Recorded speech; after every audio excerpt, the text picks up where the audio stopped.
for the prize. To be the best, you gotta beat the best. The story of a legend in the making. To beat the best, to be the best. Yeah, of a legend in the making. History in the making. One last push before the reshuffle and everybody has to give it their all. Welcome folks, you are watching the iQOO BMPS. It is round number 3 going on. We are in day number 2.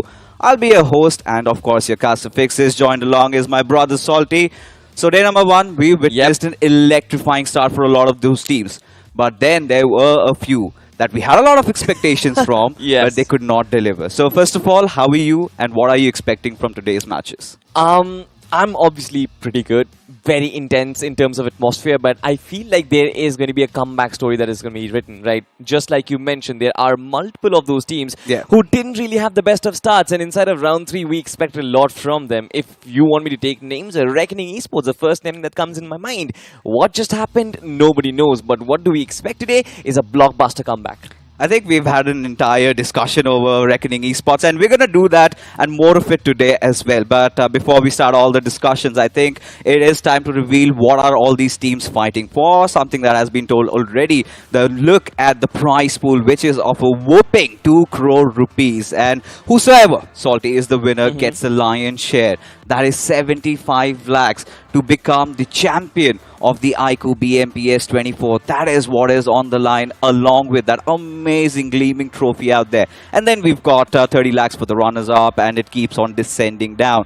But we also do talk about the individual accolades that we have for the iQOO MVP of the tournament, and this time it's 4 lakh rupees. That's massive. It certainly is massive, right? You also have the in-game leader, the best in-game leader, of course, who gets 2 lakh rupees, the emerging star. I'm actually looking out for this particular award because it gives us those new faces, the new kids on the block. 1 lakh rupees for that. You've got your fan favorite player as well.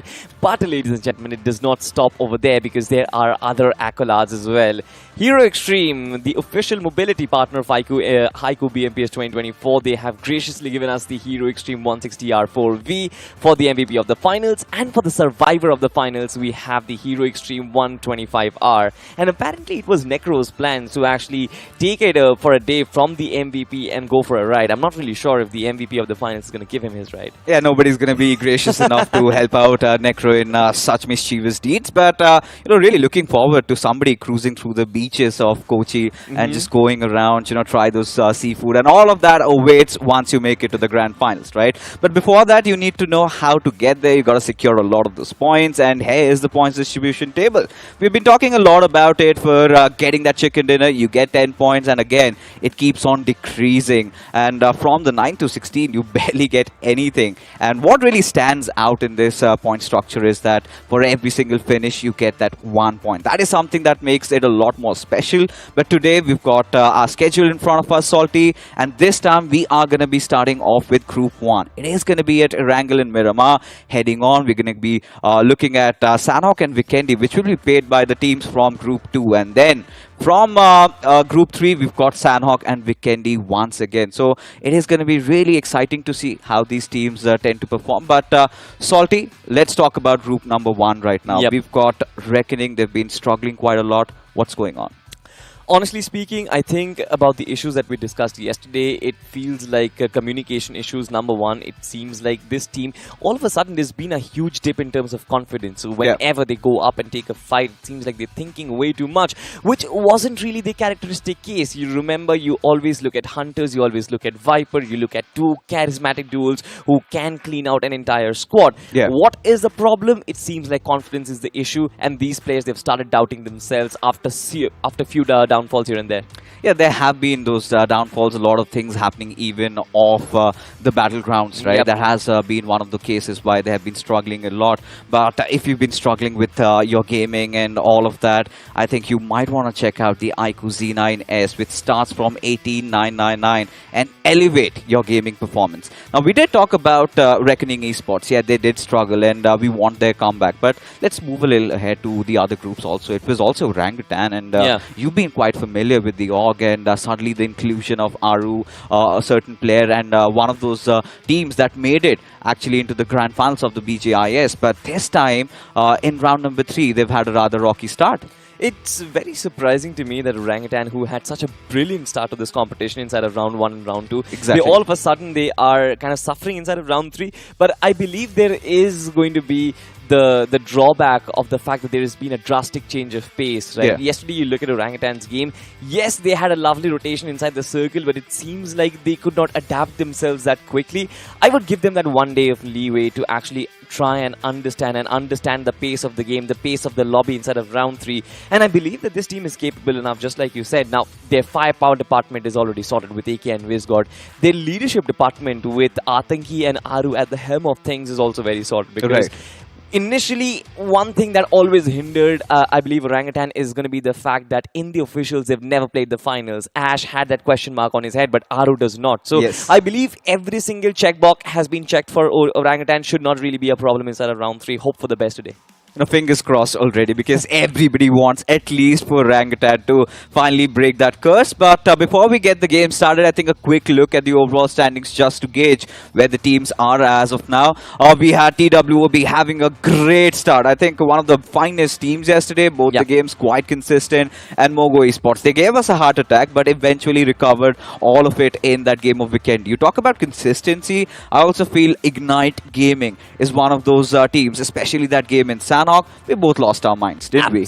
Absolutely. There is no doubt about that. Ignite Gaming has been that one surprise plate off the block, but Godlike, Hero Xtreme, Godlike, by the way, 25 points at 1 chicken dinner, definitely surprised us all. And then you've got that new kid, Team Dragons, as well. Now, none of us, in fact, even the audience, in fact, expected Team Dragons to be there, but what a performance on that map of Miramar. Ecstatic in terms of their firepower. And then we flip pages, and this is where I believe mostly the problems start. Now, why do I say problems? Because you've got too many names who are venturing too close to each other. You've got Carnival Gaming, WSB, Team X Spark, Medley Esports, Rival Apex, Gujarat Tigers, Global Esports, Team iQOO Soul, all in the matter of 5 points. They are just strikingly close to each other.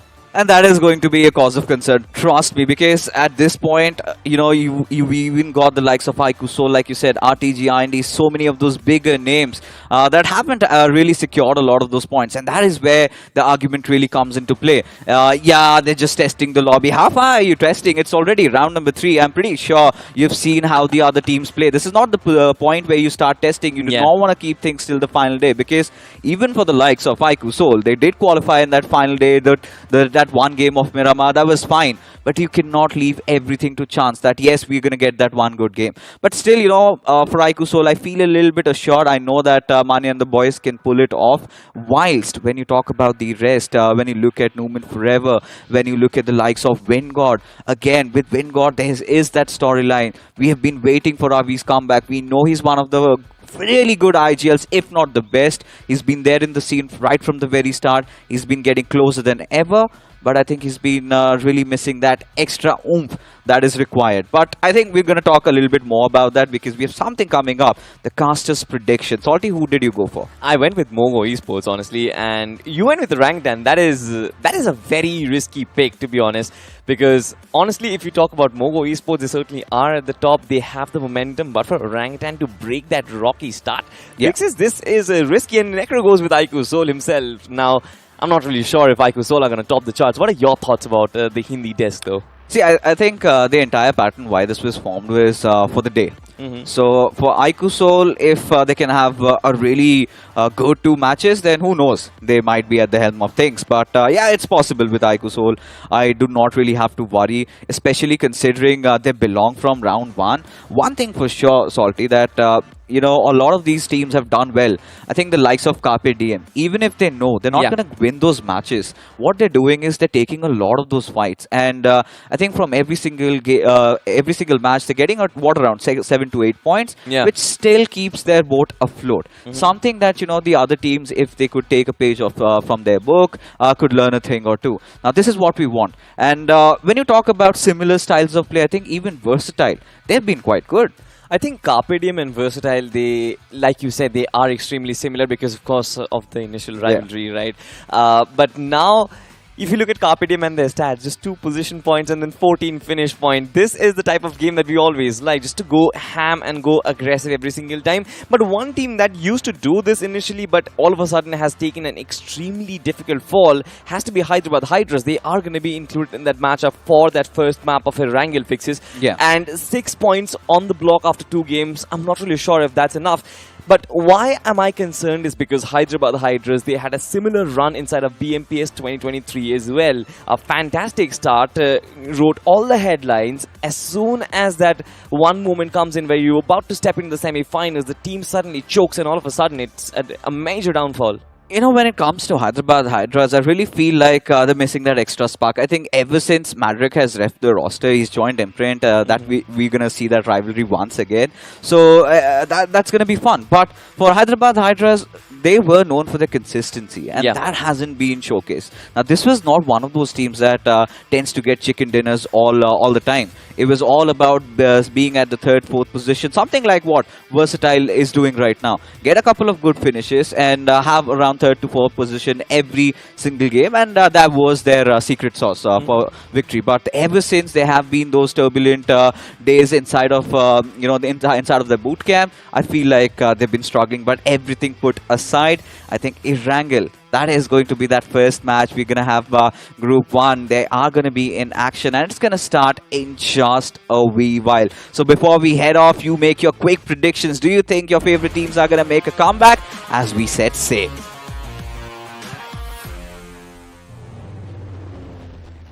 Well, we set sail already, and here we are flying on top of the skies, flying on top of the beautiful, beautiful map of Erangel. And this time around, the air traffic controller suggests that our traffic is going to be starting from Novorupnoy and ending at in between Shooting Range and Georgiapol. A brilliant flight path that cuts the map in 2 halves. But your pilots, Salty and Fixes, it seems like Fixes, we have our passengers exiting the plane already. Where are they heading? Military base? I think for MOGO Esports, we know for sure that they will be heading off towards the military base. That's not going to be a cause of concern. Everybody is aware of where MOGO heads towards. But you know, when you talk about a couple of those drop collisions, I'm pretty sure God's Reign and RTGxIND is something that you would love to witness at Yasnaya. And there's another rivalry that has not been quite common, which is FS Esports taking on iQOO Seoul. Now, let's also not forget, Salty, that FS, they also made it inside the grand finals of the BGIS. And TraceGod, he's been having the form of his life. But what about the rest 3? I'm not really sure. Every time you see TraceGod in that iQOO MVP contenders list, the only thing I have been saying that this man has a contribution of more than 50% for his team. We will talk about that, but as of now, it seems like Reckoning Esports, they are duking out against Team Insane. It's a isolated collision. Viper with that one pistol. Shotgun on Team Insane. Afu definitely has the better in terms of this fight. Shots being taken. Viper. Early damage provided. Now, this is going to be a cat and mouse chase. Oh my god, wow. Viper! That jump shot was brilliant. That indeed was. And imagine he jump shot, headshot Afu.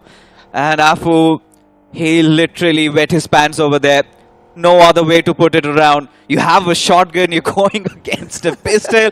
And I think you could expect these things from Viper. A very young lad, I think, had the best tournament in the previous BGIS, has the highest finishes record to himself, 18, which he got in the round number 2, if my memory serves me right. And ever since, or to be honest, I think it really felt like it was a one tournament wonder. Because after that, I do not know what went to his heads. We have been missing that Viper-Hunter duo. You know, that trust that you have with each other. Even if Viper does not prevail, Hunter is there and vice versa. That had been missing. But for Reckoning to be off to such a great start, that is good news. But what is not a good news, folks, is the circle. Look at this. Again, going down south. And MOGO Esports, they're going to be quite happy about it. But, well, the boys from Insane certainly aren't, because a lot of casualties, and Evil seems like the final player surviving, and he gets taken down. Hyderabad Hydras have a smile on their face, but Insane, what went wrong? This brings back nostalgia, Fixes, the OG days of bridge camp, and this is the most bridge camp that was the most basic bridge camp that was set up. Honestly, no real tactics deployed. It's just few players standing behind those blocks, just waiting for the vehicles to come by. And Team Insane had no clue about it.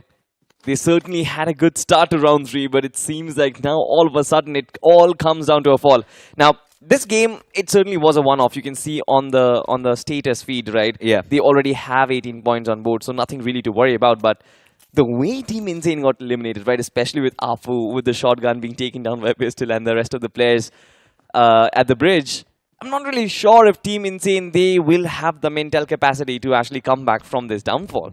I think this was quite a foolish move, if you ask me, because I understand it was a very situational strategy where you had to rotate early without getting any loot. But understanding the fact that Hyderabad Hydras tends to drop down at Novo Ripnoi, you have them inside the lobby. What was Kalan even thinking?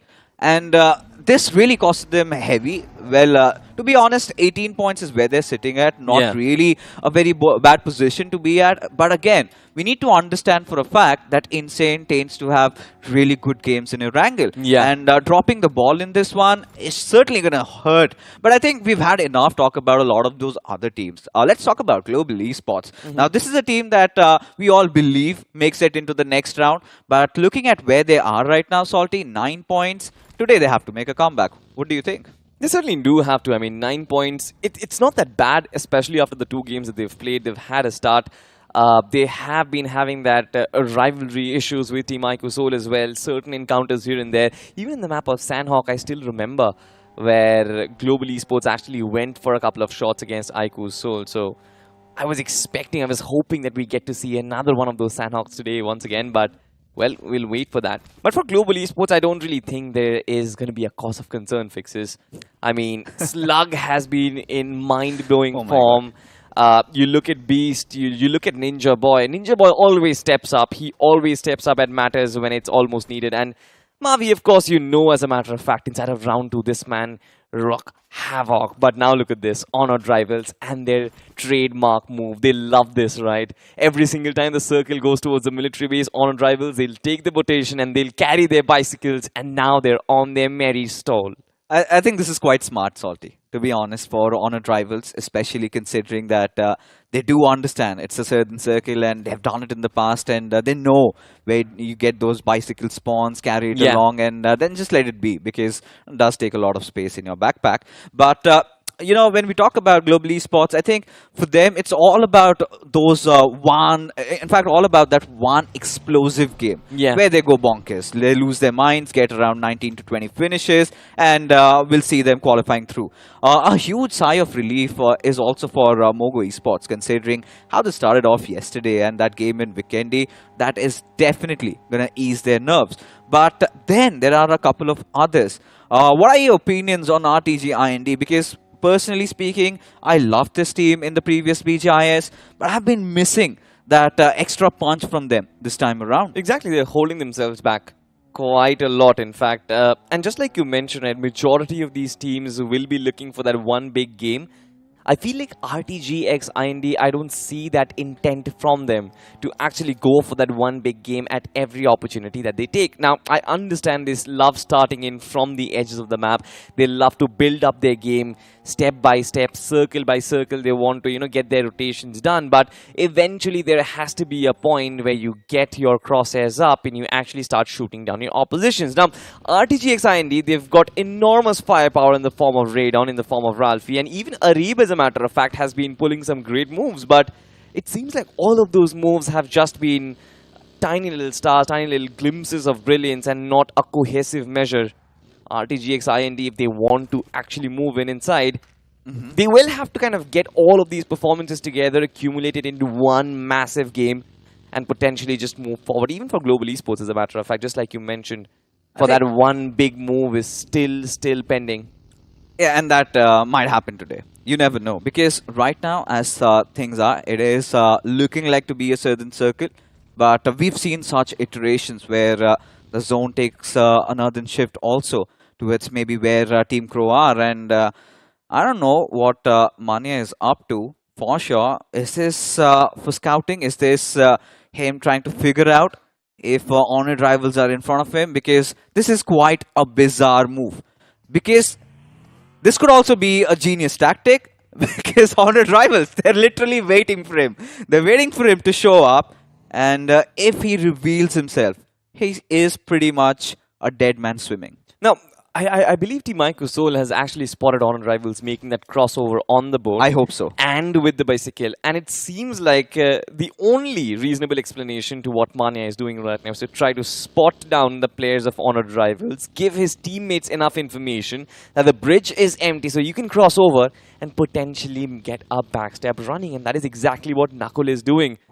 Trying to hit Honored RIVALZ from the back lines, but for that, Manya also has to keep up his presence so that Honored RIVALZ are occupied. This is going to be a good tactic if it actually works out, but pretty risky for Manya to actually put himself in a position like that, Fixes. You know, it's not just about Manya putting himself at risk, it's also the entire team. They had no vision, they did not know if Hyderabad Hydras was still there, and the cojones on these lads to still cross over the bridge. And they go unscathed. But can't say the same for Team Lolzzz as Kunal out in the open up against the boys from Global Esports. What were they even thinking? Just sitting at around 8 to 9 points. Team Lolzzz, they also need to recover. Quite a handful there. But Global Esports, this is a team that, you know, loves to hunt you down, loves to chase you down. And that is exactly what they're up to. But, you know, need to bring this conversation back towards iQOO. Now, this move could be quite a genius strategy also. They've survived the first phase of the attack, that is cross over the bridge. All the players have almost made it apart. But now, the circle shifting a little towards that western side. Versatile, I think this is their chicken dinner to lose. This certainly is their chicken dinner to lose. I mean, in fact, majority of the teams who are still in the Northern Island, I don't really understand what they're looking for. I mean, Global Esports, they have always been the late entrants, especially with Mavi at the helm. I know he can play that edge of the circle gameplay, but look at IMPRNT Esports as a matter of fact. Are they still looking for that rotation from Primorsk? Because if they try to do that, I'm not really sure if they are going to find that entry inside of the military base island. Blind Esports, on the other hand, going all the way from the shorelines. Another tactic which I don't really know. It makes a lot of sense in my mind because teams who have been looking to actually find the center of the circle have rotated pretty early. We saw that same intent coming in from Team Insane as well, where they get taken down. But teams rotating late, especially when you know you have to go for rotations, I don't know, it is a suicide mission, Fixes in my head. I think for Team Blind, the idea should be heading over towards maybe go towards Primorsk and get the boat over there and enter in from that southern side.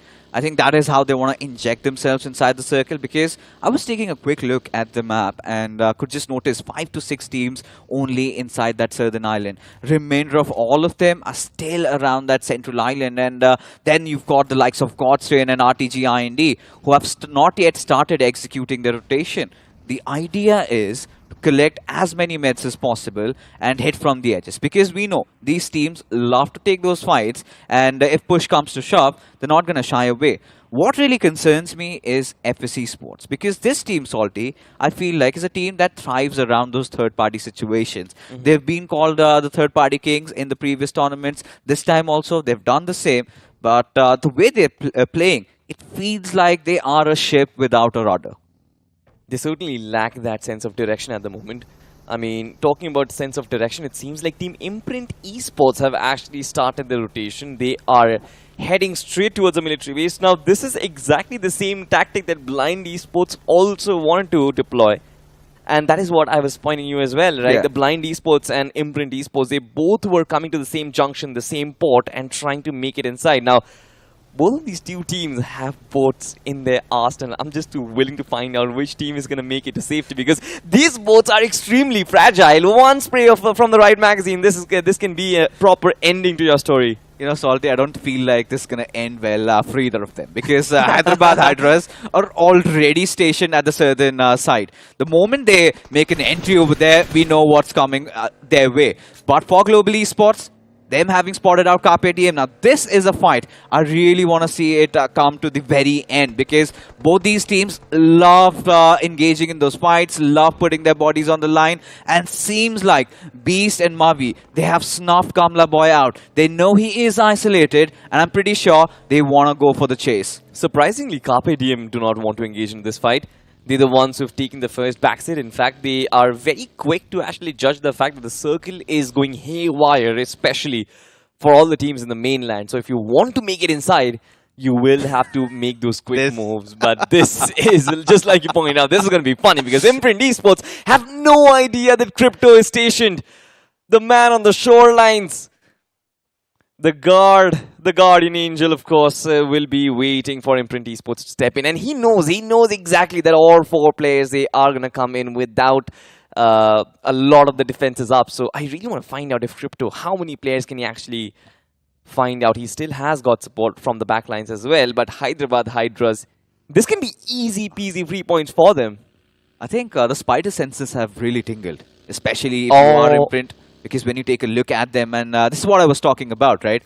Global Esports loves those isolation and fight pickoffs, but look at Insidious just engulfing, in fact, surrounding the players of IMPRNT. And now they are in no man's land. And before they could even respond, before they could even retaliate, shots are coming in from every direction. Now, this is the point where even Team Blind Esports are rethinking their course of attack. Because right now, what is happening is that now IMPRNT, they finally decided to fight back as well. They've hit back as of now. Insidious, he was trying to do a lot of good job, but Crypto, this man falling, I believe that kind of makes things a little more complicated.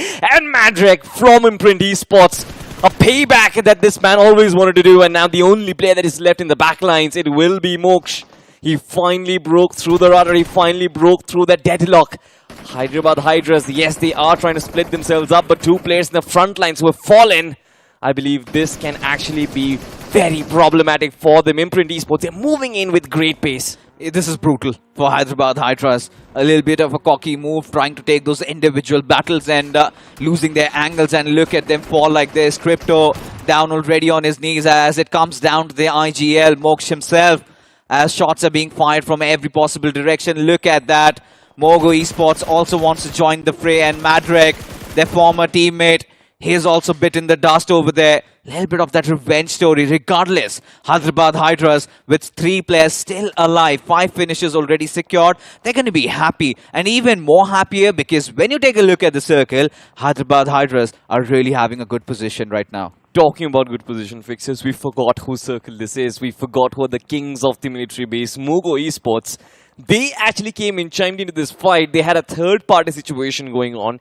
Delta has been stationed in a high ground region, a hill that is positioned very close to this location. And he got himself a couple of knocks. I wonder how many finishes he could scramble from that area. But now look at this. Now this is going to be interesting. Carpediem in that Ferry region, they're trying to clean up the military base bridge, but it seems like it has been blocked. And even Global Esports enter this particular fight, which kind of makes me think, Fixes, that out of the 3 teams that are stationed over there, only one might actually survive and make it to the other side. At this point, it's all about the delay tactics. But for Global Esports, it's the team that blitzkriegs their way through and would love to pick this fight against Team Crore. Just tossing their hat into the ring. Pranav, the first man of contact. And look at the confidence oozing out of Beast over there. Shows no mercy as Team Crore, one after the other, they just get erased over here. But for Global Esports, the idea is right. Move along with the circle.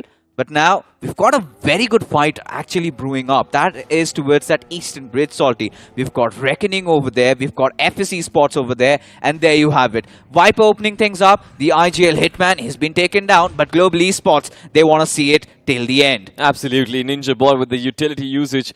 For Team Crore, I believe it will be extremely difficult to actually prevent this building from getting taken away. There's just one man who is trying to defend it and 3 players from Global Esports. Just like you like to say it, right? The blitzkrieg strategy.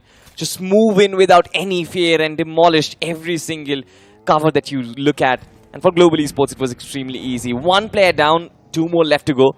They will look to fight it out through the end. But all I'm worried about is that Carpediem X factor that is still waiting in the backlines. Can definitely make Global Esports cry at any given moment. I think this is a good thing that Global Esports are actually giving due respect to Carpediem, because they're also the boys not to be really messed with. And for now, as things are, Elixir, I really doubt if he's going to go after the players of GE, but in fact, Beast. Alright, as Elixir went unchecked, he is Gonna throw a wrench in their works, but for Ninja Boy, he wants to retaliate back. But Global Esports, I think now they have to look at the bigger picture. Yeah. They know this is not their fight to pick anymore. They have to cut on their losses. They have to move their merry ways. But for Carpediem, now this is going to be interesting because they know that there is not just one but two players setting up camp around the bridge area. So they have to figure a way to somehow thread the needle, and for that somebody needs to find that opener. And if they could get that pick of Beast, that would be a freebie for them. Exactly, but look at this. A Slug from somewhere has actually found that knock on towards Elixir. And now things are actually made quite easy for Carpediem, as a matter of fact. Yeah. Fierce is going to close on up. He knows exactly where Elixir was because he saw him find that knock. But Slug is still waiting on the other side. So I believe for Carpediem, now the biggest problem changes from being Team Crore to now Global Esports, who is setting up camp on the other side of the bridge, waiting for Carpediem to come into their crosshairs. Now, like you said, they will have to find an opening. It seems like it's Yatin OG from Team Crore who's actually found an opening. Did try to go in for the second one, but Carpediem Fierce, he's going to clean things up. Pokar and Gamla Boy, though, two players being taken down for Carpediem. I believe this game is still not the ideal performance that they're looking at because extremely slow in the rotations, being picked off in isolated fights. This is not Carpediem fixes. It felt like a kamikaze move coming in from Team Crore over there. Yatin, he knew that he had to make peace with his destiny over there. He knew he was going down. Might as well take one along with him. And eventually he bites the dust over there. But take a look at this circle shift. You've got MOGO Esports. They've got a really good position. iQOO Soul, I do not know how they pull this one off. But right now at the southern peripheries, but Carpediem getting the better out of the players of FS who have switched gears, who did change their course, coming in from that eastern bridge towards the western bridge, and this time in a jiffy they have been dealt with. Carpediem do them dirty over there, as now 3 finishes already. But now Carpediem also understand the situation, Salty. 3 finishes, 2 players already done and dusted, Fierce and Max. They have to be just really good, like our official mobility partners. Hero Xtreme, 125R. Global Esports, they're not gonna let them go unscathed from this fight, will they? We talked about it, Ninja Boy and Global Esports, they were holding camp on the other side. For Carpediem, this was their biggest challenge. Of course, if you also have challenge in your mobility factor, ladies and gentlemen, just like Fixes said, consider yourself the Hero Xtreme 125R. Amazing for those city rides, extremely comfortable, and also has a decent amount of power to cruise through your daily riding journeys. But as of now, Global Esports, this was the big game that they were looking for. 7 eliminations already. They've just had the casualty of Beast. But now look at this. The other team from the shorelines, it's going to be Blind Esports. I love the fact that they're moving in tandem with just one player. IMPRNT Esports, he's going to get completely bombarded with 4 players from Blind. But there comes a third party. Insidious from the backlines. He's going to find Evil. I don't know why I feel like making all those World War II references over here, because this feels like Pearl Harbor now. Just sneaking in through over there, and now anything could happen. But for now, as things are, iQOO Soul, they spotted out the players of Team Reckoning over here. Couple of players already done and dusted. Gravity IGL not having the best of HP. Hunters from the backlines. He needs to provide that quintessential cover fire, but it is the usual problem sometimes with iQOO Soul that they kind of tend to take a lot of that ground, and in the process of doing so, they get picked off from elsewhere. Already losing out on Ronnie, that is for sure not a good news for them. But Reckoning, they have somehow survived this onslaught of iQOO Soul. Let's see what happens next, because so many of those teams are already inside of it. But what is really baffling, Salty, look at God's Reign.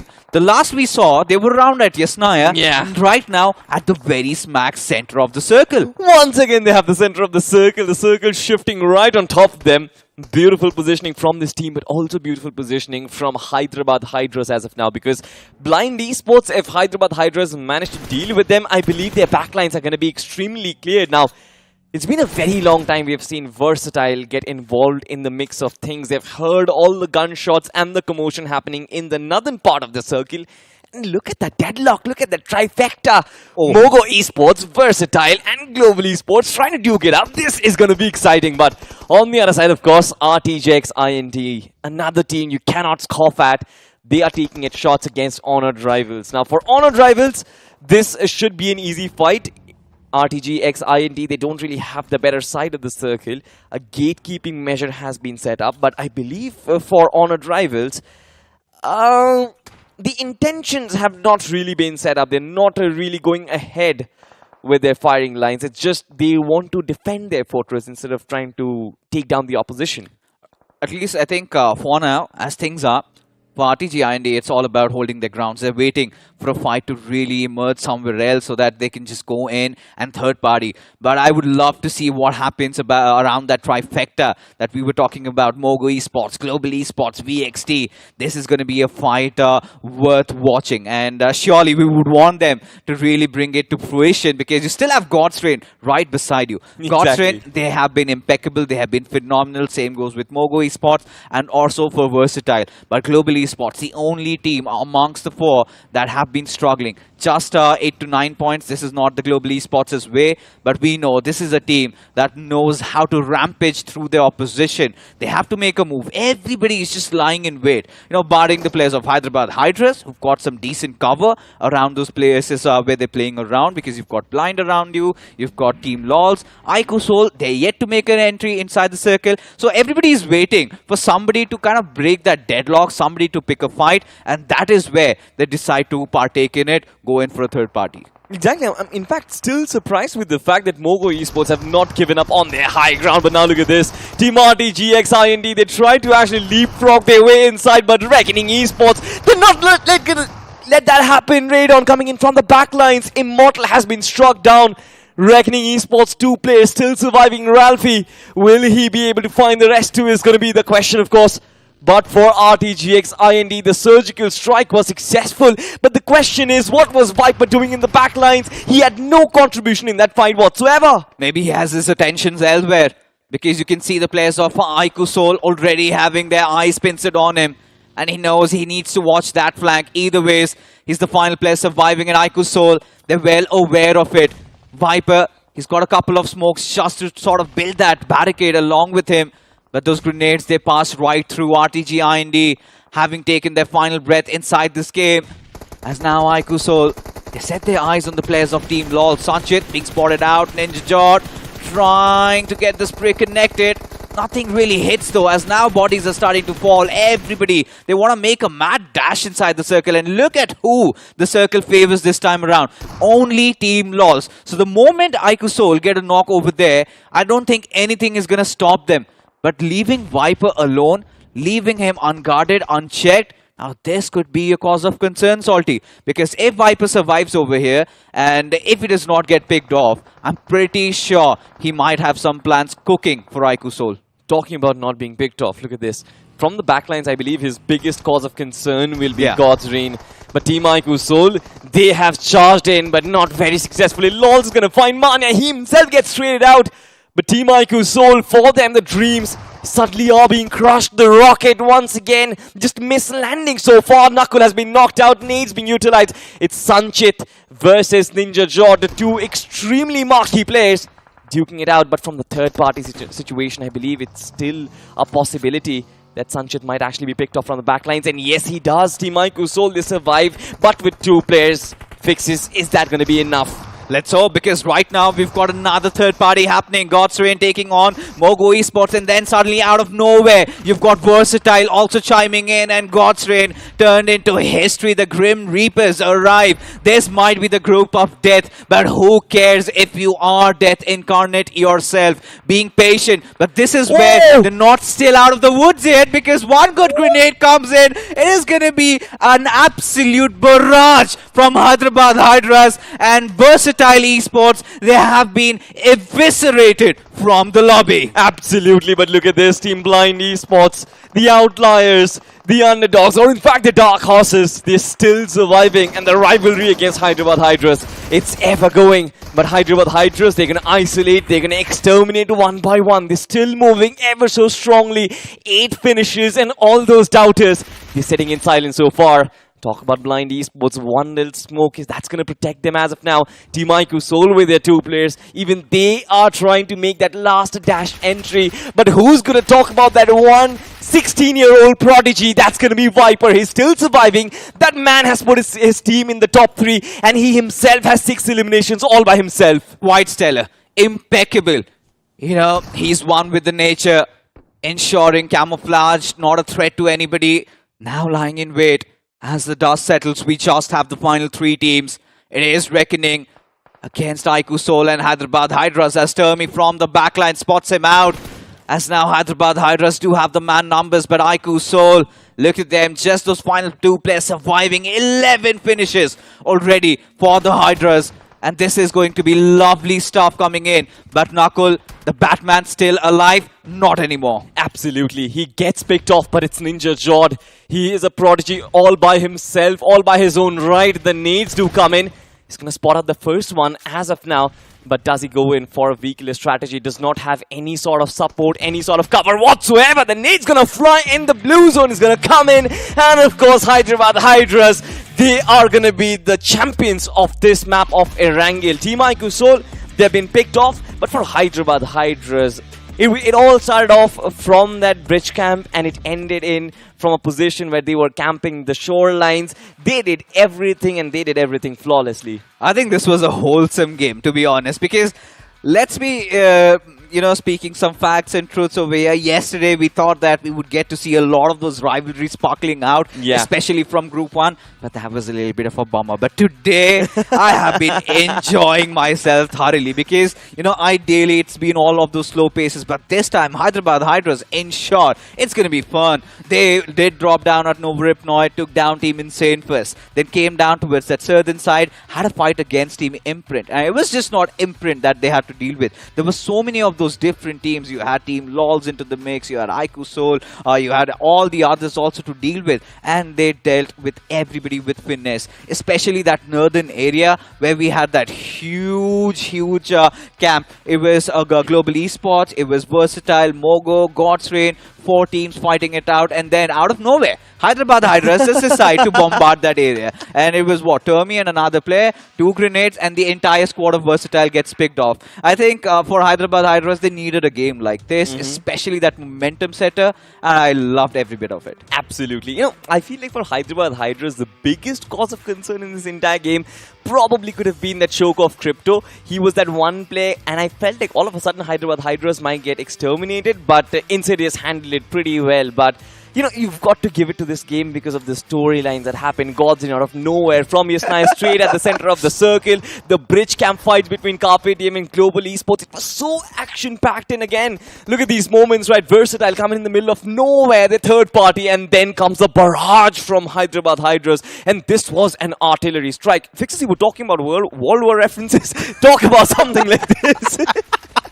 This is going to be quite violent, something that I think we should avoid at this point. But yeah, kudos and comments to where it is deserving, at least for Viper. Yeah. That one man literally carried the helm for Reckoning Esports. I think this could have been one of the most impactful matches coming in from Reckoning, because if the 3 players weren't really alive, he got them those position points, and like we discussed, right, had around 6 finishes also to his name. So I think a 3rd position finish isn't too shabby, considering Reckoning had just 2 points before the day began. I think they are finally on the right path. But let's talk about a team that isn't. FS Esports once again, Salty. They had all that intention of going through towards from that eastern bridge. Then somehow they had this seed implanted that let's try to take that western course. And we all know what followed. Absolutely. Versatile. And honestly speaking, for FS Esports, it just seems like their 4v4 fights do seem a little well decorated, especially because of Trace God and its brilliance. But apart from that, their gameplay has been very dull. Their creativity and their thinking on how they want to actually move inside the circle has not really given them results. And they will have to go back to the drawing board. They will have to watch the map streams time and time again to understand where exactly the spaces were and where exactly they actually made mistakes. I really hope, because for FS Esports, when you look at the IGL Hitman, he's an experienced lad. He's been grinding it out from the past 4 or 5 years. Finally had made an entry into that BGIS LAN finals. And it was an emotional storyline. But emotions, we don't care about it anymore if it is not really reflected in the point standings. Because for now, Hyderabad Hydras 23 points is going to be absolutely beautiful, considering they just had 5 to 6 points by the end of the 2 games yesterday. For iQOO, this was also a recovery and a half. 12 points adding along with 7. That's nice stuff. For Reckoning, even better than that. But this is what I was talking about. Insane. Yeah, we can give them that leeway. They had a good day one yesterday, but for FS Esports, well, somehow their spiraling down continues. Same goes with RTGxIND. Even for Honored RIVALZ, not really a game that we thought that they would have been performing exceptionally well, but they sort of failed. For Honored RIVALZ, I believe they started the day with 13 points. You can sort of give them that leeway, but IMPRNT Esports, I'm not really happy with their performance, because they had 1 point to actually start things off. They had that lovely rotation. In fact, they were the first ones to actually make that entry, and after them, Blind Esports made their entry from the Botation region. So I don't really get how can you be the first entrance from the Botation part of things, but still not really make it successful. But talking about the match summary, you've got 4 vehicle finishes, 10 grenade eliminations, and of course the longest finish being slug, almost 400 meters. That's a lot. That's a long range. When did he get that? Or was it that knock in that around that bridge area? I believe. Because they had crossed over that bridge, and then he decides to take those shots after, I think, Beast fell off. It was that player from... It was not Bliss, Team Crore. Yeah. It was that guy. And I believe it was from the other side of the bridge. In fact, from the top of the hill as well, 400 meters. I can't even believe. But I think it's fine, because he's been doing unbelievable stuffs. Even yesterday, remember the way he just prone down. I was slap on the cheeks over there. But, moving aside, we finally have what we're really looking out for. Reckoning Esports, it was a comeback, but we need a more decisive one at that. We want all 4 of their players to be surviving. For iQOO, they've also been on the right course. But for FS Esports, IMPRNT, all these teams, they have to make it. Even Global Esports, they did have a couple of good games, but I think we need that one big one. Talking about the big one, I feel like for Global Esports, their late rotation inside the circle has been preventing their assaulters to actually go bonkers every single time. Hopefully in the map of Miramar they do so. They certainly do so. And before Miramar begins, off to a quick little break. We'll be right back. Ain't nobody fresher than a mega tasker. Talk about stronger, quicker, faster. Slider, gonna make way for the mega tasker. And fully loaded, go the ammo. Can't get it bigger, better, that's the plan, yo. Throw a challenge and you shall know. Tap, tap, tap, tap, slide of ammo. Who's winning? Who do you think? Mega Taskers win the game at every level. iQOO Z9S Pro with Snapdragon 7 Gen 3. Fully loaded for Mega Taskers. Search iQOO Z9S on Amazon. Move out with my baby on the side. I move out with my baby, got a style. Seatbelt, please. And we go right, baby, it's a long way home. The new Xtreme 160R4V, the fastest 160cc. Challenge the Xtreme.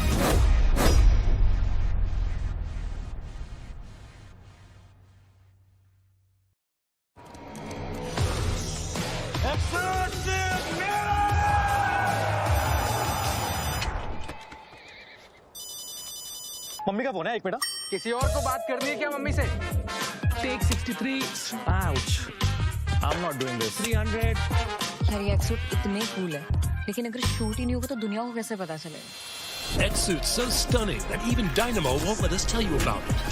X-Suits, a million reasons to keep everyone away.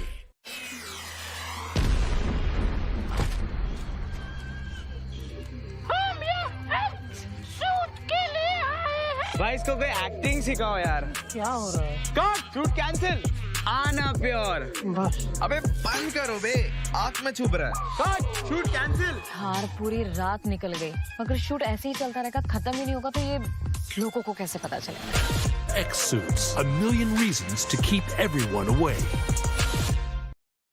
Welcome back, ladies and gentlemen, after a short little break, and we are back at the iQOO BMPS 2024 with a small little change on the panel, but of course the groups are going to be the same. The map is going to be different. The map of Miramar is about to come, Necro. But what are your thoughts about that game of Wrangle? It was very nice in my opinion. Listen, Salty, when I'm on the panel, it's not a small little change. It's a pretty big change, big change, right? You understand that. Yeah. But speaking about the previous game, right? The zone just panning down south. I feel really bad for Team Insane. Getting camped like that, who's going to expect the bridge camp to be there that early inside of the game? I mean, I understand that from Karlan, exactly. But then that bridge camp was pretty basic, honestly. It wasn't even nothing, in terms of the formation and everything. It was just two players behind those ridges. I expected Team Insane to kind of expect that. Yeah, but luckily enough, at least they got those 4 points, right? Yeah. That's a way to kick things off. And then Hyderabad, the Hydras move on forward. Also camping out the players of Team IMPRNT. For Team IMPRNT, it just blows. They just walked into a straight-up spring trap, and they could not even do a lot.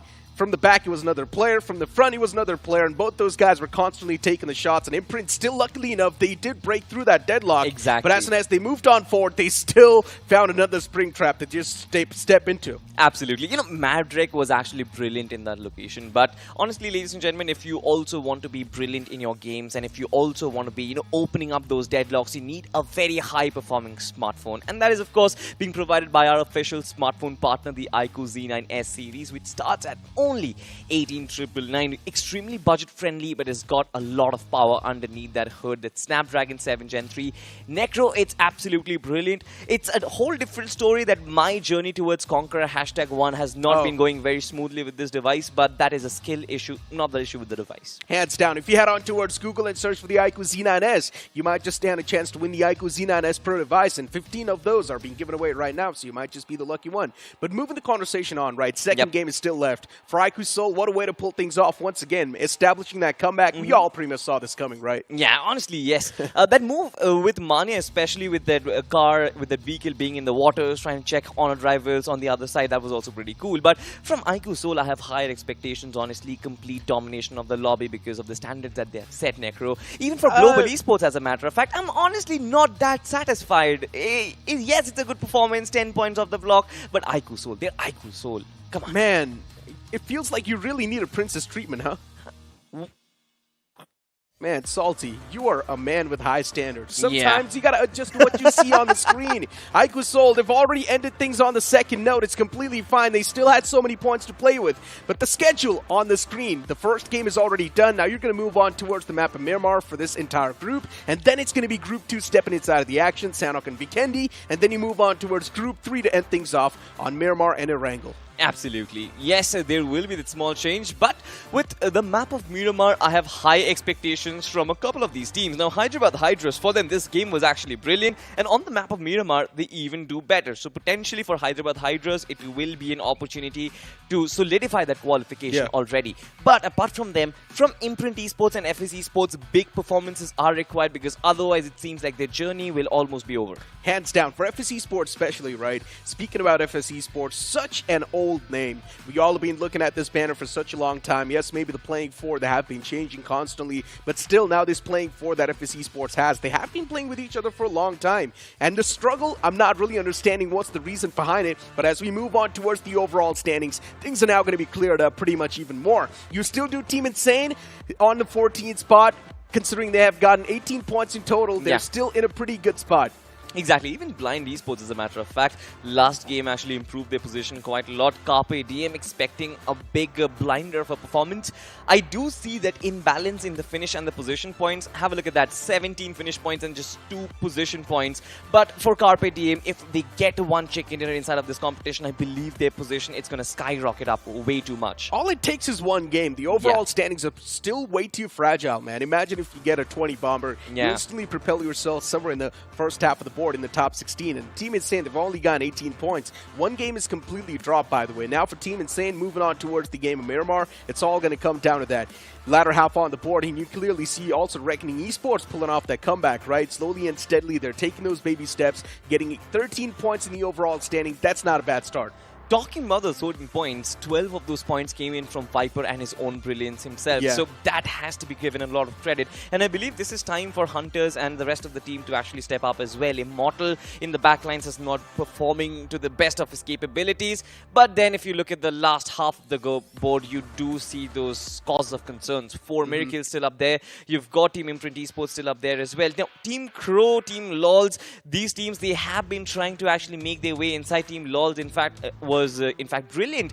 Lolzzz himself got the finish of Mania and some other 2 players. So I believe for Team Lolzzz, things are starting to actually shape up and potentially moving towards the semi-finals. What are your thoughts? I mean, they're definitely trying their best, but nothing can be said just on behalf of that first game performance. Yeah. We still need to see a little bit more of that Team Lolzzz, knowing the fact that Mudad has been the main playmaker for this entire lineup, and then slowly and steadily, the entire lineup started to reactivate. So that was a really great thing, at least till the past rounds. But as you move on towards the round 3, we instantly saw those struggles on the day 1 itself. Yeah. Now, day 2, yes, it's a little bit fluid, but we cannot just comment anything just behalf of that first game. Knowing the fact that now it's going to be the game of Miramar, things are going to be much more refined from the teams. Even Global Esports, first game was not that great, but moving towards the second game, Global Esports will try their best as well. The competition is just going to keep on leveling up. Absolutely. You know, the biggest rivalry for Global Esports in that match was Team Versatile. And Necro, you know you've been extremely close to Somraj yourself as well. And I believe his mentality right now is to just try and cross on that border. He does not want to give us a very flashy performance to be in the limelight and the crosshair of other teams. He just want to cross on over. And when the time is right, I believe his main performances are going to come by. I mean, for main performance, especially from the side of VXT, I'm not going to lie, they were struggling, man, in the round 2 as well. Yep. VXT, we have seen those phases where VXT was barely qualifying on forward, and there's a reason why now they're over here in the round 3. Now, are they keeping anything secret? I do not know. I think so VXT, they've already revealed a lot of their cards, especially in the round 2, just because they wanted to qualify, because the first 3 games that they played did not really go the exact way they wanted to. So for Somraj, one thing is for sure, he needed to cook something new, but unfortunately, he does not have enough time.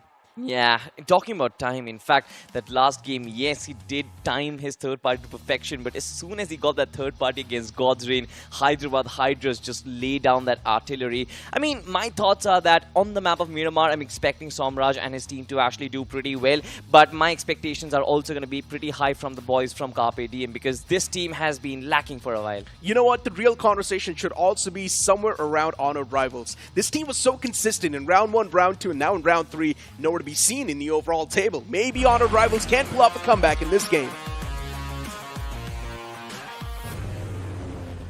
As the plane's gonna hit the skies once again, starting all the way from Valley Del Mar towards Torre Muda, and once again, this plane flat path isn't too bad. If you want to move in towards Puerto Paraíso, well then that's gonna be a tough stretch. That's the only way you can move is gonna be by the way of pit stop. Absolutely. Now, pit stops on the map of Miramar, I'm not really sure if it's going to be extremely peaceful, because we saw that one pit stop coming in from Team Insane and Reckoning Esports in the first game. Viper on a pistol and Afu on a shotgun, and did not really end up well for Afu, in spite of the fact that he had advanced weaponry. But never mind, it was a Viper brilliance in the last game. We'll find out who is going to be brilliant in this one. But looking out for those early drop collisions, Necro, I believe Los Lunas will be the preferred drop for a lot of these teams, but the city being big enough can house majority of them quite comfortably. Hands down it can. MOGO Esports moving down south. Now, this is kind of weird, I'm not going to lie. Going towards Partona, usually they like to move in towards Impala, but knowing the fact that the zone was way too far away, or the plane flat path was way too far away, that's why MOGO Esports is now moving down south towards Valle del Mar and even Partona. So I'm not exactly sure how the game strat's going to look like for MOGO Esports. Get their hands on the vehicle, basic weaponry. Now, this is the pit stop strat that I was speaking about, right? If the plane flat path is way too far away from the main drop location, get your hands on the basic weaponry, get your hands on the vehicle, and then move in towards your primary drop location. And that's exactly what MOGO Esports is doing. My eyes are going to be locked on HRZ, as I mentioned. This team now needs to perform. Yeah, for Honored Rivals, I believe. Yes, they are in the mid-table position, and I believe that that is the most diciest position where you can be, because honestly speaking, we were talking about the cutoff, Necro, what exactly is going to be at the start of the day, and we figured it is going to be somewhere around the 40 to 50 point mark, considering everyone's opinions. But if you actually have to be on the safer side of things, you should score more than 50 points, and that will definitely be difficult, especially for the likes of Honored Rivals. Now, that massive split that they have quite potentially can bring them close to Team Crore as well as, I believe, Team Lolzzz. Two teams will be duking it out against each other on a rival. They have a potential chance for a third party. That's the crazy part, right? Only top 24 are going to move in towards the semifinals. And that's where the real struggles will begin. A big chunk of teams will be cut off once again, knowing the fact that everyone is trying so hard to be there in that semifinal stage of the game. Team Crore is on the screen. Even for this team is supposed to be the team of comebacks, right? Especially when their heads on the swivel, they know how to perform. They perform under pressure. And hopefully that's going to be the same thing today as well. Because first game, not exactly that fluid, but we know it's Team Crore we're speaking of. They should know how to wiggle their way out of their tough spots. GODSREAM, they collide against the players of Team IMPRNT. As for GODSREAM now, this should be an easy cakewalk, considering they're facing off against Maverick, and he's the only player in that vicinity. I mean, it's unlucky for Maverick on both the occasions. Today has been extremely unlucky for him. The first game, he did get himself those 2 early eliminations against Hyderabad Hydras, but then the move was completely off the charts, and here once again, right, completely isolated, no teammate to actually support him, and GODSREAM, the surgical strike coming in from them, 4 players just barraging into that warehouse, taking him down. But I believe that Maverick is a player that you actually have to watch out for. I still will pin my hopes down on this player and Team IMPRNT Esports for the second half when they actually make a comeback. What are the odds, Necro, do you think IMPRNT Esports will be able to make a comeback and proceed to the semi-finals? Maybe 50-50, if you'd like to say. Because for IMPRNT Esports, they are more than capable of doing that. Exactly. You've got Maxis, Maverick. Unfortunately for Maverick, he got eliminated way too early inside of the game. So now this game as well feels like it's going to be ruined for Team IMPRNT. But you never know, man. Sometimes even a 3-man squad is more than capable enough. And we have seen a lot of those glimmers in the past as well. Team IMPRNT Esports, it's a returning banner. We have been seeing this banner over and over again in the official tournaments. Yes, they weren't really able to qualify till the grand finals itself. But they do have the experience, man. Nothing taken away from the playing 4.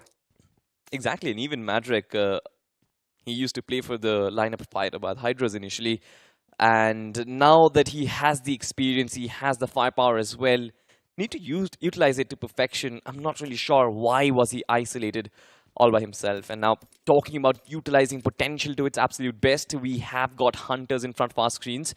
And this man needs to come back to form as soon as possible, Necro, because I believe that Hunters and his lack of finishes in the later stages of the tournament so far has been the major reason for Reckoning Esports and the downfall. Don't you think so? Hands down. Now for Reckoning Esports, the lucky part is that every single player is more than capable enough of pulling off the individual brilliance. And that's what we saw in the past game as well. But as a team, Reckoning Esports, somewhere down the line, we're not seeing that exact performance that a Reckoning Esports is known for.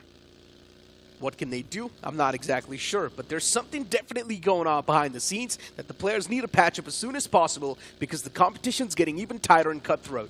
And one single tournament drop down, it can hinder a lot, especially on your careers. It can reflect a lot. So that's what the players need to understand. The storyline will actually be very similar to Team Limra all of a sudden. Yeah, it will be. They succeeded quite a lot, found early success, but then as soon as one tournament they choke, it seems like the graph just keeps on going downward and downward. And we don't want that to happen with Reckoning Esports. They've got extremely talented players. And Gravity himself as an IGL is extremely fluid, knows all the creative styles of play. But at some point, I still believe that the players might just be missing Shikari Jod himself.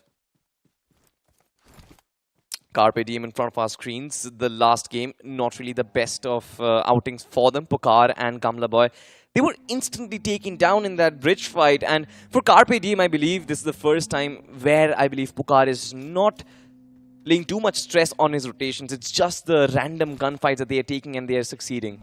That's the thing, right? That's what Carpediem has pretty much realized. As long as it's not the grand finals or the semifinals, you can go for a proper aggressive play.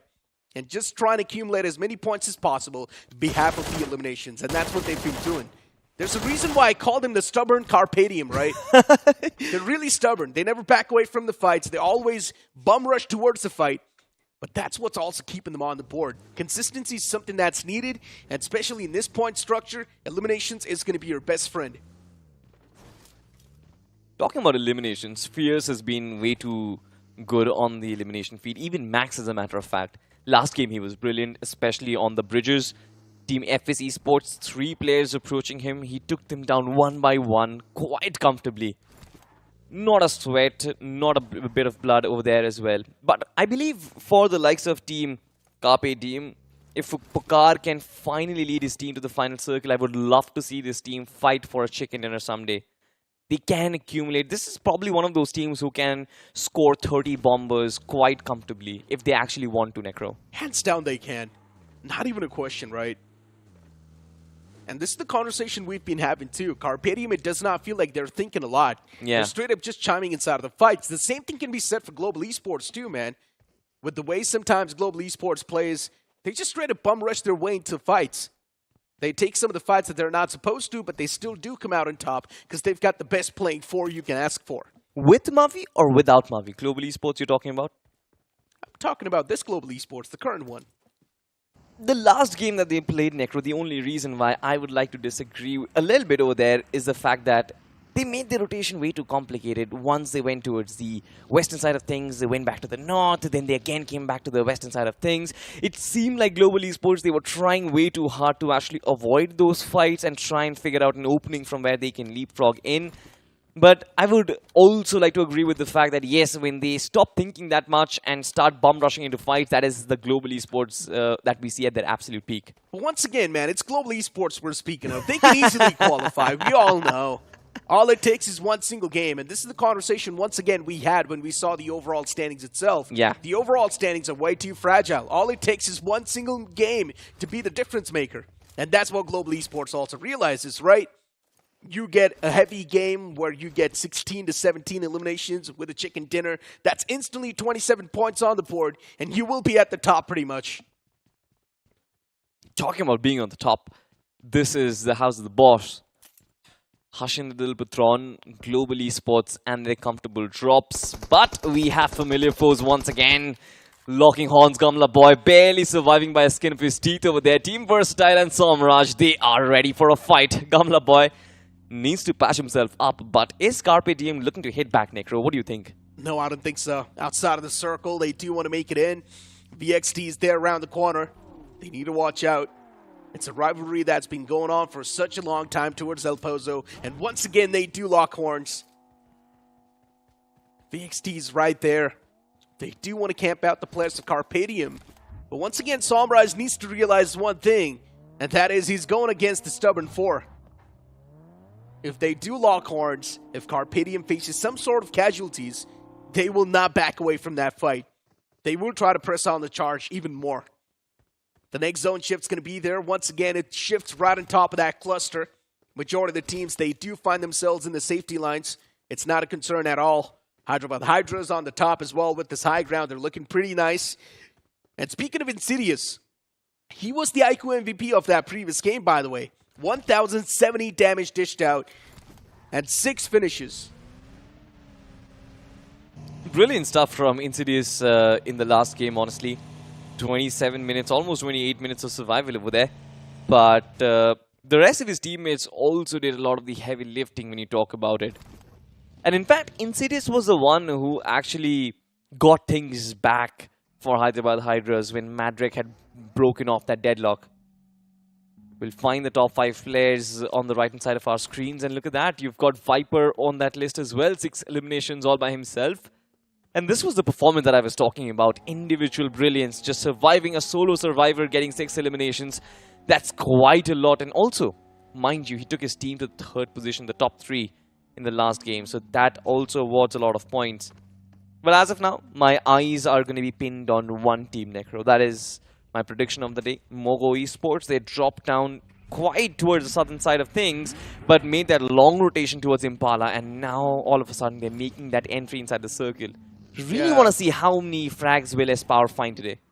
Once again, MOGO Esports is playing from edge to edge, right? Yeah. Their OG play strat. And at this point in time, you cannot really go for a proper 4-on-4 collision anymore. There's definitely going to be a third party. So many teams are right next to each other, and when they do hear the gunshots, someone would want to have that piece of the pie, right? And something that's going to help you secure a lot of those battles is going to be our official smartphone partner, the iQOO Z9S series, which is starting from $18,999. Brilliant device. A lot of that battery backup as well. You've got a 5,500 milliamp hour battery, plus that 2,000 hertz touch sampling rate. I believe that is a make or break for a majority of these players, because I've had a lot of my friends complain about the fact that they are doing things inside of the game. They are pressing the correct switches, but still it seems like the device is not responding well. Not any of those issues will happen with you with this one. Talking about issues, Team Versatile might actually face some issues entering the circle because they're right in front of Team iQOO Soul Necro. But I believe Somraj is going to find a way. He indeed can. It's VXT we're speaking of. And it's still just the stage 2 of the game. Anyone can find a way inside of the circle. The circle's way too massive. A lot of those real estates are still going to be up for grabs. And that's where VXT can find themselves that comfy home. Carpediem as well, looking to breach in from that northern side. They might just find the breaching point way too clear.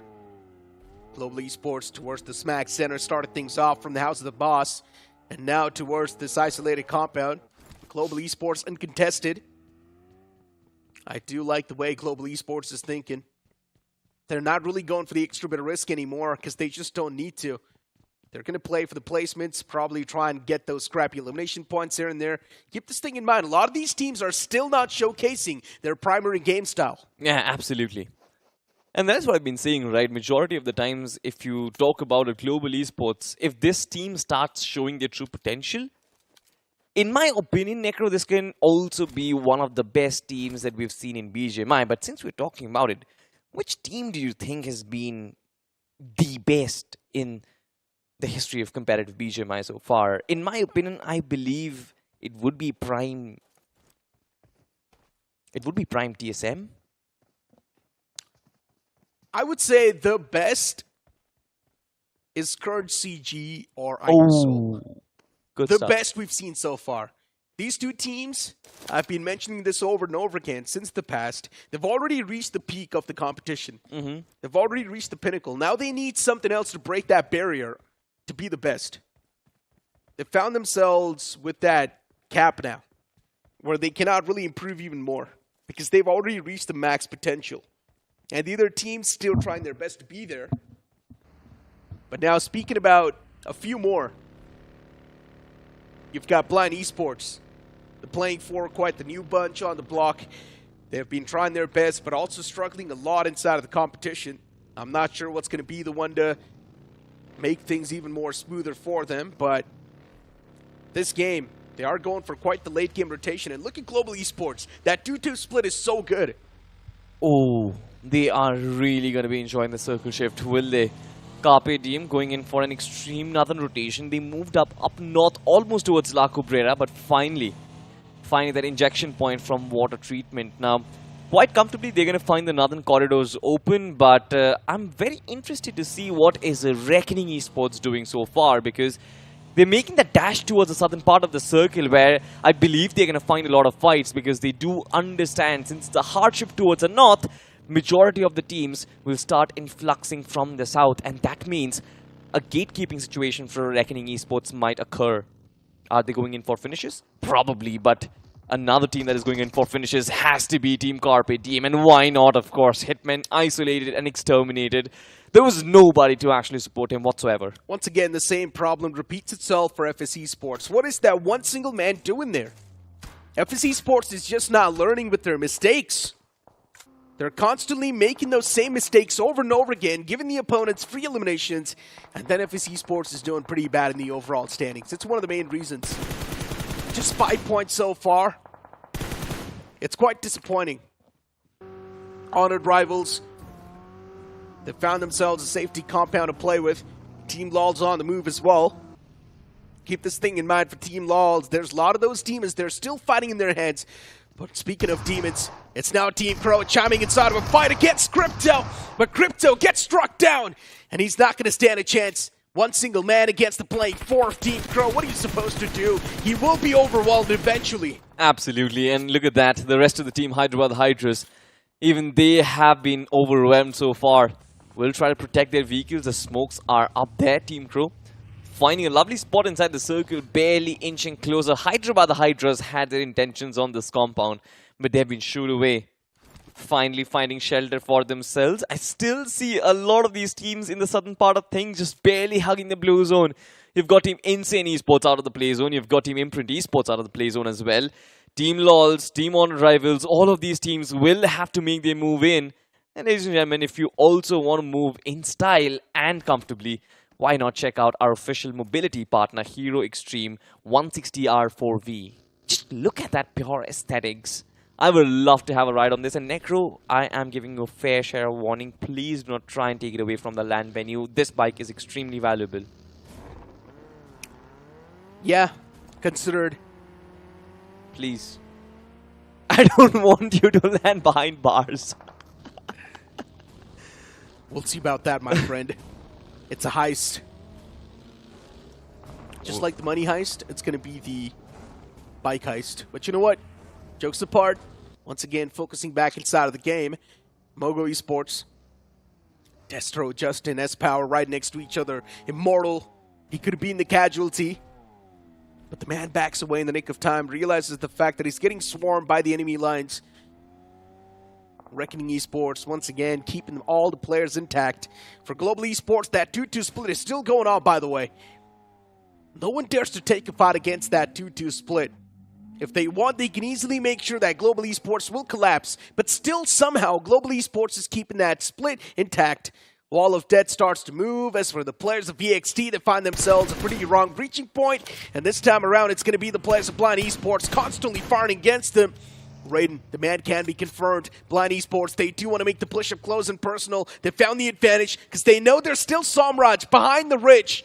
As they toss in the util, it might just do a bit of that scratch damage, but no, it's going to be the answer for now. A few more utils tossed out, but the nade's going to be tossed right next to Somraj. He does find the knock, but the nade's once again going to restore the hopes for Blind Esports. Exactly. As now the fight's taken down to a 3-on-2. Unfortunately for Somraj, the rest of the two players, they're still quite far away in terms of coming in for the cover fire. Somraj did find that knock, but could not really stop that grenade. And of course, now look at this, Raiden and Somraj, both of them are going to be cleaned up. But where are the rest of the two players? Where is Aquinox and where is his partner? Team Versatile, they are definitely going to suffer, but Infinity and Aquinox, they are trying to keep themselves afloat inside the circle. They've got Imprint coming in from the backlines, so a gatekeeping measure can be seen from them as well. But there are too many teams. There is Team Imprint, there is Team Crore, even Insane, as a matter of fact, can chime in on top of them. For Team Versatile, it definitely isn't the best of starts, Necro. Here's the thing with Versatile, right? They've already gotten 25 points in the overall standings. They're doing pretty good. Yeah. One single game lost out, it's completely fine. It's not really going to be affecting their play of run that much. But they still need to understand 50% of their games will be concluded today. And if they mess things up even more, it's going to be even more problematic. But speaking of problematic stuff, you've got Team Insane as one of the players gets picked off. And once again, it's going to be SpyOP who falls down first. Evil will try his best to get something done, but he's riding next to a few more foes. Team Insane in a big world of trouble. SpyOP gets confirmed. Does Team Insane want to go for the Duke, or do they just want to back away? And the answer is going to be the second option. Exactly, they back away from this fight. They knew, as a matter of fact, they do not have any standing ground in that fight, not ideal positioning. And of course, they did get themselves kind of dismantled with that pick on towards SpyOP. But talk about being dismantled, it is Team iQOO Soul and Knuckle from the other side of the ridge. Just landing those couple of nades, getting that knock on towards Bijlu.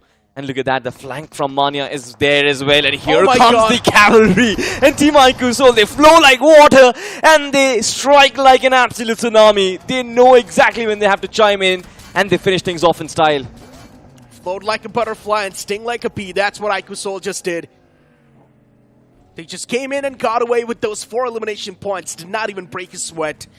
I had my eyes pinned down on the players of HRZ Honored Rivals. But, man, they're going to be salty after this one. iQOO Soul just easily gliding through with those finishes as MOGO Esports. Now they walk into the fray.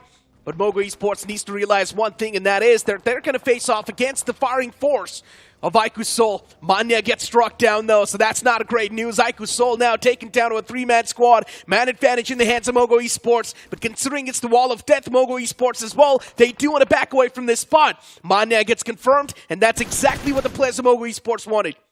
They certainly want that, right? Team iQOO Seoul from the other side of the ridge. All that they want to do is to try and pin down MOGO Esports. 3 players, 3 assaulters. They've done a pretty good job so far, but Manya, I believe that flank was extremely crucial. But for MOGO Esports, I believe their prime target has to be taking down these lads. But S-Power has been taken down. iQOO Seoul, are they looking to chime in once again? It seems like they are, Necro. There's so many big fights breaking out at the same time. It's also Team Insane against Blind. Even the players of Global Esports are taking shots against him, as iQOO Seoul is constantly trying to take a fight against the players of MOGO Esports, but they do find the equalizer. It's now an even Steven trade on the board. A 3-on-3 fight, but an 8 sails in, as it's going to find the knockout against Justin 2. MOGO Esports in a big world of trouble. They had the advantage to kick things off with, but now look at them. They've already been dismantled to just a 2-man squad. iQOO Seoul, once again, they regain their grip in this game. They certainly do. They are looking to scramble every single one of those finishes as soon as they possibly can. But Team iQOO Seoul, will they delay the inevitable? Or will they try and go for the rotation is going to be the question. Delta will try to smoke things up for a while. MOGO Esports trying to create a pocket of space to actually work with. I believe for them, it's all about the patient game. Wait for Team iQOO Seoul to actually move inside the circle. Wait for them to disengage from this fight and then move in. But on the other side, it's Team Hyderabad Hydras who are also trying to chime in against Reckoning. But Reckoning, they're taking a standoff. And not just a standoff, they're also swarming these players of Hyderabad Hydras. We all saw this coming. Hyderabad Hydras, that pounce was not great. They did find one single knockout, and on the back of that, they went for a fight against the DBSs. And that's where things just did not work out. One single smoke in the front for Reckoning Esports. They pretty much knew where the players are going to breach in from. They were just constantly spamming that smoke. And Hyderabad Hydras, they kept crumbling down. Systematic dismantle, that's what you like to call it. And now for Reckoning Esports, it's time to make it inside of the safety lines. But once again, safety lines are quite exposed out in the open. Reckoning Esports are going to face a lot of that brunt as they keep on getting closer to that.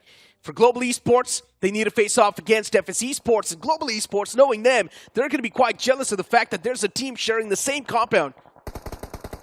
Talking about sharing the same compound, FS Esports, the first nade did sail in. Nobody gets eliminated from that, but it seems like Wizard has found the right space. The nade was cooked to perfection, but it's not going to find that elimination. Another one sails in. Team FS Esports, they're trying a lot, but they are falling. Wizard falls once again. Global Esports, they're on a trot. This is what I love about Global Esports. Straight up making the push, straight up making that pounce, as even Wizard gets knocked out. Ooh. Another nade's going to sail there in that room, but still, luckily enough, Clutch is going to be alive to see another day. As Global Esports, now they're over-aggressing. They need to watch out a bit more. They wanted to go for the revival on the Ninja Boy, but unfortunately, that's going to be next to impossible. Ninja Boy gets confirmed by TraceGod. The utilities are being tossed, but Global Esports is not finding the trade, and that's a problem. TraceGod is single-handedly doing a lot of that damage as Mavi's still there in the back lines at Global Esports. They messed up. They stepped inside of a spring trap for FS Esports. The field was well set. As Global Esports, they did try to crumble down, but unfortunately, it's the opposite way around. FS Esports with the big advantage now. It's just Mavi in the front. Not a lot can be done. Not a lot can be done, but you never really know. This is the OG player. He can pull off miracles, and he does have the shotgun. The S12K is there. The first man has been taken down. It's about finding the other two. The revival is still not complete on the first floor itself. Mavi, he knows he wants to confirm, but the revival is there. The nades are not.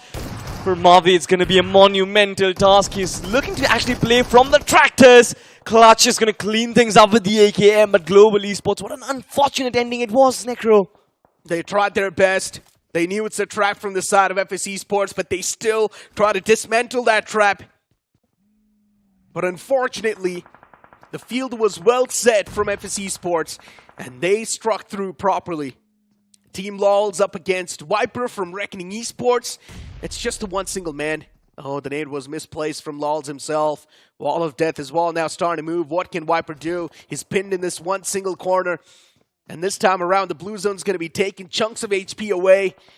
He needs to patch himself up, and that's what exactly he's doing. As the push comes to shove, and Team Lolzzz, they mess things up big.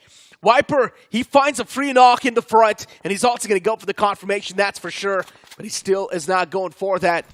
As now the man, Viper, realizes one fact, and that is that Team Lolzzz is still in the same compound. And unfortunately, the man gets eliminated by the play zone itself. Exactly, but look at Kunal. He has 7 first aid kits in his kitty.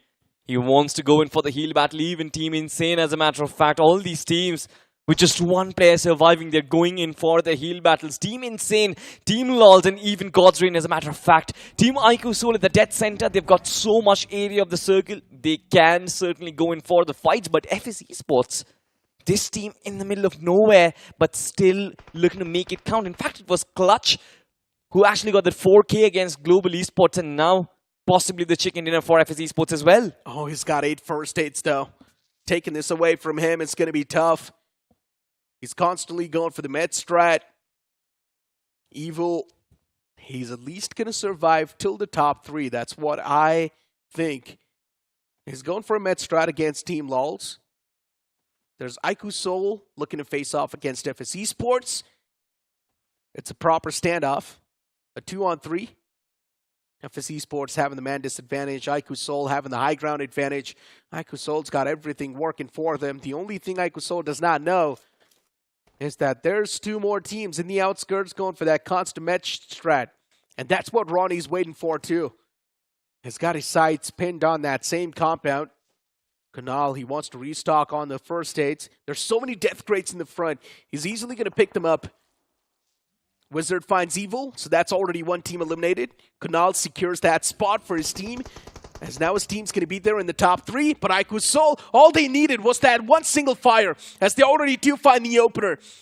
And as the fire came through, it broke the anonymous nature of the fight. Clutch was outside of the zone, and he will be wrapped up in the sheet. And this will be iQOO Soul's chicken dinner. Absolutely. There's nothing that Kunal is going to do that is going to take him away from it. Second position already. Man will try to go in for the first aid kits, but look at this. Nicole is already here. He's not going to find that entry, will he? Wait, does he find the connection? Wait, what?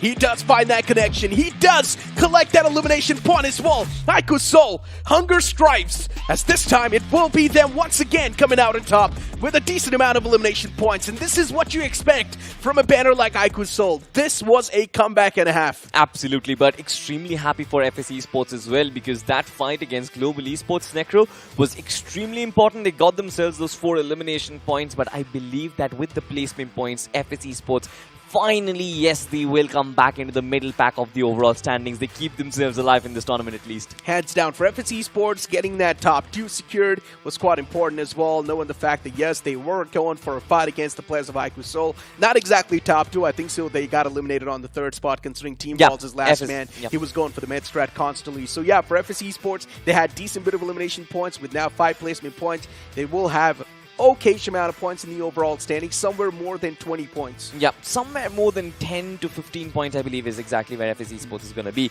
But anyway, apart from FS Esports, apart from iQOO Soul, I believe this game was sort of a lackluster performance from majority of the teams. For MOGO Esports as well, I kind of expected that fight against iQOO Soul, them performing much better, especially as Power. I said how much I expected from him. I believe that that man could have actually given them a lot of openings. Hands down. And even for Global Esports, man, speak of that, even they messed up big, right? Taking a fight against the team in the front. They tried their best to get something done. They went off against FS Esports, if I'm not wrong. And for FS Esports, the fear trap was much more well set up. They had each other's back in a proper fashion. For Global Esports, they were just getting dismantled. As soon as the first man, Ninja Boy, fell down, it was like a domino effect. Even the second man made the push. Even he instantly got countered. So not a lot could have been done from Global Esports in that spot. I genuinely thought Global Esports can as well dismantle that trap, but unfortunately that was not the case. They were way too aggressive, and that's why they crumbled. Even God's Reign and Team Insane, as a matter of fact, but we've got to give it to this lad time and time again. Viper just trying to stay alive for his team, giving his team the placement points and the finish point that is required. I really am starting to feel for Hunters right now, because that man has been facing the brunt of the bad form that he's been having so far. This last finish was also pretty flashy, honestly, especially from Knuckle to actually chase in. You know there's that one extra point lying somewhere. We want it because we're iQOO Seoul. Hey, they got 21 points from that game, right? Just because they claimed that one extra point. Now imagine these amount of points are going to put on towards the overall standings, and they've probably toppled over TWOB as well at this point in time, right? Considering TWOB, they still need to play their 2 games, which they will be playing in the upcoming moments. But for iQOO Seoul now being at the top of the chart all the way from the bottom, now that's quite important, right? It's such a big catapult in the overall standings. You move on the conversation towards Honored Rivals. I'm not going to lie, I had a lot of expectations from this team, but they once again failed to deliver. Absolutely. I mean, Honored Rivals, Carpediem, they just vanished in the middle of thin air in this match. I expected a lot more from them. We saw Honored Rivals, their rotation was perfect. They were trying to make their way in from the southern side, but all of a sudden it seems like as soon as the circle shift towards the north, none of the teams from the southern hemisphere could actually make their way in. They were struggling, even Global Esports as a matter of fact. I believe that push against FaZe was just to counter that hard shift, but even that failed. Yeah, for Global Esports, they just wanted to find themselves a bit of that pit stop, right? Yeah. Considering they knew that, yes, the zone's moving up a little bit more, they need to find themselves a bit of that shelter to play with and try and get the lay of the land, what's exactly happening inside of the safety lines, right? And Global Esports, as they collided against the players of FS Esports, we know exactly what happened, so I do not need to go in depth over there. But the real conversation over here has to be that all the teams that performed on the day one itself, MOGO Esports, Team Versatile, they were not able to pop off today. 100%. And there has to be a lot of surprise for Versatile and their performance because did not expect this to happen. They were playing in with a 2-2 split. I don't know why. Somraj did manage to find the knock, but he had no support whatsoever. And I was screaming on top of my lungs, where is Aquanox and Infinity OP? Why are they not together? That's the exact point, right, that I'm trying to make. It feels like Versatile is actually struggling when it comes to team communication. Yeah. It's not just that they're not trying to reveal their main cards. It's actual struggle from Team Versatile. And I'm not sure what's going to be the thing that breaks that struggle. Maybe momentum is something they need. But as you move on towards the point standings, iQOO Seoul with 21 points. They're doing pretty good, pretty much at the top of the chart. You've got FS Esports with 12 points, Team Lolzzz with 9. Team Lolzzz consistency across the deck, and I'm loving that. Godstream 2, 8 points. Secure Team Insane, 7 points. These 7 points are going to put them in the first 8. Absolutely, they certainly will. But Carpediem, 7 points from this game. I believe they were looking for a lot more. We have been constantly saying it. Carpediem, they are built to actually drop 30 bombers game in and game out. And then look at that, the second page. A lot of disappointment. A lot of teams who actually performed in the first day. You've got MOGO Esports on the second page with just 2 points. You've got Hyderabad Hydras, who had a fantastic game 1. Just completely dropped the ball once again. Just absolute no communication whatsoever. For Honored Rivals, Versatile as well, the same thing. But for IMPRNT Esports, Necro, it seems like the problems are starting to rise because they are lacking quite a lot on the overall standings. The problems are also for Blind Esports, by the way. It's quite a known banner, and even they haven't been able to pop off. Keep that thing in mind. Even for Global Esports. Now, you would say, yeah, Global Esports is not performing, but keep this thing in mind. They're still pretty consistent. Game 1 was consistent. Game 2 was pretty consistent as well. So in the overall standings, they're doing great. They certainly are, but let's have a look at the match summary as of now. We've got 57 finishes, 0 vehicle finish in this one. I almost felt like there's going to be that 1 vehicle finish when Immortal was being surrounded by MOGO Esports and their players, but that did not happen. And in fact, even that fight against iQOO Seoul, I believe that majority of the players flew in with their vehicles. I thought that it would be a couple of vehicle finishes over there, but that did not happen either. And on the map of Miramar, yes, gone are the glory days where the sniper rifles would give us 500 meters, 600 meters longest finish. That's not going to happen anymore. Yeah, that's not the point though, right? Considering it's the shotgun meta, we know that's going to be cut down by a mile. But the real conversation should be somewhere around the fact that now the final zones are much more tricky to pull off, right? Considering it is the shotguns that you're facing off against, even a 2-on-4 can be easily pulled off, and that's been the big X factor that the shotguns brought into play. It might just be a good thing for the players, but it might just be a bad thing overall as a competitive scene. But still, man, that 2-on-4, if that's pulled off, it's still the epic moment, and we are here for the entertainment. Exactly right, and Mavi, especially with that S12K on that fight against FS Esports, I thought that when he got that first knock, he might actually pull off that clutch as well. He had that 2 players upstairs, but of course, we know as a matter of fact, when you've got 2 crosses pointing at you, you only have 1. It's always going to be very difficult. Yeah, too much to bite, right? And for Mavi, it makes a lot of sense he was not able to come out on top. He's still going off against quite the formidable squad of FS Esports. It's tough to strike him down at the end of the day. But for now, let's move on to a short break. We'll be right back. Have you seen my phone? Yes, I have. It's so So gorgeous. Yeah, bro. Really. Hey, but have you all seen it? Mega Taskers win at every level. iQOO Z9S Pro with 3D curved AMOLED display.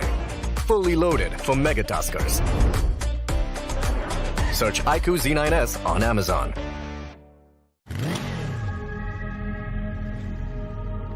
The movie starts in 10.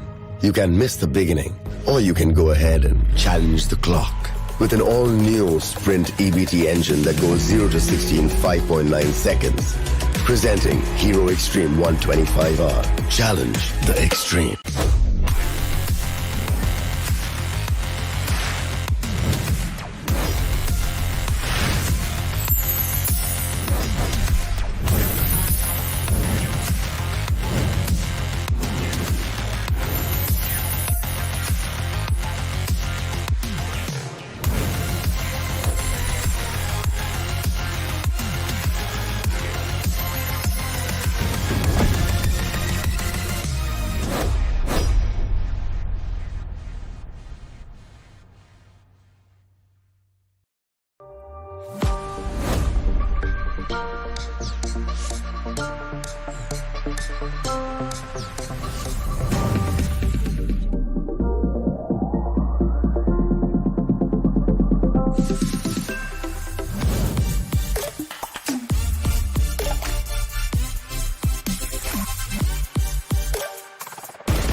Welcome back after that short commercial break, and now it's Fixes with me on the panel. Fixes, you were pretty much sitting in the back lines looking at the game, and iQOO Soul, once again, pulling off wonders, right? Finally, again, you could have that huge sigh of relief that iQOO Soul and all their fans were worried, especially after day number one matches ended for them. And getting this chicken dinner is definitely an icing on the top of the cake, because this one was big, right? Now they might have crossed over that 35 plus points barrier, I think in a very comfortable position. Even for FS Esports, finally striking back as well, getting that top 3 finish with decent amount of elimination points. Now at least they're going to find themselves in a good spot in the overall standings, right? Not exactly doing too bad down in the slumbers. Moving the conversation on towards Global Esports. Yes, not exactly that Global Esports bang-on performance, but they're still pretty consistent in the overall table.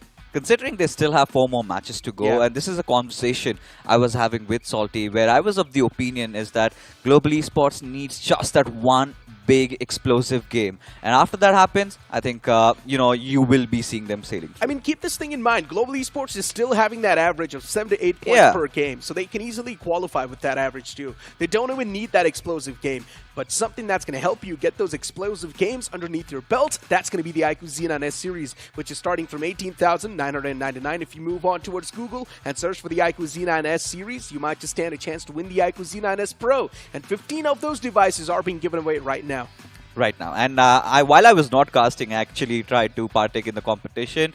So far I haven't been unlucky. I have been unlucky, but you guys can definitely try your luck around. But now I think, Necro, we're done with Group 1 matches already. Now it's time for Group 2. And this is where things get really exciting, because there have been a couple of teams that we've been eyeing out for. I think one of them has to be Orangutan. Hands down. But then speaking about the newer names, right, Team Dragons, they're currently at the top, by the way, in this group with 35 points. And we never saw this coming, especially from Team Dragons. And moving back the conversation towards OG that you just brought up. For OG, the struggles are back. And this is a really bad sign, by the way. As the tournament is nearing its end, OG is once again starting to struggle. I'm getting a little bit of those flashbacks, man.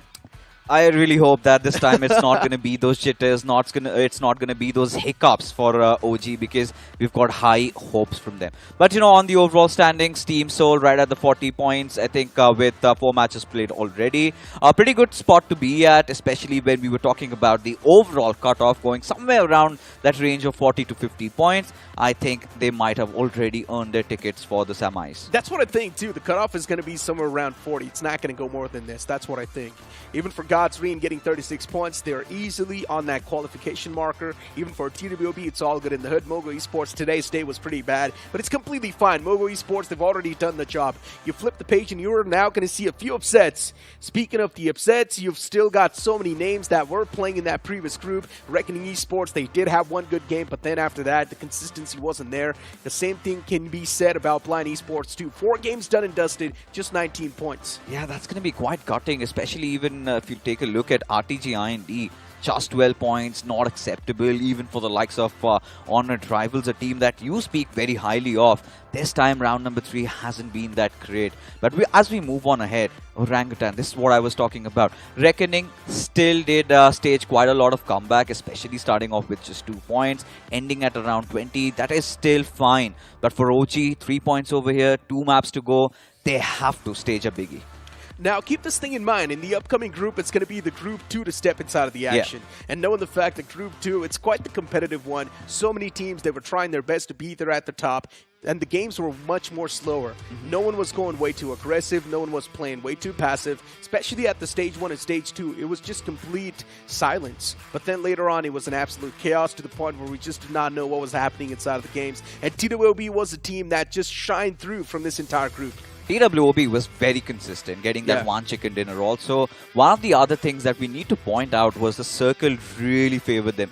Every single time you saw TWOB, they were respecting it. Right at the smack center. And then there were a lot of those fights, especially if you remember that Erangel game where the push came in from Team Bliss and how easily they held on. So that was something really nice. You talked about Team Dragons. I also felt they played exceptionally well in that game of Miramar. Loving considering the fact they have been the outliers in this tournament for all these newer names to come in and strike so heavy is really good. But apart from the struggling ones, we know about OG, but then there are certain others. Raw Official and GENxFM. GENxFM haven't even secured a single point. Yeah, for GENxFM, things are still looking pretty dicey. And we spoke about GENxFM as the burning torch consistency, especially in the previous round, man. Even in round 1, GENxFM was doing so good. They were there in the top 16 of the overall standings. But now look at them. What is exactly happening to them? A complete opposite side of the spectrum performance. And you speak about the playing 4, they have been playing with each other for such a long time. So one thing is for sure, synergy is not going to be the issue. Something has to be going on behind the scenes. I think they have to go all out in this one, at least show that intent of taking fights. Something that finally FS Esports did today, taking down the likes of Global Esports was really amazing. But when you take a look at all these teams, WSP, they've had a decent day so far. Yesterday, the first game was quite stellar for them. But Inferno Squad, another team we need to talk about a little bit because, again, the BGIS Grand Finalists made a couple of changes in their roster, but not at the best of position. Somewhere around, I think, 9 to 10 points. They can make a big recovery. But 8-Bit, again, one of those teams that was quite impressive yesterday, Necro. The first game got the chicken dinner. Second game, Juicy was on a whole different level. Hands down, for 8-Bit, it's all about consistency, right? Round 1, doing pretty good. Round 2, once again, good performance. Even over here, 8-Bit's doing pretty nice. Yeah. It's a T1 team at the end of the day, right? They can easily move on forward to the Grand Finals. That's what we expect 8-Bit to see. But now the real conversation should be around the mid-pack over here, right? Especially CARNIVAL Esports, Team Bliss. Speaking of Team Bliss, we know it's a do-or-die run for them. Day 1 wasn't exactly that great. Day 2 has to go their way. And unfortunately for these teams, they're going to start things off in an off map, and that's going to be the map of Sanhok. It's going to be the map of Chaos, and hopefully this group is going to bring in that ruckus that we all are waiting for. I really hope so because in Sanhok, anything can happen. We have seen how Circles kind of throw everybody out on a toss, and this time, at least for the ones that we want to see them making a comeback, they need to deliver. As the plane flat pat's going to be starting all the way from the extremities this time, starting from the northern side, Camp Bravo to Hathin. This plane flat path is once again going to be catching a few teams off guard. If you want to move in towards the extremities down south, it might just be a tough stretch, but that's where we are here to see the drop collisions. And that's what's going to be something that's going to add the spice in this group, especially because yesterday we kicked things off with Group 2, and this group was way too passive. We want to see the aggressive footing, and that's been the main concern for a lot of these teams. When they do not tend to perform, these teams tend to play even more passive. But something they need to understand is that the only thing that can restore their confidence is the eliminations. So they need to go for the fights. The idea is quite simple, Necro. We want all these teams to sort of take a page out of the books of Carpediem or maybe a couple of others that take those early fights, engage in those 4v4s. need to believe in each other. Because as things stand, you could see all these players, they've taken the plunge. And this is a circle we witnessed even yesterday in which Insane came out swinging through just around that quarry area. But our eyes are searching out for those any drop collisions.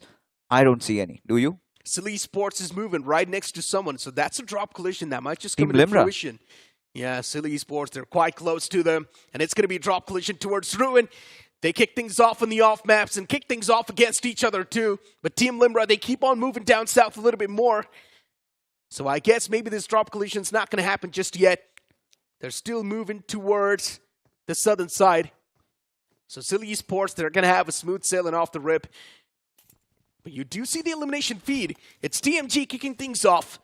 They do get that one single elimination point to start things off with. I think it's quite hefty, especially if you talk about Team OG. Feels like they've not just lost one, but a couple of their players.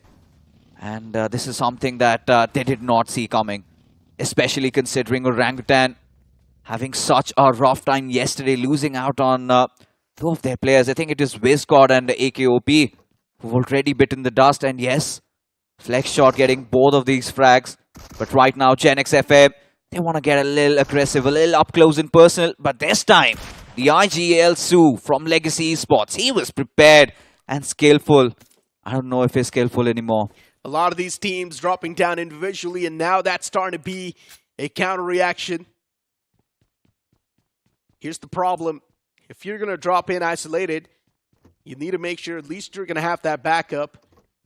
The cavalry should be arriving as soon as possible, but that's where even the man from GENxFM messed up big, and that's where even the players of OG messed up.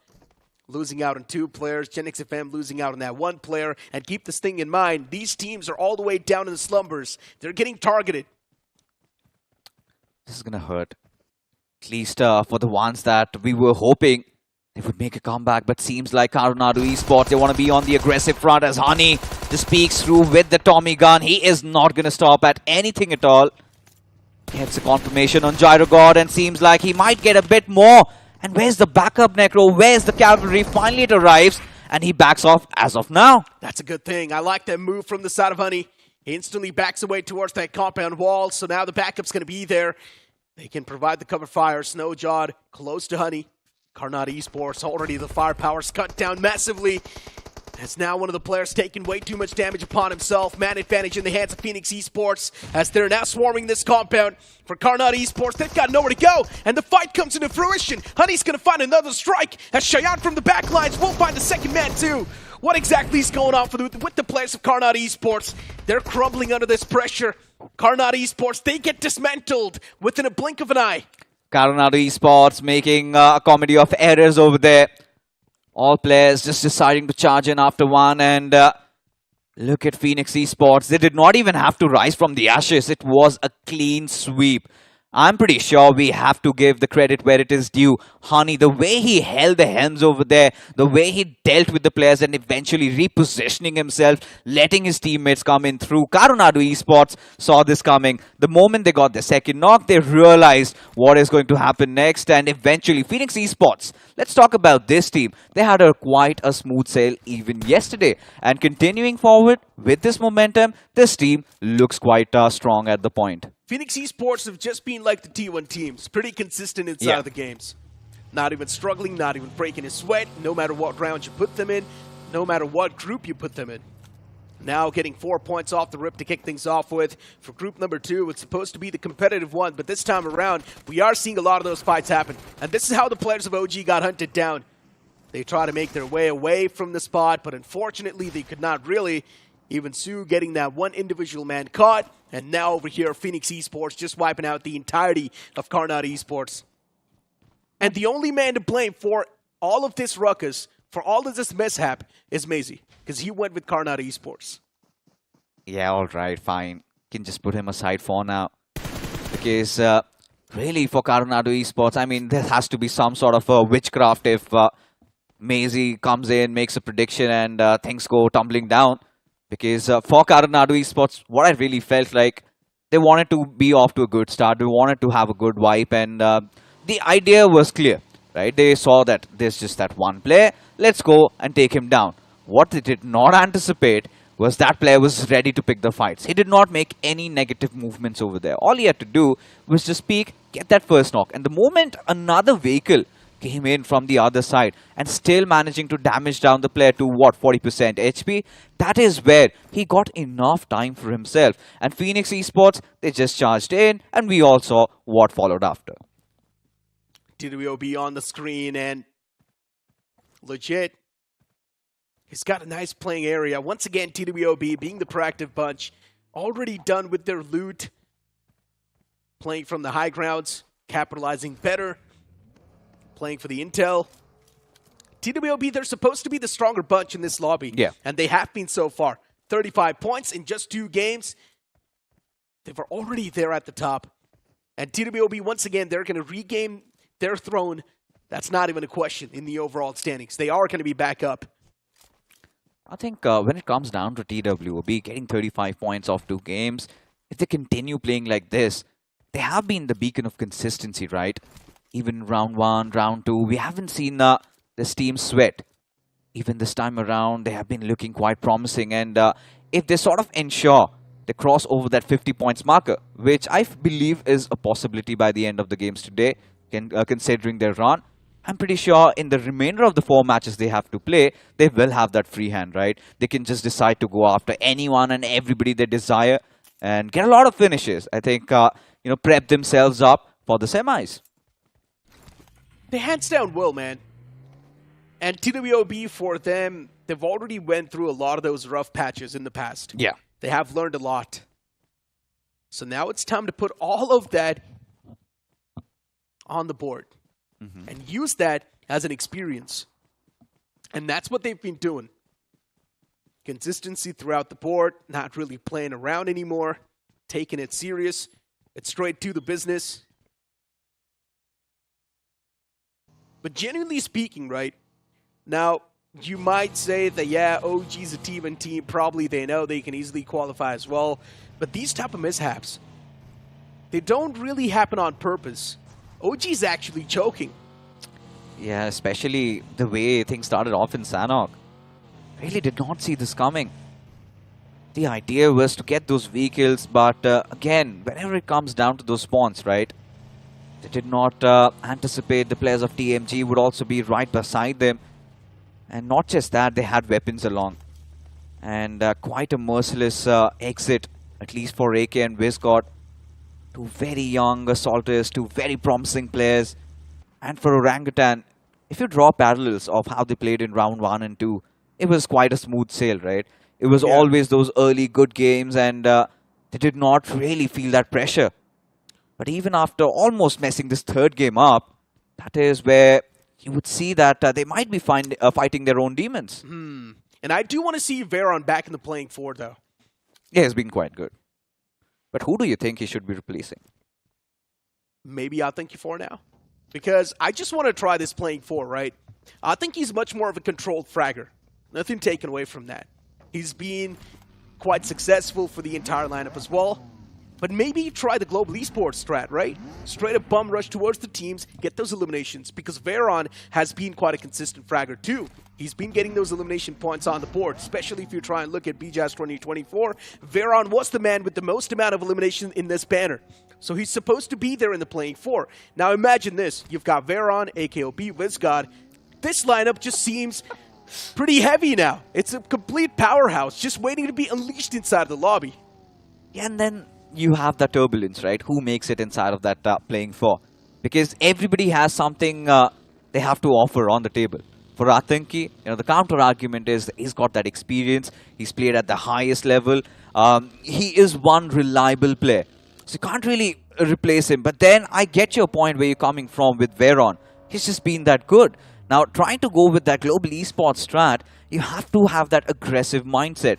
Now, for Aru, he is one of those IGLs that really, calculates every single thing. He looks at the odds, and if it favors him, he moves ahead. So that is one of those things that Orangutan really need to consider. So in the recent third-party tournament, OG was playing way too tactical, even though they've got the firepower to play with. Now, Aru took a backseat in one of the days, and it was Atanki leading the pack. Yeah. And OG was actually doing really good. They were taking those firefights. They were coming out on top, getting those constant points on the board over and over again. So maybe even this is one of those changes that can work through pretty well. But this change should be made in the round one itself. Those should have been the testing waters, because OG, they pretty much knew they can qualify easily. But you know what? Something that can help you qualify in big tournaments is also going to be the iQOO Z9S series, which is starting from 18,999. You know, carrying forward this discussion, of course, we remember that tournament. Aru was sick, but Atanki just chiming in, and they have been together for quite some time. I think a couple of years now, because when the coveted OR Esports split up, Atanki and Aru decided to stick together. Right through their time with Midwave, they had a small spell there.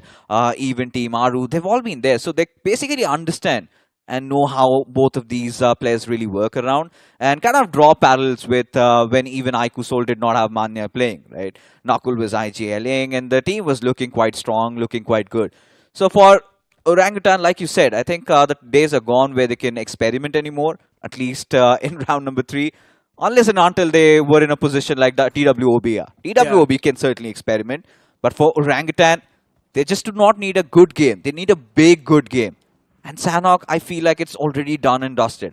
I think anything more than 5 points would be something that, Orangutan has to be very happy about. But taking a look at the circle, look at this Necro. Phoenix Esports, they have the smack center, but it is still flooded with so many of the other teams who are also entering in. Yeah, this is going to happen. Sanhok is a zone-oriented map, and a lot of these teams not even taking a fight against each other. And now Sanhok is starting to look like the slithery Snakes land. Once again, so many teams right next to each other. WSB, they do break that silence. But it's just going to be that one single elimination that follows up. That's it. And we were also having a conversation about Inferno Squad, right? Mm-hmm.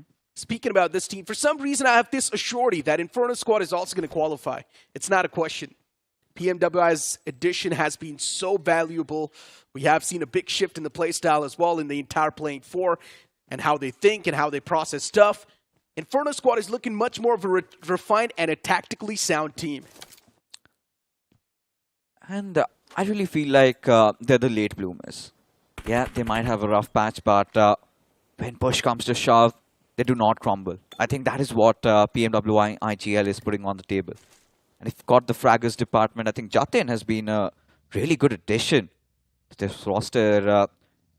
He's been contributing quite invaluably there. But for Team Limra, let's talk about them.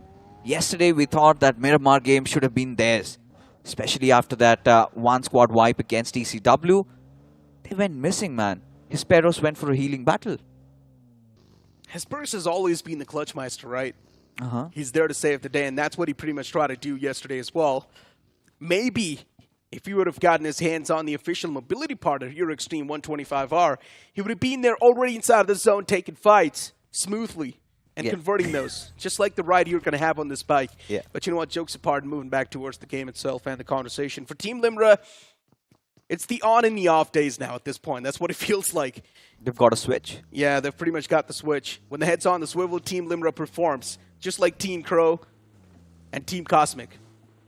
But that's not really going to work out. Consistency is something that you need. And for Team Limra, in the overall standings right now, they're not doing too hot. But considering it is Team Limra, for some reason, I've also got this hope and a surety that they can qualify. This hopium and the copium, such a deadly thing, right? We always have unwavering faith on certain teams. And with Team Limra, I get it, where you come from. But look at the circle shift. TWOB once again. What have they done? For the third time, they have got the center of the circle. And I believe in this particular zone, that is the best spot to be at. You've got the perfect cover. You're right at the smack center. And I do not see a world where they lose this game. The zone's going to move out in the open, and that's where TWB can actually lose. And it usually moves on the top left, where the players of GENxFM are. So if GENxFM plays this game properly, they can isolate their duels against the players of TWOB and come out on top when they decide to move out in the open.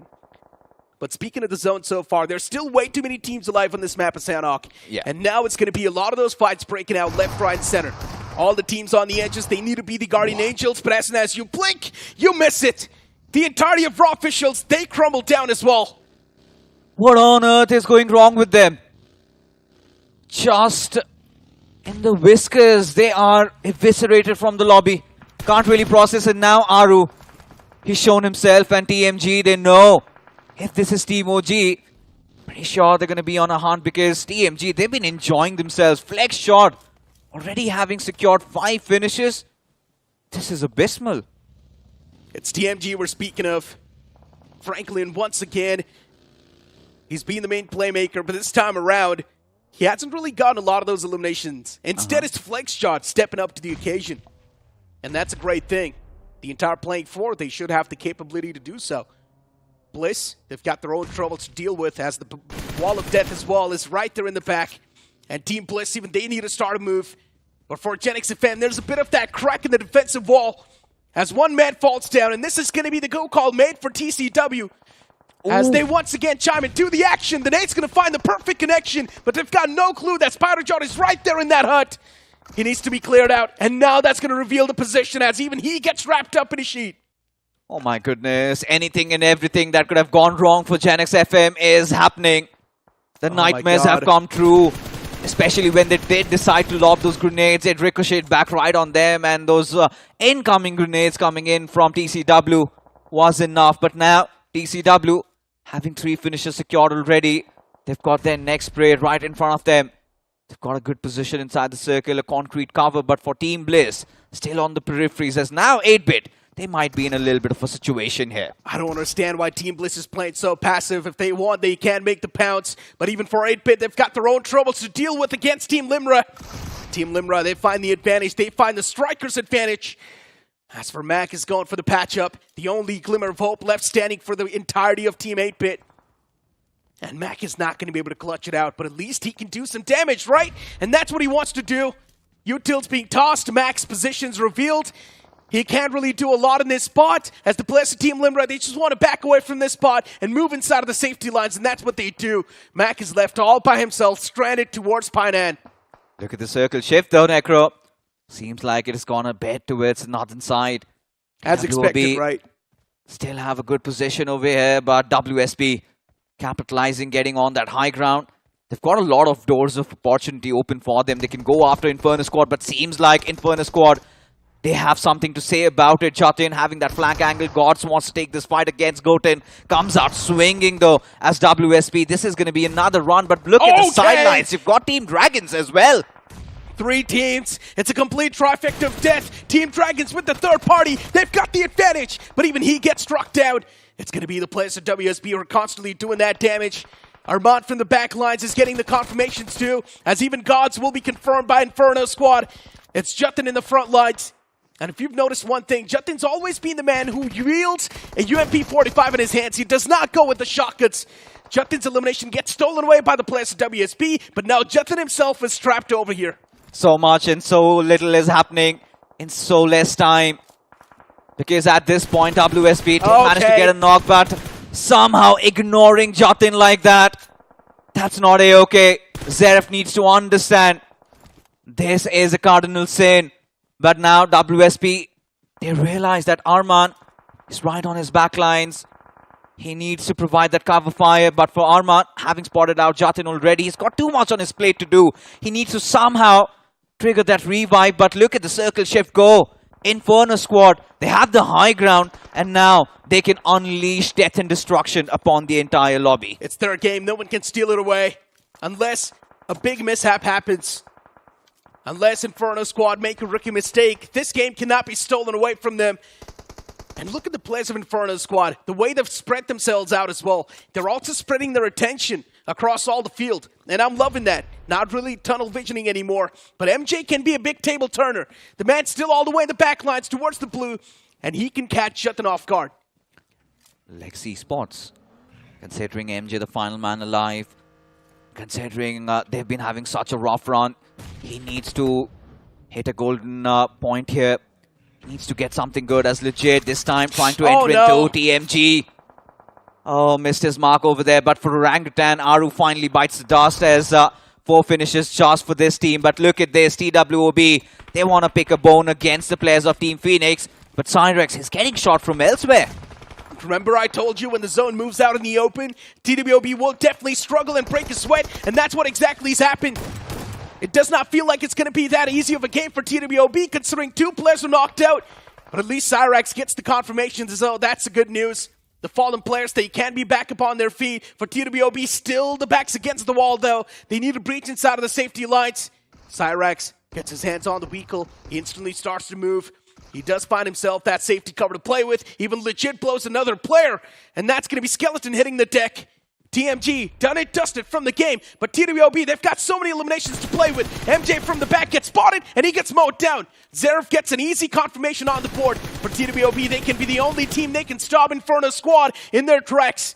9 finishes so far accumulated. And remember, Fixes, I told you, whenever I see Inferno squad on the screen, I do get this assurity that this team can qualify. And Jatan has gone big once again. 5 finishes already. And that was a freebie coming in from Legacy. But look at him just hammering down, pummeling the players over there from TWOB. Everybody just cornered, barring legit. And seems like, yes, his feet were visible. And Zeref, he's not going to show any mercy. As now so many of those squads opting for a heal battle. We've got Team Bliss, we've got TWOB, we've got Team Limra, TMG, 4 of them. So now Inferno squad, they know their work has been cut out. Just deal with Cyrax and this chicken dinner is pretty much theirs. 12 finishes, Fixix, and even Cyrax gets claimed. That's it. But even TWOB got away with 10 finishes, by the way. So that's a lot of points accumulated, even by the players at TWOB. The world battle. Limra, Bliss, duking it out against each other for the med strat. These guys do want to get that second spot secured for themselves. For Team Bliss, I'm not sure what exactly is going on with them. It's supposed to be one of the alpha male teams, but still they're struggling to find that form. I thought almost Franklin can find that strike as well, but now for Team Bliss, they've got the most amount of meds. This should be their second spot. No one's going to steal it away from them. But yeah, for Inferno squad, speaking about them, Fixes, I saw this coming a mile away. A nuclear performance in this game. They've already secured that spot. This was a comeback we were hoping for, right? Especially considering Inferno squad somewhere in the middle order. But we knew the squad could just come in through that one good fight early on. Kind of set it up. And they just had to pivot themselves. But for Team Bliss, I think a second position isn't too shabby. If they had a little bit of more of those finish numbers, just getting 9 points out of this game, it's a decent start considering Team Bliss, they've seen better days than this. But for Team Orangutan, for Team Raw officials, the concerns still remain. As Inferno squad, yeah, they can celebrate. They can. And we pretty much had a conversation about this, right? I told you Inferno squad, they can easily qualify. And once again, they proved the exact thing. With this big game now, they propel themselves directly in the top 8. Somewhere maybe in the top 5 as well. It's an absolute nuclear performance, a stark statement made to the lobby by the players of Inferno squad. As Team Bliss, even they secure the 6 placement points and the 3 finishes, and that's going to give them 9 points in total in the overall table. Yeah, we've talked about this. Team Bliss, nothing really worrying them. They've made peace with their fate, and this is it. That's all she wrote. Inferno squad get a very good chicken dinner for themselves at the right time. Especially in one of those off maps like Sandhawk. And now they must be at ease, considering they do know that one more game remains and they might have crossed that 20 points marker. And all they can look forward is for that 7 to 8 points more. And I think this is more than they could have asked for, considering this lobby was also filled up with so many of those consistent teams. But TWOB, just another day in the office. I'm pretty sure they must be at the tippity top in the overall standings. They had 9 finishes and 10 points in total when they got eliminated. So it's all good in the hood. Still, consistency is going to be on the board. But we pretty much saw this coming, right? The zone was going to move in the upper side, and that's what exactly happened. The zone shifted out in the open towards the northern side. Only if TWOB as well could have seen it coming, they could have spread their wings a little bit more and go for the med strat maybe on the northern side and then try and pick a few more teams from the back lines. They could have tried to go for that as well. But for TWOB, still they decided to be there right in the smack center of that circle. The zone moved away from them, and then later on TWOB, they got screwed considering they could not really do a lot. They needed to fight through a lot of those teams. The real conversation over here has to be somewhere around TMG. Considering TMG wiping out so many formidable names, even Raw Official, they fail apart against them. So yeah, for TMG it was quite an easy cakewalk. I still cannot fathom what happened to Raw Officials there. We just get over towards them and they're suddenly wiped out. And I think we were all taken aback considering Raw officials, they had an absolute disaster yesterday. Even the 2 games they played, they did not do quite well. I think just 2 points secured today. This time it's a nada for them. And it's just not Raw officials anymore, right? It is also GENxFM that we need to be concerned about. I don't feel like they've got even a single finish in this one also. And 3 games gone, 0 point. I don't like it. You're speaking of GENxFM, what happened to OG? Off the rip, they took heavy hits upon themselves, and then later on, they just poofed into thin air. OG is still struggling. And this has been a main conversation that we've been having for such a long time. But still, for some reason, OG is not able to make that comeback. And the struggles are now clearly visible, way too much on the board. And if this same thing keeps on happening, keep this thing in mind today, they reach their halfway marker with the games as well. And if they're not able to perform in the last game, that means they've got too much left on the upcoming games. When you actually critically analyze as to what has been going on with OG, I feel like it has something to do also with the luck factor. Even yesterday, if you remember that first game of Erangel, hear me out first, because we had a certain shift where they had the complete control of the circle. And then they had so much issues really getting there, and then eventually their players were lying out in the open. They ran out of utility.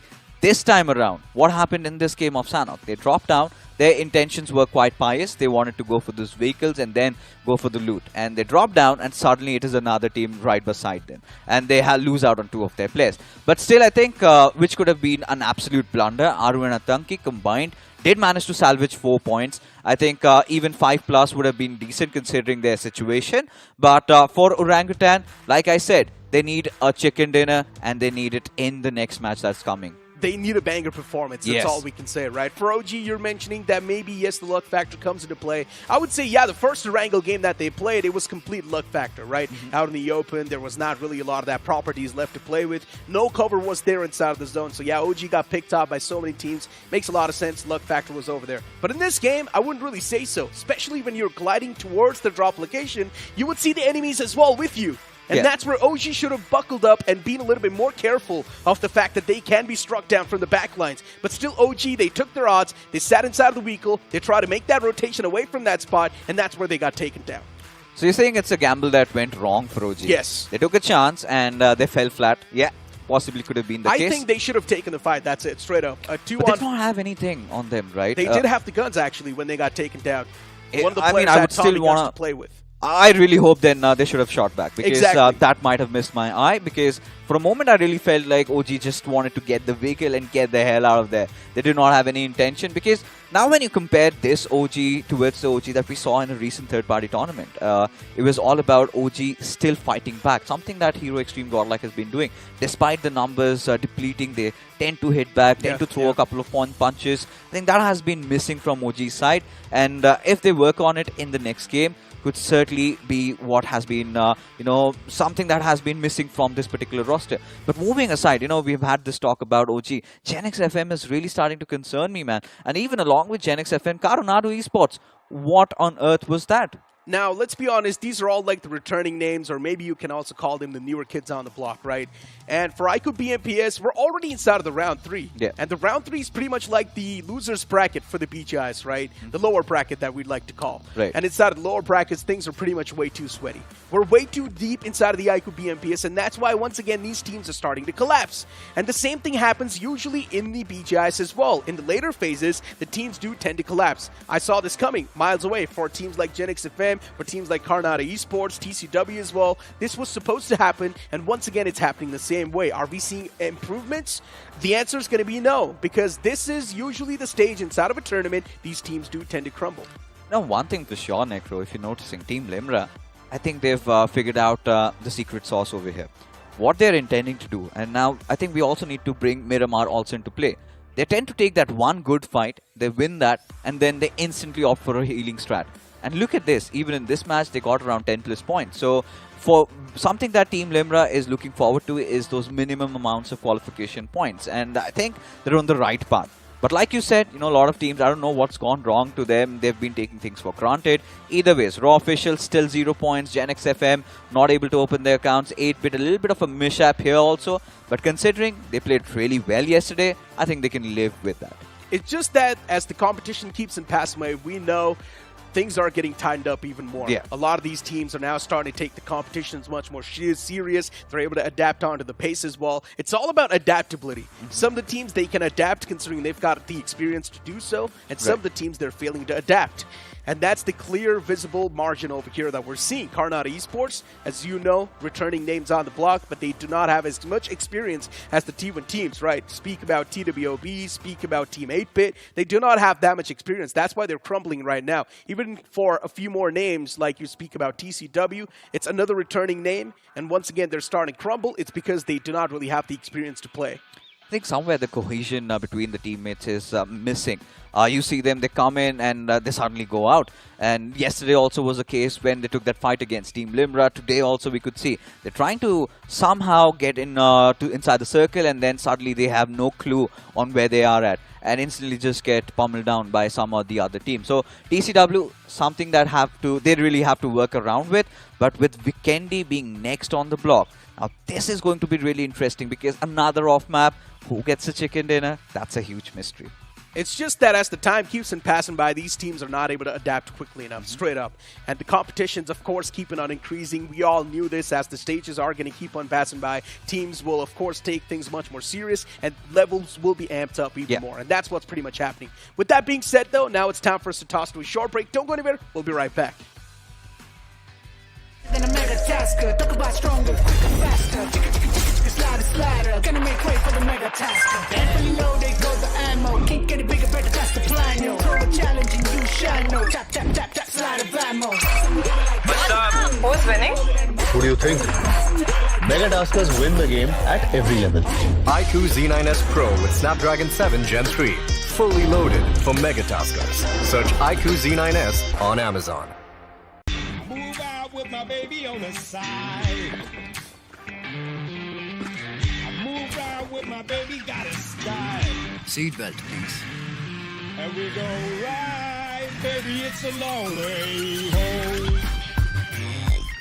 The new Xtreme 160R4V, the fastest 160cc. Challenge the Xtreme.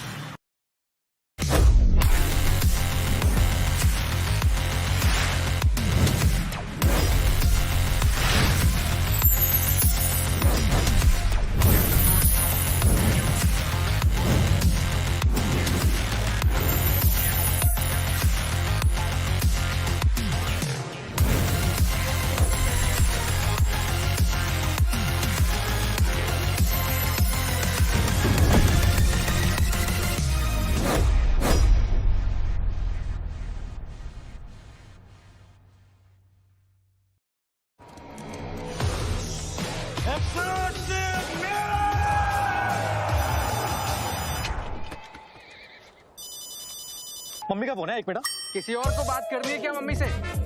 Take 63. Ouch. I'm not doing this. 300. यार ये एक्सूट इतने cool है, लेकिन अगर shoot ही नहीं होगा तो दुनिया को कैसे पता चलेगा? X-Suit's so stunning that even Dynamo won't let us tell you about it. X-Suits, a million reasons to keep everyone away.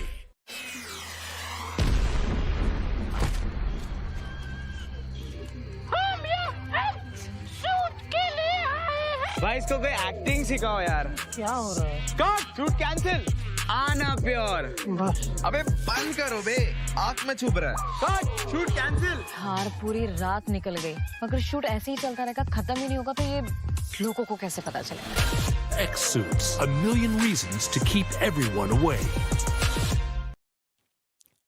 I don't know if it's just OG or this man Salty, but whenever he comes on the desk, seems like he carries on that misfortune. So Salty, do you have anything to say about that allegation that has been made on you? Honestly, it's been a very long time the allegations have been made on me. It's not just OG, there are multiple other names as well. Some bulls are on the blocks are also trying to hunt me down as of now, but majority of the people think that I'm the reason, but unfortunately, I believe it's also the gameplay that has to be blamed as well. Maybe, yes, I am the unlucky charm, but then you can't really, make amends for the bad performances that the players have been displaying so far. Very disappointed with Orangutan so far. And it seems like to actually come out of that slumber, they need that hero to actually rise once again. I'm looking at AK. I'm looking straight at you, AK, and I hope that this man actually raises up some lights in this room. So a lot of ladies were actually right. He's a red flag. Oh, Try to avoid it. whoa! Just stay away. But anyways, back to business, back to what things matter right now. It is going to be the map of Vikendi. Yes, and sir. Orangutan has one last chance. Along with OG, it's going to be also the likes of R4W and even GENxFM. But now, before we head over into the map of Vikendi, we need to talk about somebody who's made this entire thing possible.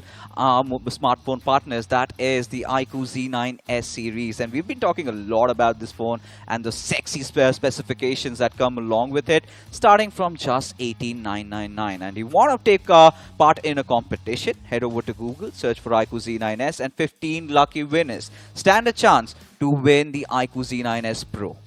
Well, I also participated in that competition, that lucky draw, and imagine what was the result.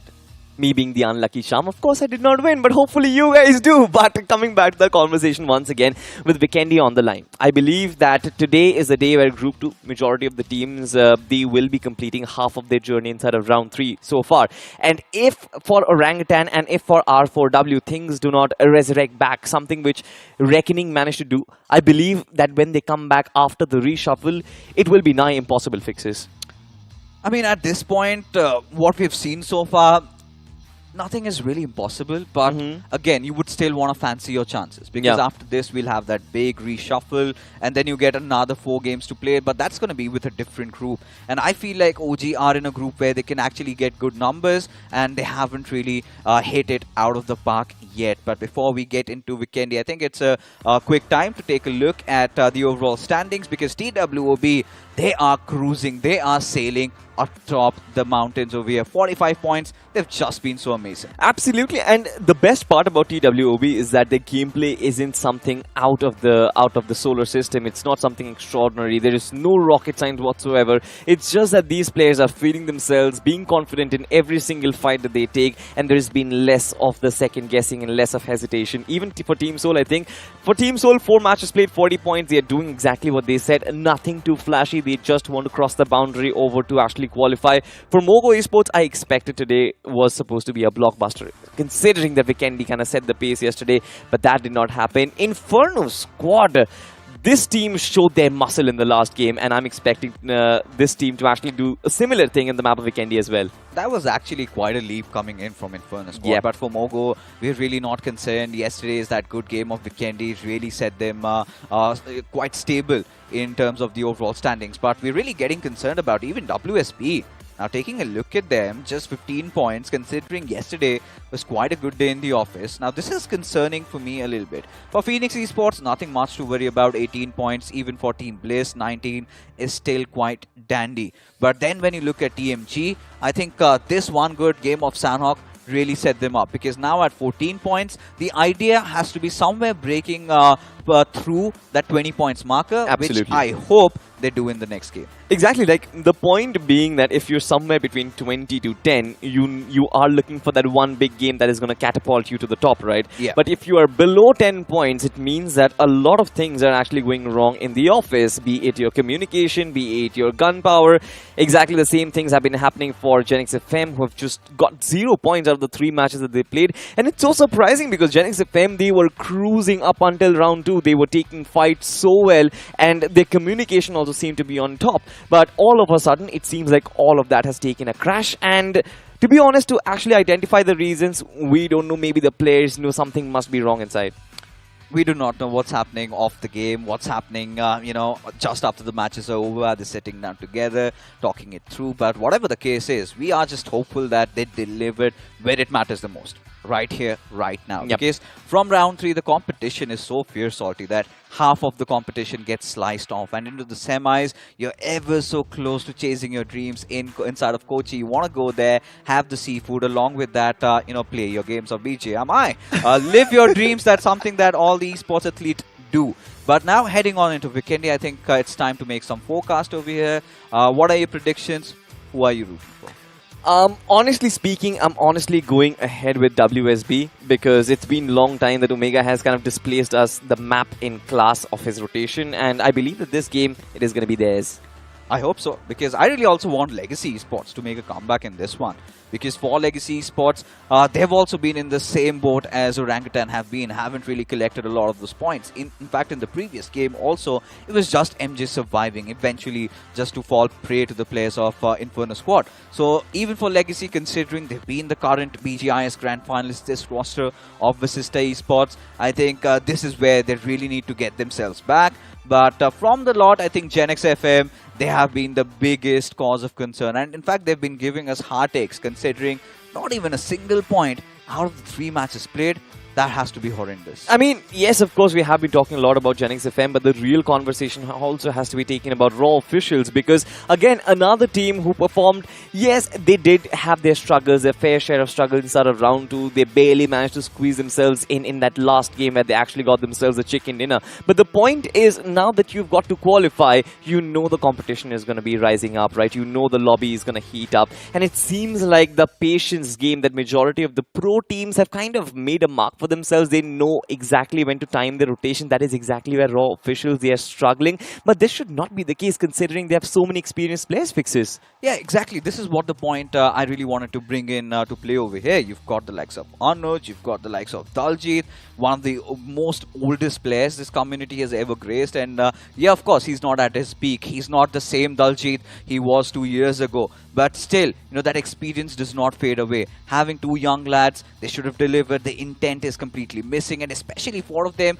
always sticking together in one place, and it takes just what, milliseconds to kind of take them out, and that has been a huge cause of concern. But I just hope Raw officials and all these teams struggling make their comeback in this game of Weekendy.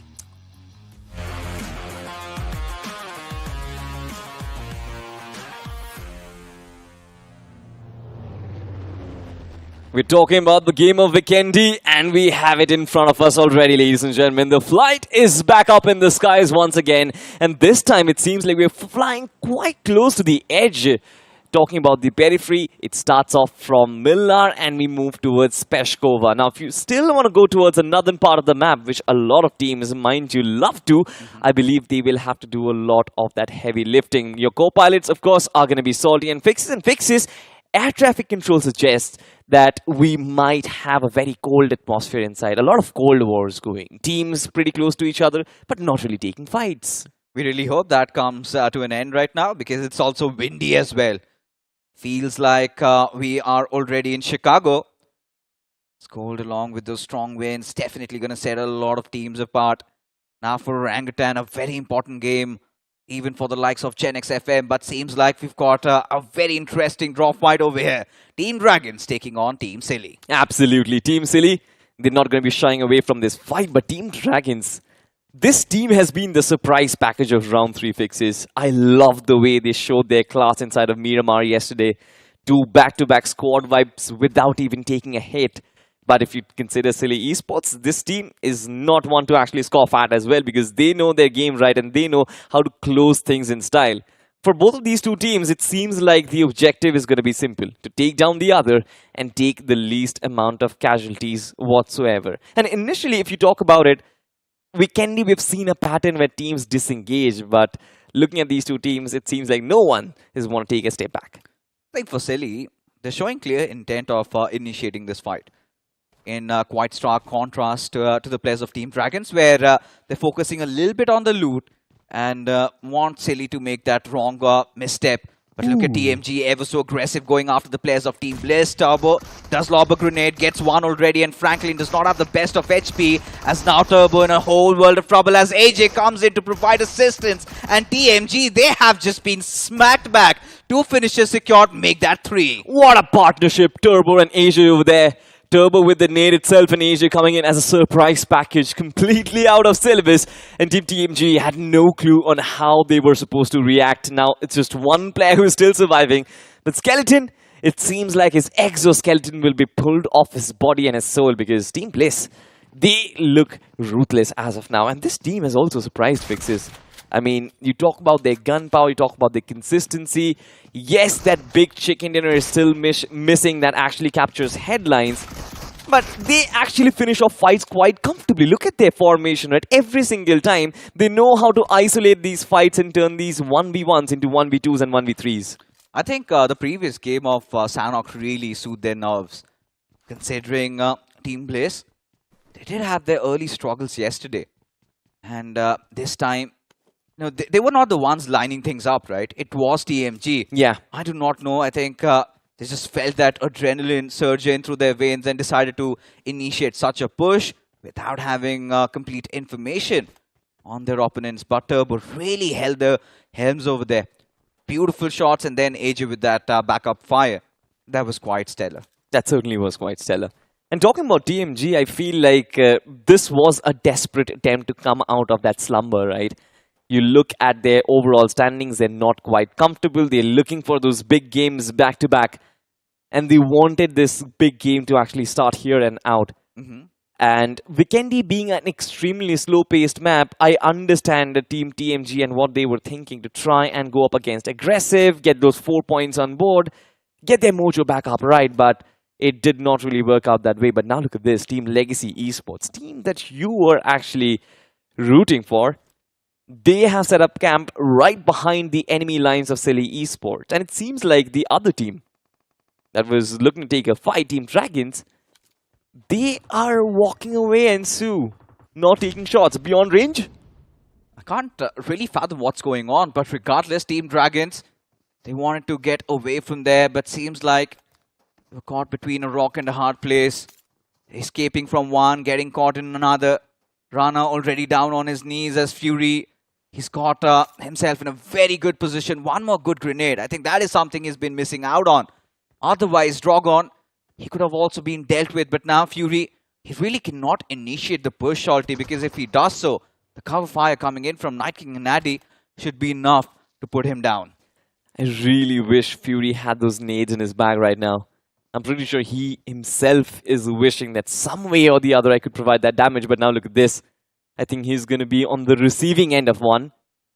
Rana cooking that one. Oh, it's on target! It's a 3-pointer. Michael Jordan is going to be extremely proud with that. And there goes the first player of Legacy Esports. Being knocked out, finished out of the game. The rest of the players, they're way too separated. No trade potential whatsoever. I don't know. But I can see a discord happening between the players of Team Legacy. They are literally playing like headless chickens over here. You've got Fury holding on the fort for quite some time. Where is the assistance? This had to be coming, right? Look at the players of Team Dragon. Rana did not just get a revive, but Sue, he's having his own problems. And the other big question is, what really led Team Legacy to come in pouncing like that? And now Sue, of course, he gets that opener on Inferno, but here was the trade. And where is the cavalry? Where is the support? Nowhere near to be found. Absolutely, and I believe Legacy Esports, they chose their own demise by themselves because, I mean, with their position, they could have actually gone in for a third party, let Silly Esports and Team Dragons duke it out amongst each other, and when they're weak and try and strike when the iron is hot. But Legacy Esports, they choose a track which is so unorthodox, fighting against two teams simultaneously. It's just not unorthodox, Salty. It is quite stupid at this point. Look at the players. Look at on the map feed. Everybody is fending off for their own. Seems like they do not want to play together as a team. Seems like they've had enough. because at this point, I'm pretty sure Fury and Sue were taking their own individual fights. Yeah. It was a minute plus. I think that should have been time enough for the other two to really come in and provide some assistance. Not even a single one decided to show up. That is the main question, of course. MJ and RageGod, they've got enormous firepower under their belt. They know they can win fights if they take it cohesively. But somewhere down the line, it seems like Team Legacy Esports, they had no direction. They did not have the sense of leadership or the call out to actually do according to their plans of their leader. And as of now, it seems like they will be left without one. Legacy Esports, for them, their journey towards the circle is going to be a tough one, but I believe for the rest of the teams, for Silly, for Team Dragons, as well as for Team Bliss, the ones who have been successful in their initial fights, I don't really think it's going to be a hard task. Teams that are on the top of the overall standings, they're doing pretty good in this map as well. Yeah, I think for Legacy, there's no way to sugarcoat what just happened. You could clearly see, right? Even for now, MJ and RageGod are still not playing together. They're still focusing on the loot. And the biggest question still remains a mystery. Why did Su have to go after the players of Silly? And why did Fury have to be sticking out at where the players of Team Dragons were? And even if he got a knock, he knows that there's no assistance. Just back off. That greed definitely turned out to be a sin. But, you know, again, looking at how the circle has formed out, Salty, it's around Goroka, 8-bit. They tend to have those beautiful games in Vikendi, and now at a very promising spot. Definitely, right at the smack center. Yeah. But I'm kind of worried about the other teams, right? I'm kind of worried about Team WSB so far. They play in from the periphery of the map, which is completely fine. But now they will have to find that injection point. And I believe a kind of a player, a kind of an IGL that Omega is, he will not want any other team to interfere with his rotation paths, where KARUNADU Esports exactly is.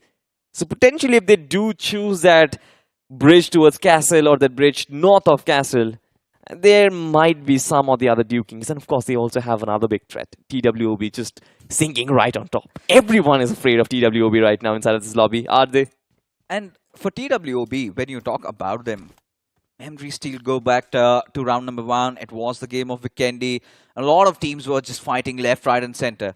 And TWOB just decides to wait for the right opportunistic moment. And the moment all the fights were done, they just come in, get a third party to themselves and get the center. Because right now, they're pretty much at the edges, like you said. But TWOB is one of those teams, Salty. I believe they do not like taking those early fights, unless and until somebody decides to push in on them. But who knows, considering how good they were in the previous game as well. They might also have that, few little shenanigans up their head. They might also be the aggressors in the lobby this time. Exactly, and talking about getting an itch, it's always about that itch that you get, be it TWOB, be it Inferno Squad as well. Inferno Squad had that itch. ZF, because of it, had 6 eliminations to actually go for the iQOO MVP of the last game. But as of now, I think we can rightfully claim this the start of the podcast hours. The initial battles are done. Majority of the teams will find themselves the house of the center of the circle. But while the others tend to move in, there are not going to be any battles whatsoever fixes, are there? Right now, I don't think so. Because for all these teams, now we've got quite a segregation happening inside this lobby. We've got a couple that have played very amazing. They have been really good. And they have nothing to worry about. But then there are quite a lot who need a big game out of this one. And Orangutans certainly are one of them. And they choose to go towards the other route. That is, play safe. Do not make any of those hasty moves and do not have those casualties. Because for OG, to be honest, at the position they are right now, with the points they have, they need to play a little aggressive. They need to go out hunting. But considering they're around Mount Kresnich, I get the idea. They do not want to lose this high ground advantage to themselves. I believe they should not actually go hunting right now. This team is currently lacking a lot of that confidence. And I'm not even sure if a lot of the Orangutan fans are going to take it with a pinch of salt, but I believe that Veyron needs to be back fixes. He needs to be in that playing 4 right now. Ever since AK had to take a sidestep because of his illness, because of his sickness, I believe that form, that superstar form that he used to carry along with him has kind of taken a dip. And currently, Team Orangutan, they are lacking in terms of firepower. And nothing taken away from Adu and Athanki. I believe that these two players, they have been getting inside the circle way too often. It seems like that AK-WindGod partnership, which used to lead Orangutan from the front lines, they are lacking because now these two players are completely split up. Now, this is one of those conversations even I was having with Necro, and he was also of the opinion that Veyron needs to be bought back. And for all the right reasons, we know that they have been playing exceptionally well, especially Veyron. He's got a really good run in the BGIS from Team Aru. But we'll get back to that. A huge shout out to our official smartphone partner, the iQOO Z9S, and we've been talking about this. Might want to check this phone out. Starts from just 18,999. But now coming back to the conversation, I really feel like, yes, AK, he's taken a little bit of a hit there. But this is also one of those teams, when you look at the players, everybody is a walking demon. Even Aru, on given any other day. The reason why Global Esports could not win the BGIS was Team Aru. Yeah. Single-handedly dismantled them.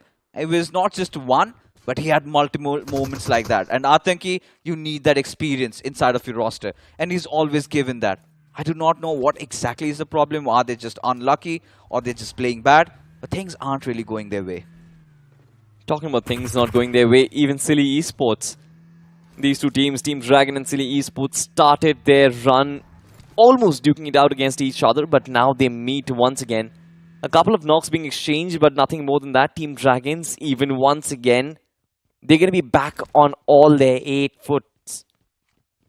But nothing too scary for both of these two teams. They realize that entering the circle is going to be their prime motto as of now, their prime objective. And Team Silly Esports, they disengage, giving Team Dragons also the place and the space to disengage. But getting back to that Orangutan conversation, I mean, for this team, they need a heroic performance. I believe it's always that poacher instinct. Do you know what a poacher is when it actually comes to the terminology of football?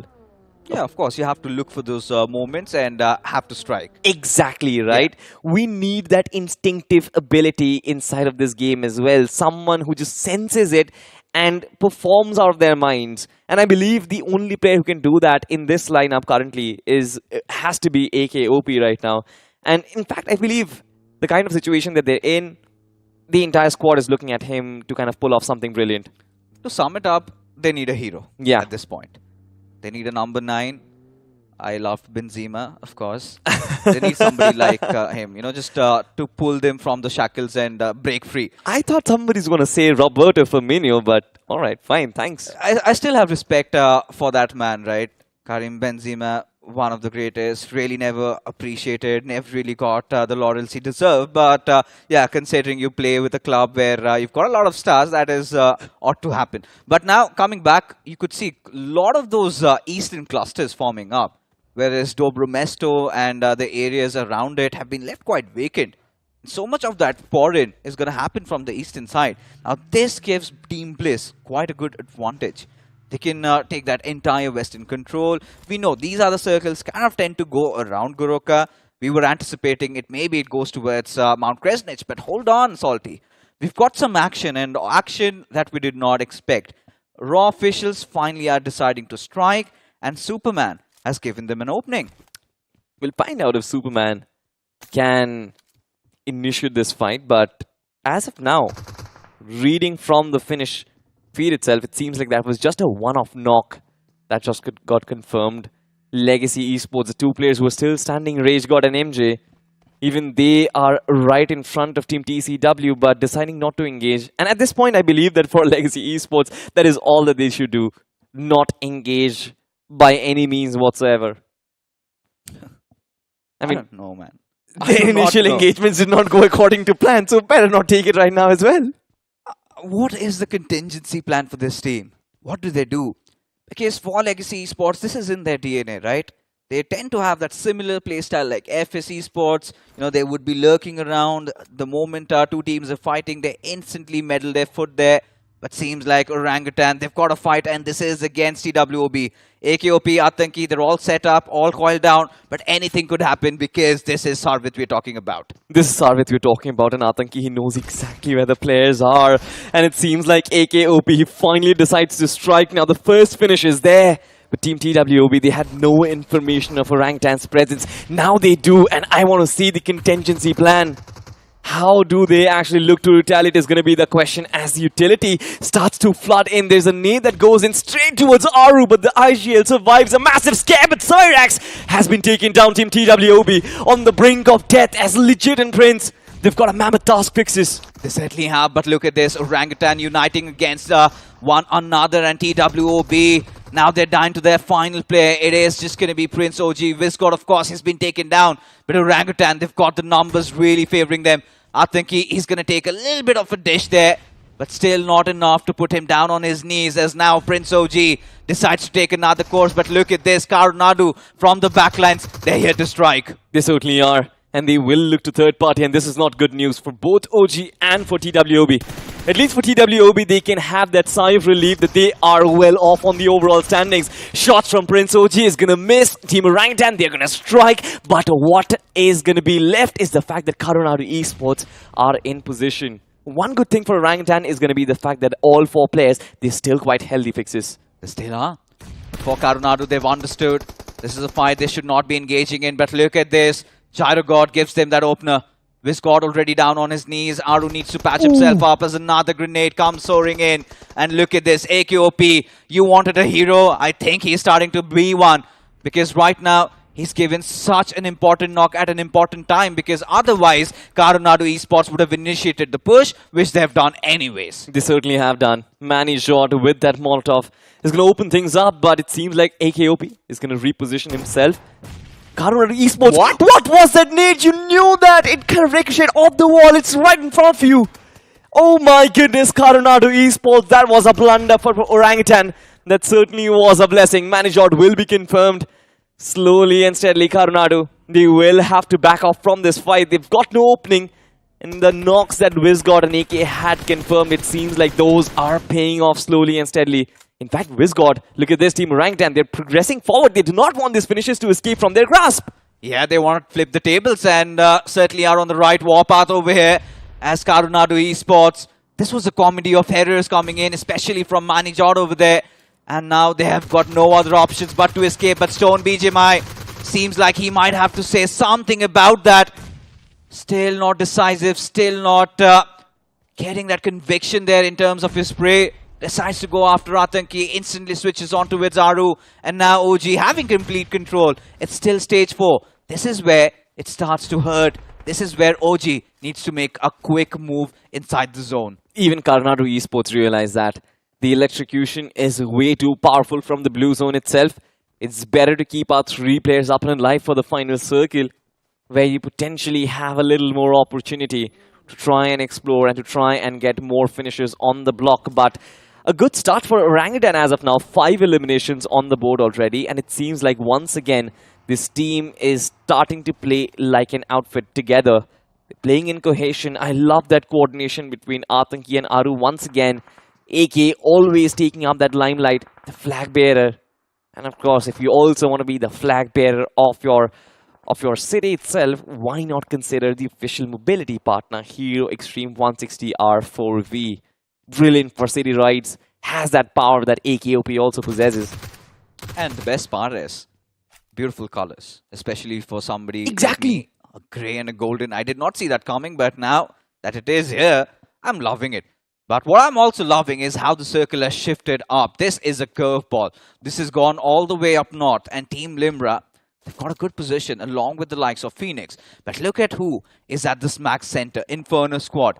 And they have got all the chances in the world to convert this into a back-to-back. Absolutely, but look at WSB and their positioning as well. They were far off towards the far eastern part of the map. But once again, lovely rotation and great timing to actually enter that circle. Yeah. They found that southwestern corridor for themselves. And now I feel like they are going to be looking for those potential backstabbers. And if they do so, I believe points are going to flow. But KARUNADU Esports, they're suffering from the play zone right now, which is definitely not acceptable. Yes, I understand the 5th circle, but they still had 4 or 5 players still live.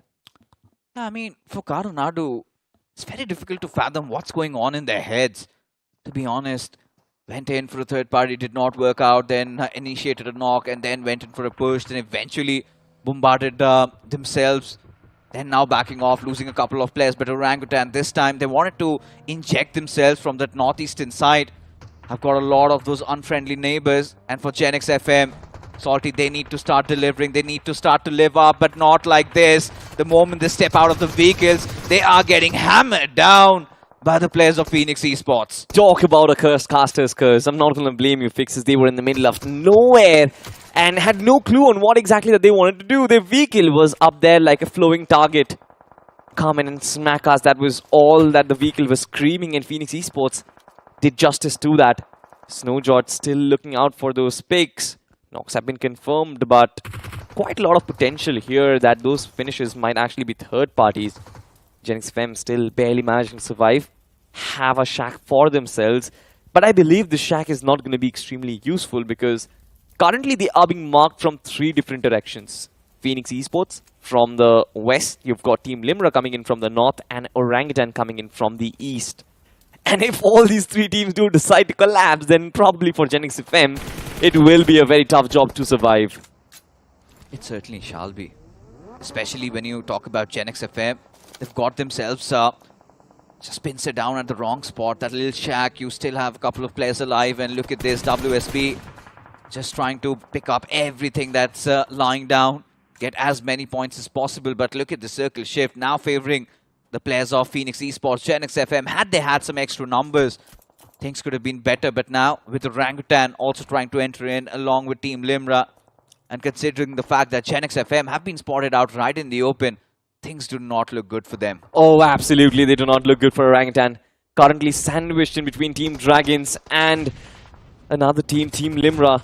Team Limra can come chiming in at any point in time. AKOP has been taken down. The barrage of nades is just way too much. In Team Dragons, they're just feeding on the apes at this moment. There is no stopping them. Aru is the lone man who is still surviving. And this rotation just completely cut off their hopes of a comeback.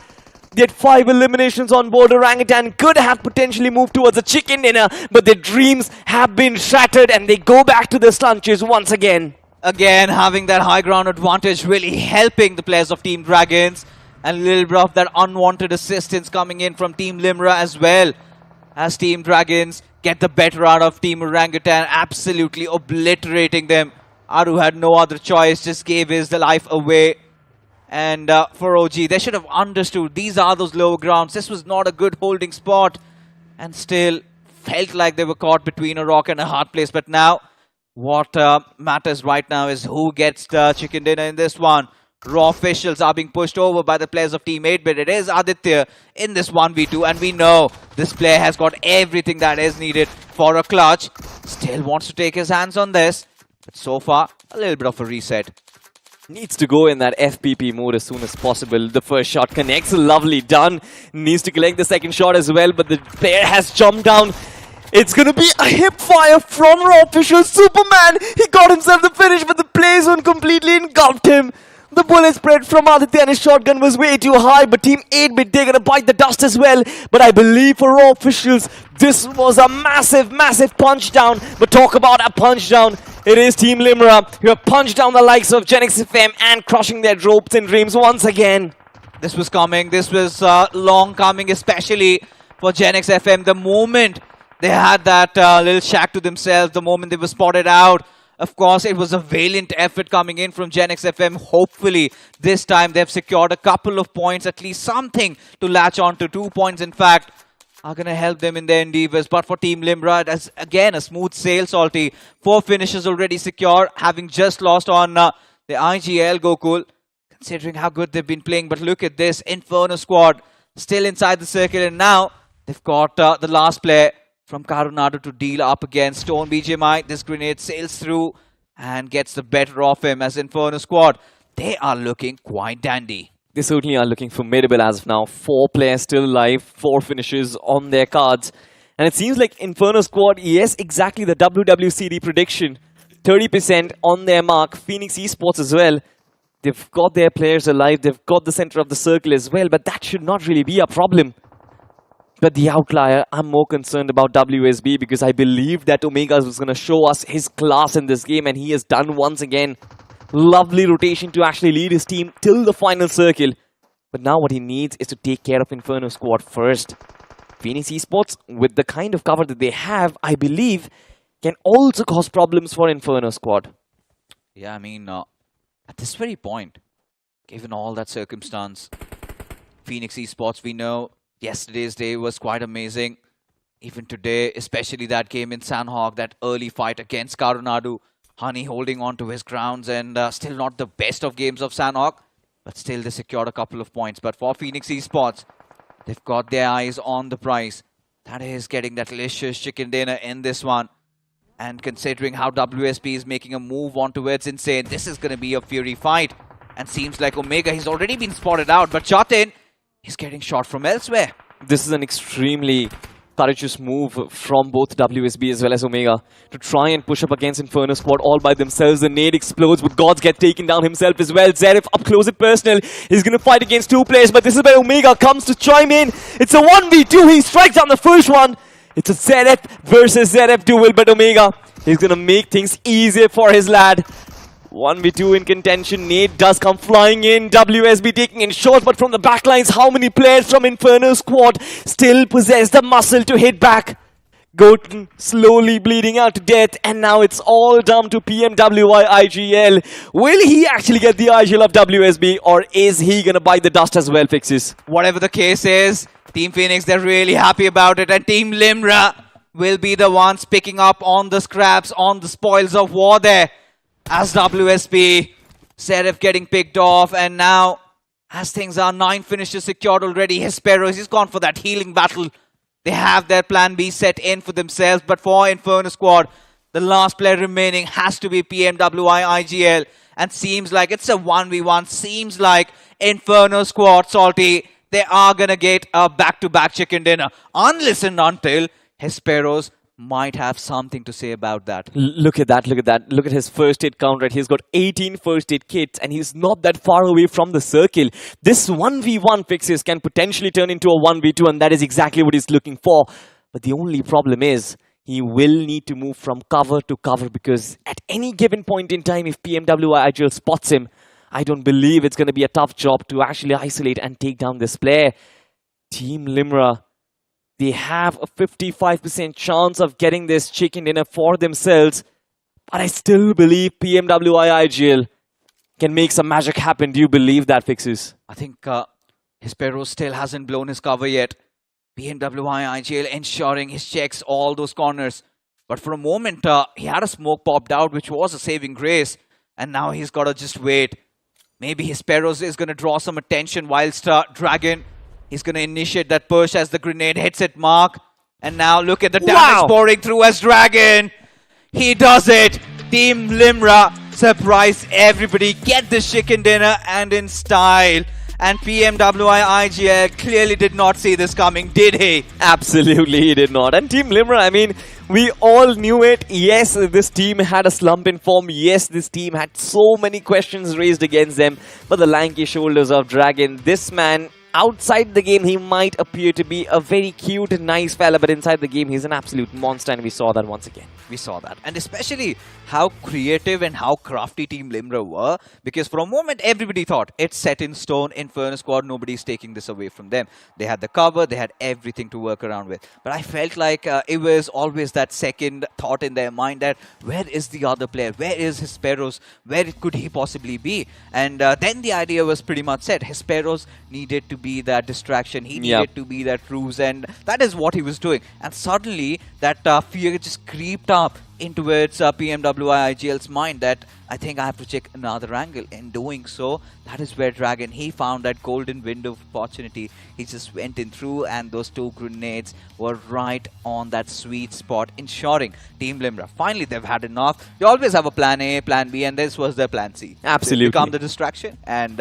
get the chicken dinner. But you know, to be honest, to be fair to Team Inferno squad, I believe it was also WSB and their tag team effort as well. Because that push from WSB, for Omega, I think it was the riskiest move to actually move in closer to an opposition where you're moving in with a man disadvantage. But look at how beautifully he crafted that fight. Omega moves in first, draws so much attention, and then Zeref pushing up north, and he has that faith. Zeref used to be the IGL of this team, but now that his IGL-ship duties have been taken off his shoulder, this man is doing so brilliant as an assaulter. I think for WSB, still nothing to really scoff at, because WSB also were getting third-partied from the backline. So you could see it was Team Limra who were the ones who got the job done, right? Taking down the final player of WSB. That is where PMWI IGL suddenly has a sparkle in his eyes. All right, I can get this chicken dinner. But eventually it was sort of defied by the players of Team Limra. But then again, when we take a look at the winner-winner chicken dinner movement, it had to be special for Team Limra. I think this was some big brains, Giga Chad thought, because we thought Hesperos, he's going to be in the woods, he's going to heal himself up. But that little movement towards that side, that really set them up. Absolutely, I loved it from Team Limra, honestly, and their fights initially as well have been quite brilliant. Now look at this, WSB in this brief period of moment, I felt like they were about to win that fight against Inferno squad, potentially dueling up against Team Limra for that ending battle, but Team Limra also did one good important thing, that is to spot out that final few players of WSB and sprayed them down. I feel like that was extremely important in order for their success. You know, one other thing I really want to point out, since we saw this highlight over here, what I felt like PMWI could have done was reposition himself. Because I think the moment Team Limra took down WSB, they knew that he's pinned to that spot. Because for Dragon, it was all about just hitting that grenade on that particular spot. Had PMWI maybe moved a little bit towards the backlines, a little bit towards the side, things could have been completely different. I think it was all about, you know, that other extra man Hesperos. That was the only concern. Maybe that's why he decided to stay still. But let's move ahead from what has just happened. Yeah, they got the chicken dinner. Congratulations. But for Orangutan, GENxFM, Raw officials, the misery continued. Even for TMG official as well, they were the ones. For Legacy Esports, that fight is still in my head and it's not going out as of now. What were they planning? What was he thinking about it? For Orangutan, I still feel like you can't really do anything from that position, right? You know you are kind of completely in a sandwich situation. Team Limra coming in from top. You've got Team Dragons coming in from bottom. And of course, with that height advantage, being in a sandwich situation, Team Orangutan could not have done anything in that position. Yeah, I think for Team Orangutan, for a moment we saw them, they were around that northern side. Yes. But then again, that decision to head towards the northeast, where you had so many of those teams, because of course we have the luxury of the map feed. We knew that the western areas were completely vacant, and if they somehow had any information on that, they should have striked. But still, for OG at least, they had a couple of finishes to work with this time. Still not an OG performance. Now there is going to be that grand reshuffle. I really felt like they should have got as much points as they could have from this particular group. Because who knows after the reshuffle where you're going to be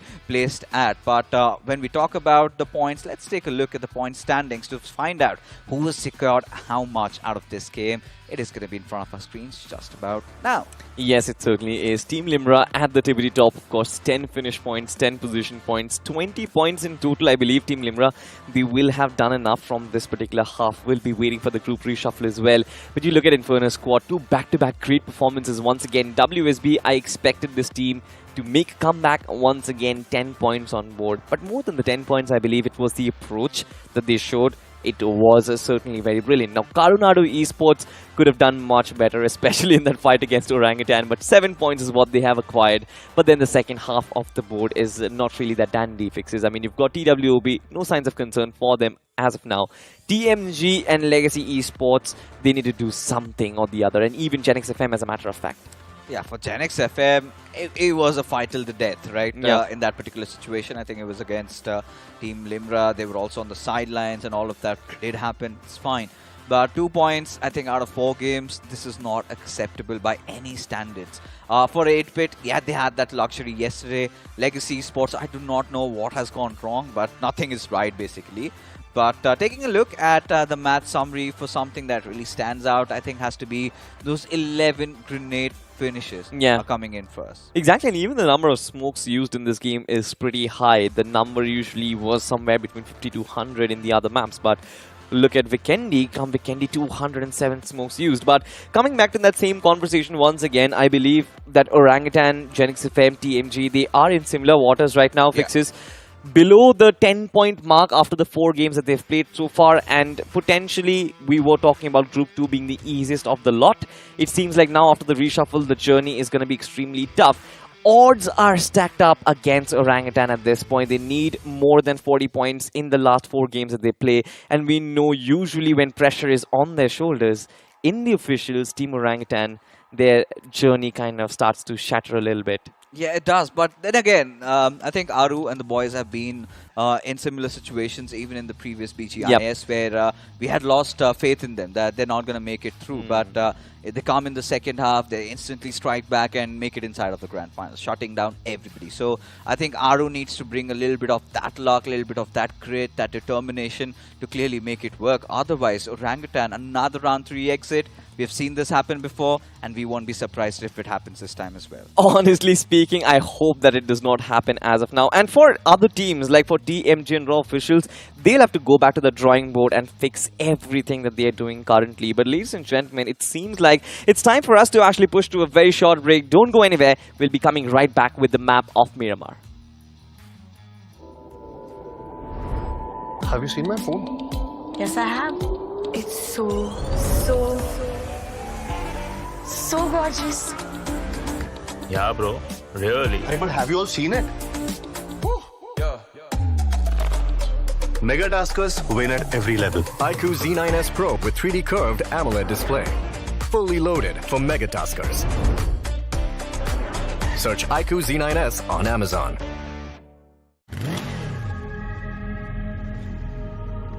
The movie starts in 10. You can miss the beginning, or you can go ahead and challenge the clock. With an all-new Sprint EBT engine that goes 0 to 60 in 5.9 seconds. Presenting Hero Xtreme 125R. Challenge the Extreme.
Welcome back after a short break, ladies and gentlemen. We are back with iQOO BMPS 2024. And of course, with a big change on the panel this time around, Mr. Necro is back. But what about that game of Weekendia? I want to know your thoughts before we move on towards the Group 3 of the day. At least we're seeing some signs of movement from the side of GENxFM and OG, right? GENxFM opening their account in the overall standings, getting 2 points off that previous game, so that's still a big move, considering GENxFM was all the way at the bottom with 0 points. And for OG, at least getting that squad wipe done, getting those 4 elimination points as well, then also shaking away a team like KARUNADU Esports. And speaking of KARUNADU Esports, let's be honest, they choked that fight a big margin. Yeah, they certainly did. I mean, in terms of the way they moved in, they had the opening done as well. Team Orangutan, they just had finished their fight. KARUNADU had that window, but they could not really exploit. But getting back to the conversation of qualifying, below 10-point mark after the 4 games that they've played, and the reshuffle about to happen, I believe there's a big question mark, don't you think so? I know, right? 4 more games to go, and in those 4 games now, they need to try and qualify for the upcoming markers. Knowing the fact that, once again,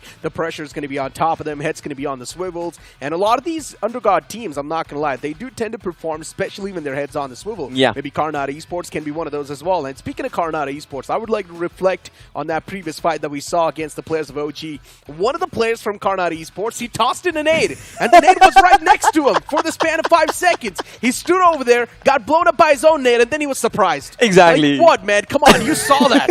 He saw that. It was manager. It was right next to him. But ladies and gentlemen, if you also want to avoid embarrassing moments like these around your game as well, and you don't want your friends to be mocking you, get yourself something as powerful as the iQOO Z9S. They are our official smartphone partner for this event, and they've done a beautiful job with this giveaway that has been there. Google iQOO Z9S series, and potentially you might be one of the 15 lucky winners to get yourself hands on the iQOO Z9S Pro. But coming back to the conversation once again, Necro, Group 2 done and dusted for the day. We are here to welcome Group 3, and here we have some heavy hitters. Ignite Gaming yesterday, they were so brilliant. The underdogs, but still they're doing so good, right? Ignite Gaming right at the top in the overall points table, getting 27 points in the first 2 games, and that is definitely a stark statement. But speaking about stark statements, you've got Godlike as well making one of those, right? Just making sure that the lobby's not going to be feeling too comfortable when Godlike steps in the playing field. That game of Weekendia, it was an absolute work of art. It certainly was, but we'll have to have a look at the overall standings to refresh our memories once again to see where exactly these teams stand. Now, you've already mentioned Ignite Gaming and Godlike. They are at the tippity top, but which one of these teams from Group 3, they are struggling? Let's find out. TWOB, in spite of their performance in Weekendia, they're still at the top. Team Limra making a climb, Necro. This is surprising. 44 points on them. Inferno squad 43 and Team Soul at 40 points. I wish I had a chance to talk with Fixes about this Team Limra comeback because Fixes at the start of the day was really skeptical about Team Limra, I'm not going to lie. But I still said to Fixes that yes, it is Team Limra, and for some reason I've got the hope with them, and that's what exactly happens. Team Limra, they pull off a big upset for the other teams, and a good thing for themselves considering they have now propelled themselves directly on the second spot in the overall standings. Even look at Inferno squad right there, and Fixes was skeptical about both these teams not making a comeback. Exactly, but well, Necro, you're the glimmer of hope in these teams. They believe in you, they trust in you, and it seems like that trust is paying off right now. But we flip page and here starts the problems, right? You've got a couple of these names, a big name in the form of Reckoning Esports, Blind, THW around the 20-point mark. We still know that the cutoff is going to be beyond the 40-point mark, so it is going to be extremely important for them to pay close attention to where exactly they are being shuffled, to which group they are being shuffled. Carnival Gaming, Team X-Spark, you've got Legacy Esports not in great position, 4 matches played, just 9 points. Now, qualification axe is going to be on their head, looking to be head. And then, of course, in that 48-point mark, you've got Team Orangutan, 4 matches played, just 9 points, below the 10-point mark. I believe it's going to be extremely tough for them. But Team Cosmic, Necro, this is the team that I'm looking out for today. Hands down, Team Cosmic is supposed to be one of those teams that performs when their head's on the swivel. Yep. That performs when they've got so much pressure upon themselves. So definitely there's a high chance they can perform over here too. Moving the conversation on towards WindGod Esports. For them, it's been a smooth sail up till now. But now look at them, just 2 points in the first 2 games. That's a big sign of concern. Maybe even WindGod Esports can pull off that comeback. The same thing can be said for 4 Miracle Esports. Adi and the boys struggling once again. I'm not sure what's going to be the one to save the day, but now it's time to buckle things up. In round 2, they showcased a lot of those glimmers of hope, and I would like to see that reflection once again. You move on towards a few more known names like CG and Team X-Spark. Keep this thing in mind. They haven't really shown their prime gameplay yet, and I think so today's going to be the day where they just dominate the lobby. Potentially one game from Carnival Gaming is something which I'm expecting. One good game from CG, but Team X-Spark, we'll have to find out. I have a little less hopes in them, but Necro will look at it after the end of the day. But so far, yes, you talked about 4 Miracle Esports. Adi has had that tendency to actually perform when the axes are right behind his neck so far. 4 Miracle, I believe that this today, in fact, can actually be a comeback. He has great discipline, but Team Cosmic, Team Ignite Gaming, these are going to be the underdogs that I'm actually watching out for. Team Cosmic specifically, really want to see what this team has in store for us, because Miramar and Erangel should be their default maps, isn't it? Keep this thing in mind. Inside of the Group 3, there was a big vacuum of points in the top 3. THW, Hero Extreme, Godlike, and Ignite Gaming, they pretty much secured the majority of the chunk. And then the latter, the half of the board, they were just left struggling to get those points. Now keep this thing in mind as well. There's a lot of those known names all the way at the latter half of the board, still waiting to be unleashed inside of the lobby. So one thing is for sure, Group 3 is going to be the proper group of death right now.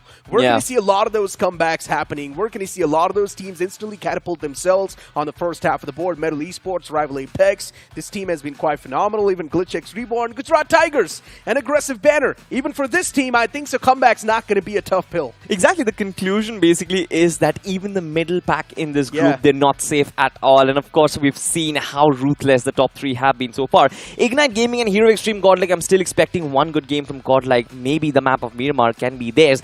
Any prediction for the map of Miramar, Necro? Oh man, I would like to go with someone under God, but then looking at the entire group, I would like to stick to the known names, and I'm going to go with Team X-Spark. I think the first game itself, they are going to dominate.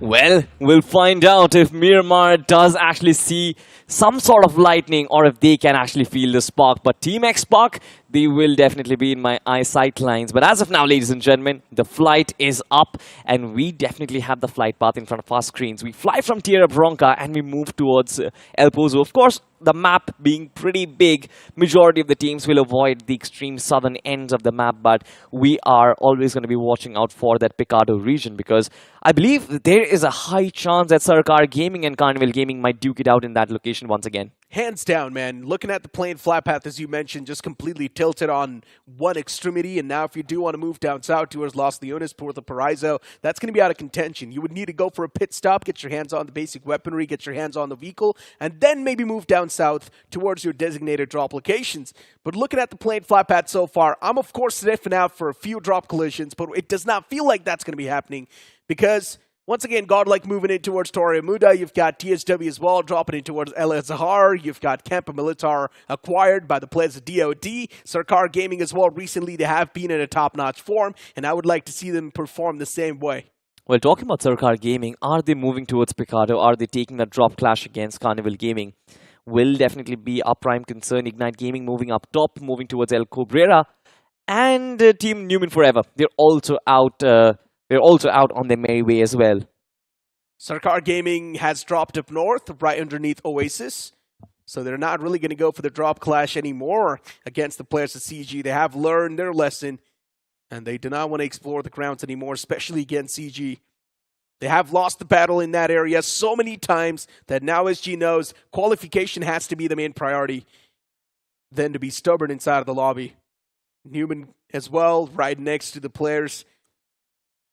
And you've also got the circle panning out in pretty much an awkward spot. Los Leones, there's a major chunk of that city, but still, you can't say only 60% of the circle is playable. Exactly, right? 60% of the circle is playable, 40% of it is in water. And we've seen Miramar give us some unorthodox circles, especially the one where the circle was outside the map, in fact, for the last two renditions.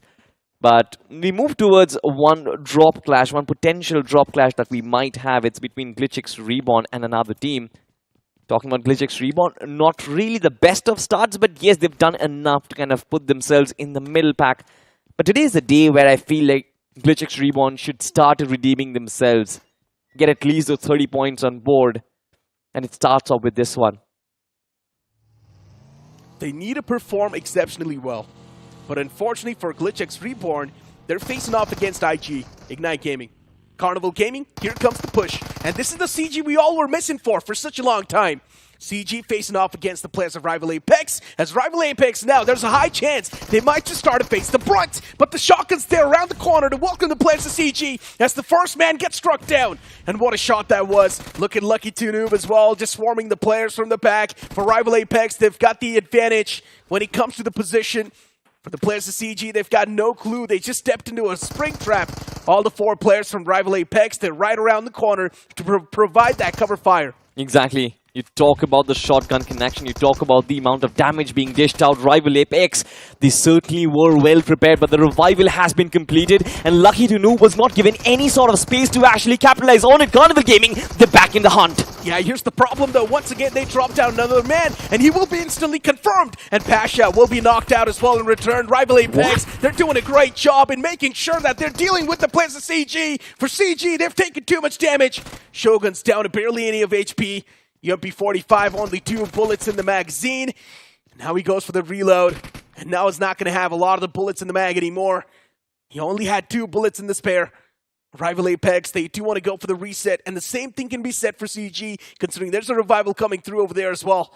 And Pasha is still left alive, by the way. They're baiting the man. They certainly are baiting the man, but at least information is being passed on. Revival has been confirmed, but Rival Apex, they have a small window, Necro, before these players actually heal themselves up and reset back into this fight. But look at this, Neo actually finds Pasha. Okay, the knocked out player confirming with the SLR. Just handed out the death blow to that man, ended his misery. For CG, still, they've got the man advantage inside of the fight, considering Rival Apex now down to just a 2-man squad. It was squad and unorthodox pounce, but still for CG, things could have been much more fluid. But unfortunately, they did not know that there's all the 4 players from Rival Apex in the same vicinity. And that's where they got screwed. And keep this thing in mind, CG does not have enough loot as well. Yeah. The man's running out of the bullets on his UMP45. Hopefully he gets his hands on a bit more of that ammo. Viper still waiting for the players to move up. Shotguns in the hand for CG to break this deadlock. It will be tough. It certainly will be tough. And I believe that for Carnival Gaming, the main problem starts because of the fact that they've utilized majority of the utility and their throwables as of now. Still wanting to use the smoke grenades as a decoy to try and break through, but we know as a matter of fact that these shotguns, they're deadly on the staircases. Lucky to know was brilliant, but now look at this. From the back lines, it was extremely brilliant. 2 players being knocked out. Now it's all down to Goblin. It was an incredible crossfire setup, but here comes the push as Goblin finds the strike, and he also wants to go for the death blow, but unfortunately the man's denied, and here comes the third party from Team XPark. They do find out there's these two incredible forces colliding against each other, and XPark, they want a piece of the pie. Sarang, this man's got a stacked up inventory, and he would want to toss the utilities to flush out the players from their comfort zone. For Team XPark, they know exactly what's happening.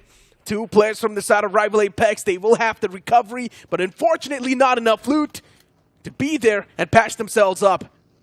Viper, he does get a few more resources from that death crate, but that's not going to be enough. Now the entirety of Team XPark, they collapse towards this compound. Remember at the start of this entire game, I said CG and Team XPark, these are going to be the two desperate punches, and that's what is exactly happening. XPark, they're here to get the advantage. Considering they know they've got the man advantage anyways inside of the fight, they would want to strike down the players of Rival Apex. For Rival Apex, there's no healing left. Exactly, but I'm still backing these players. They've done a fantastic job against Carnival Gaming. They never really had the better in terms of positioning or in terms of their utility, but they still managed to sneak in through that fight. But now, it's all down to zero. The UMP has to connect, needs to find the first opening so that he can even things up in terms of the man advantage. Oh, look at Viper! That shot almost got them the first knock. Almost. The man's now scratched up way too low. Team XPark, they need to be a little bit more careful. They know what exactly is going on too. It's a nice crossfire set up by the players from Rival Apex. And this setup seems like it's going to be tough to break through. The man from the back is trying his best to get something done, but he will be wrapped up in a sheet. Nice coordinated push from the side of Team XPark, and they wipe out the entirety of Rival Apex. But once again, for Rival Apex, what a way to deal with the players of CG, even though they had the man disadvantage. That cover fire was beautiful. It certainly was beautiful, right? They did a phenomenal job, but for Carnival Gaming, I think it's not going to be a big sign of concern. Team XPark, you went ahead with this team, Necro, and it seems like they've got themselves the early start. And the approach seems nice. Once again, they're going in for aggressive pushes. They're going in for the third parties. And this is what Team XPark are experts at. Talking about Gujarat Tigers, this is another one of those teams in the middle pack. And this team will also be looking for desperate measures to actually start their game on a lovely run. Currently at the edge of the circle, they're going to have a long journey, quite comfortable. No real team to actually stop them, but look at the cluster that is happening on the shorelines. THW, you've got Team Cosmic as well, and Team WindGod trying to huddle up around that Impala region. Any possible fights, Necro, over there? Maybe. There's definitely a lot of those possibilities that can come through. And looking at how the previous fight as well came into fruition, man, I never saw this coming. CG had the entirety of that Picado to play with. Still, they went off against the players of Rival Apex. The fight came into fruition. CG was running low on ammunition as well. The man just had 2 bullets in the UMP as a spare. So even that was quite a big mess up. And looking at the replay on how the setup was, this is how the fight kicked off. Viper holding that angle beautifully, waiting for the man to walk in his crosshairs. And then it felt like it was a nice spring tap laid out from the side of Rival Apex. But unfortunately for Rival Apex, still the players of CG, they managed to dismantle through that spring trap, and they were coming out on top with flying colors. But then later on, when the fight was taken down to a 3-on-2, this is where the cover fire came into play, especially from the man in the back. And he was striking down so many players from CG, doing so much damage from that position, that CG could not really have a proper answer to that. The finishers actually came in from the shotgun from Viper, but the cover fire did majority of the damage. No matter who actually gets credit for it, I believe it was great teamwork and great display of coordination from Rival Apex. Knowing the strengths and weaknesses of different compounds and buildings and the structures really help you to actually get the edge in terms of these squad fights. Rival Apex displaying a lot of skill, but they will look to come back on the map of Erangel, score more points. Not really a lot of points on board in this one. But talking about THW, I think this is going to be the team that will fancy their chances for another chicken dinner. They might. It's THW we're speaking of, right? The consistent bunch. They always do find the scrappy points for themselves in every single game that they play. Yesterday's day was an absolute banger. So for THW, they've already got a great start, and they have also got the momentum to play with. For Hero Extreme Godlike, though, things need to be a little bit more buckled up. Yesterday as well, they were the one to play the last set of matches. And today, too, the same thing is happening with them. Miramar and Erangel will be played. And speaking of Hero Xtreme Godlike, now the hopes from the fans are even more. They want to see this team on a constant spree of domination. Hero Xtreme Godlike is way too close to that qualification bracket, considering they have 23 points so far, and all it takes is 15 or 20 more to easily move on forward. And I believe the kind of form that Punk and the rest of the boys have picked up, it shouldn't really be a problem. They found a system that works best for them. Putting Jonathan, putting Simp in positions where they thrive. Jonathan right up front, looking to actually find those openings. Advino as well along with him. This man is going toe-to-toe against Goblin in terms of the iQOO MVP contenders list. Has toppled him down as well, but Sim from the backlines has been beautiful. Punk himself as an IGL has been extremely aggressive and successful as well. Indeed. Something which I believe that Jelly was not able to accomplish, Necro. What are your thoughts on that? We've had this conversation so many times on the desk, and I've always had the same opinion. Jelly's much more of a passive IGL. He's not someone who likes to take things instantly aggressive. He waits till the final few moments, and that's when he likes to strike. He likes to play as a well-knit unit. And that strategy is not viable anymore. It's because of the new points distribution that we're seeing. Yeah. When it was the old point structure, when there were 15 points for the chicken dinner, that's when a lot of these teams used to play it passive and hope that they get the chicken dinner, because 15 points is a lot. With one single chicken dinner, you can instantly catapult yourself in a better spot in the overall standings. But now that the things have changed and teams are playing it much more aggressive, that similar playstyle does not work anymore. So Jelly has the old ways, and he needs to update his maybe gaming dictionary, if you'd like to call it, the strategy book. Yeah. He needs to update that. Yeah. 100% agreed over there, because Jelly found success with OR quite a lot, especially in that point structure. He had Mac and Max underneath his arsenal. And this team played phenomenally well in terms of consistency. They always used to find the circles, but now it's no more about the circles. It's more about gaining those fights, gaining advantage in those fights. It's a much more ruthless game currently, Necro. Another team that has kind of fallen short in order to show that ruthlessness has been Medal Esports so far. They are displaying signs of brilliances, but not really as consistent. Our official smartphone partner is going to be the iQOO Z9 S series, which is starting from $18,999. Head on towards Google, search for the iQOO Z9 S. You might just stand a chance to win the iQOO Z9 Pro, and you might just be the one lucky winner out of 15. Moving back towards the game, and yeah, getting back to that conversation as well, right? The same thing can be said for Sensei too, man. Yeah. Now, if you try and look at his run, especially in 2023, the man was doing quite great. He was there in the grand finals of the officials every single time. Yeah. And that's all because of the old point structure. As soon as the new point structure struck, a lot of these IGLs, their playstyle just got outdated because they like to play it way too passive. And that's the main sign of concern. If you're not someone who can adapt quickly enough, well, then you will face the brunt.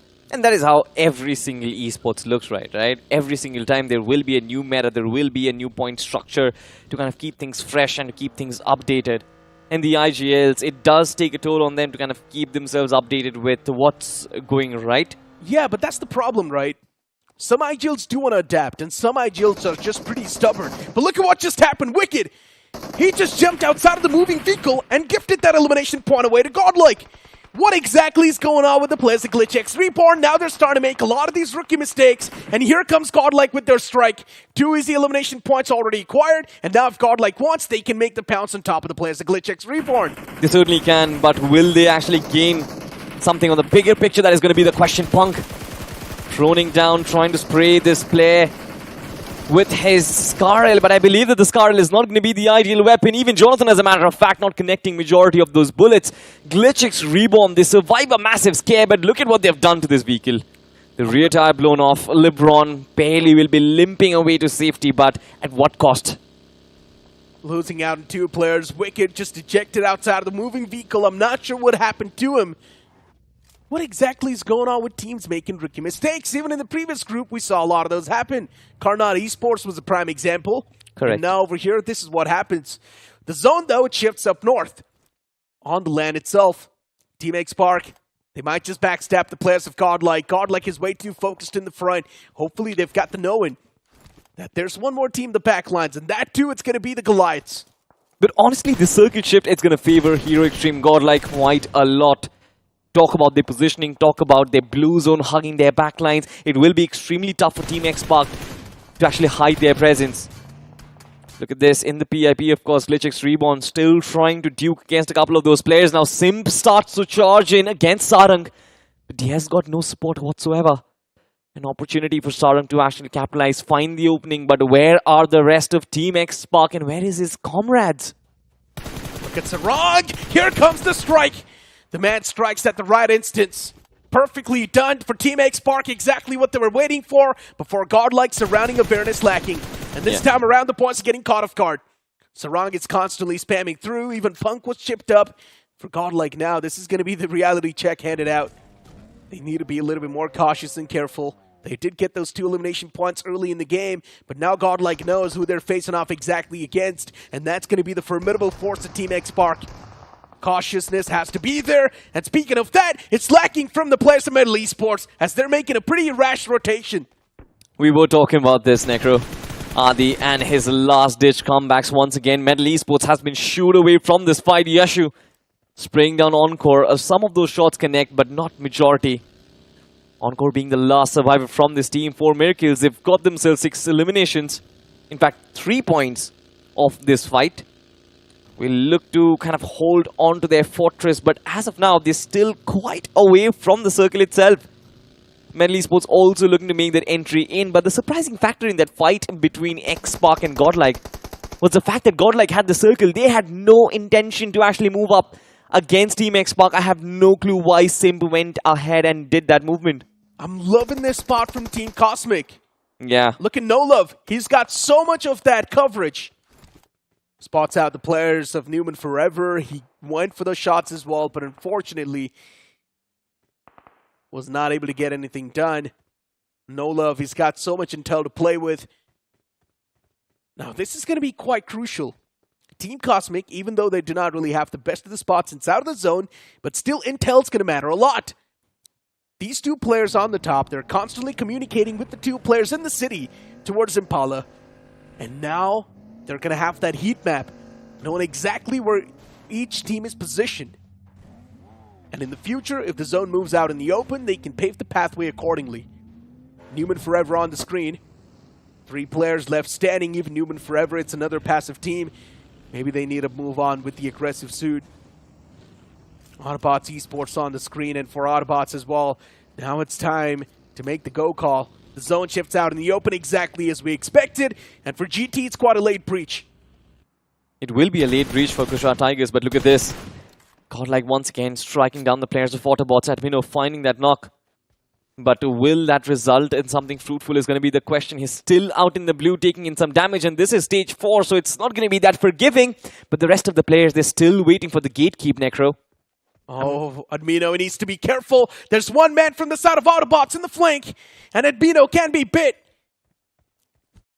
The man just waiting for the right instance to strike, but the nades from the side of Admino, they're quite perfect. The second one sails in, as it's going to find the confirmation. Admino handicaps another team. Autobotz Esports in a big world of trouble, as now they start to face the reality as they're facing off against the players of Godlike. And for Godlike, it's Team XSpark who collapse against them. Absolutely, but look at this, Team Autobotz. They're still in that presence. Still showing their presence in the backlines, and I fear that Godlike, in the midst of this fight against XSpark, hopefully they don't get third-partied, and I believe Admino will be tasked to actually hold this team up front. But for Prunk and Jonathan, the task is cut out because they are stopping BGI as defending champions. Sarang and Joker did try to go up north, did try to actually take this fight to them, but it seems like they're starting to fall back. Team XSpark. Now their eyes are going to be on the players of Autobotz Esports. Considering XSpark themselves knows that they're not inside the safety lines just yet. They do want to move inside of the safety lines, but how can they? With Godlike on the trail, it just gets even tougher. Oh, I like this. Joker's going to immobilize the players of Godlike if he wants. He can get rid of the Veals, but still is not doing so. For Godlike, they're already on the move. They're on the run towards the safety path, but this time they're going to pull off a long rotation. They want to go for a safe approach in the game. They were screwed by the players of Team Xpark for such a long time. It was such a big stalemate, but now for Godlike, they finally do find that breaking point as they break away from that spot. Exactly. Ladies and gentlemen, if you also want a safe rotation in your city rights, do consider the Hero Xtreme 125R. It's brilliant. But talk about brilliant, Team TWOB. They certainly are making quick work of GLITCHxREBORN as of now. Destiny jiggling around this opening, jiggling around this choke point. He needs to connect that one shot from the shotgun. Backlines exposed and GLITCHxREBORN, what were you doing? Wait. They're gonna bite the dust. Scuba just found the opener and then he just burns in his own Molotov. What am I watching? GLITCHxREBORN. At the start it was Wicked, now it's Scuba. Man, GLITCHxREBORN, they're really making a lot of these rookie mistakes, and for some reason, they're not able to cope up with all this pressure. And if the same things keep on happening, GLITCHxREBORN, they will be eliminated in this round itself. THW, though, with a three-man strong squad for THW, they're already doing way too good in the overall standings, and they need to keep on moving up the same way. 4 miracles, even for them, this game matters a lot. For Godlike, they finally found themselves in the safety lines, but not looking so safe after all. As of now, they certainly are not safe, but safe isn't really the word for Team Cosmic as well. Looking to me, their last-ditch comeback nades have been struck, but Zord OP will be struck down instead. Clutcher from top, doing an extremely brilliant job. The utilities from Team Cosmic is just not finding any results whatsoever. In Team Do or Die, finally their first man is about to fall. Oh, this is nice. Team Cosmic, that's the exact opener they were longing for. And now for Crimson, knowing the fact that even he's lost out on 2 of his own teammates, it's not really that good of a stance anymore. Cosmic, they're about to crumble, and that's what happens. Even Crimson falls apart. And now for Team Cosmic, the fight's taken down to a 2-on-3. Palu, he's been the main playmaker for the entirety of Do or Die, and once again, he can be the man as well.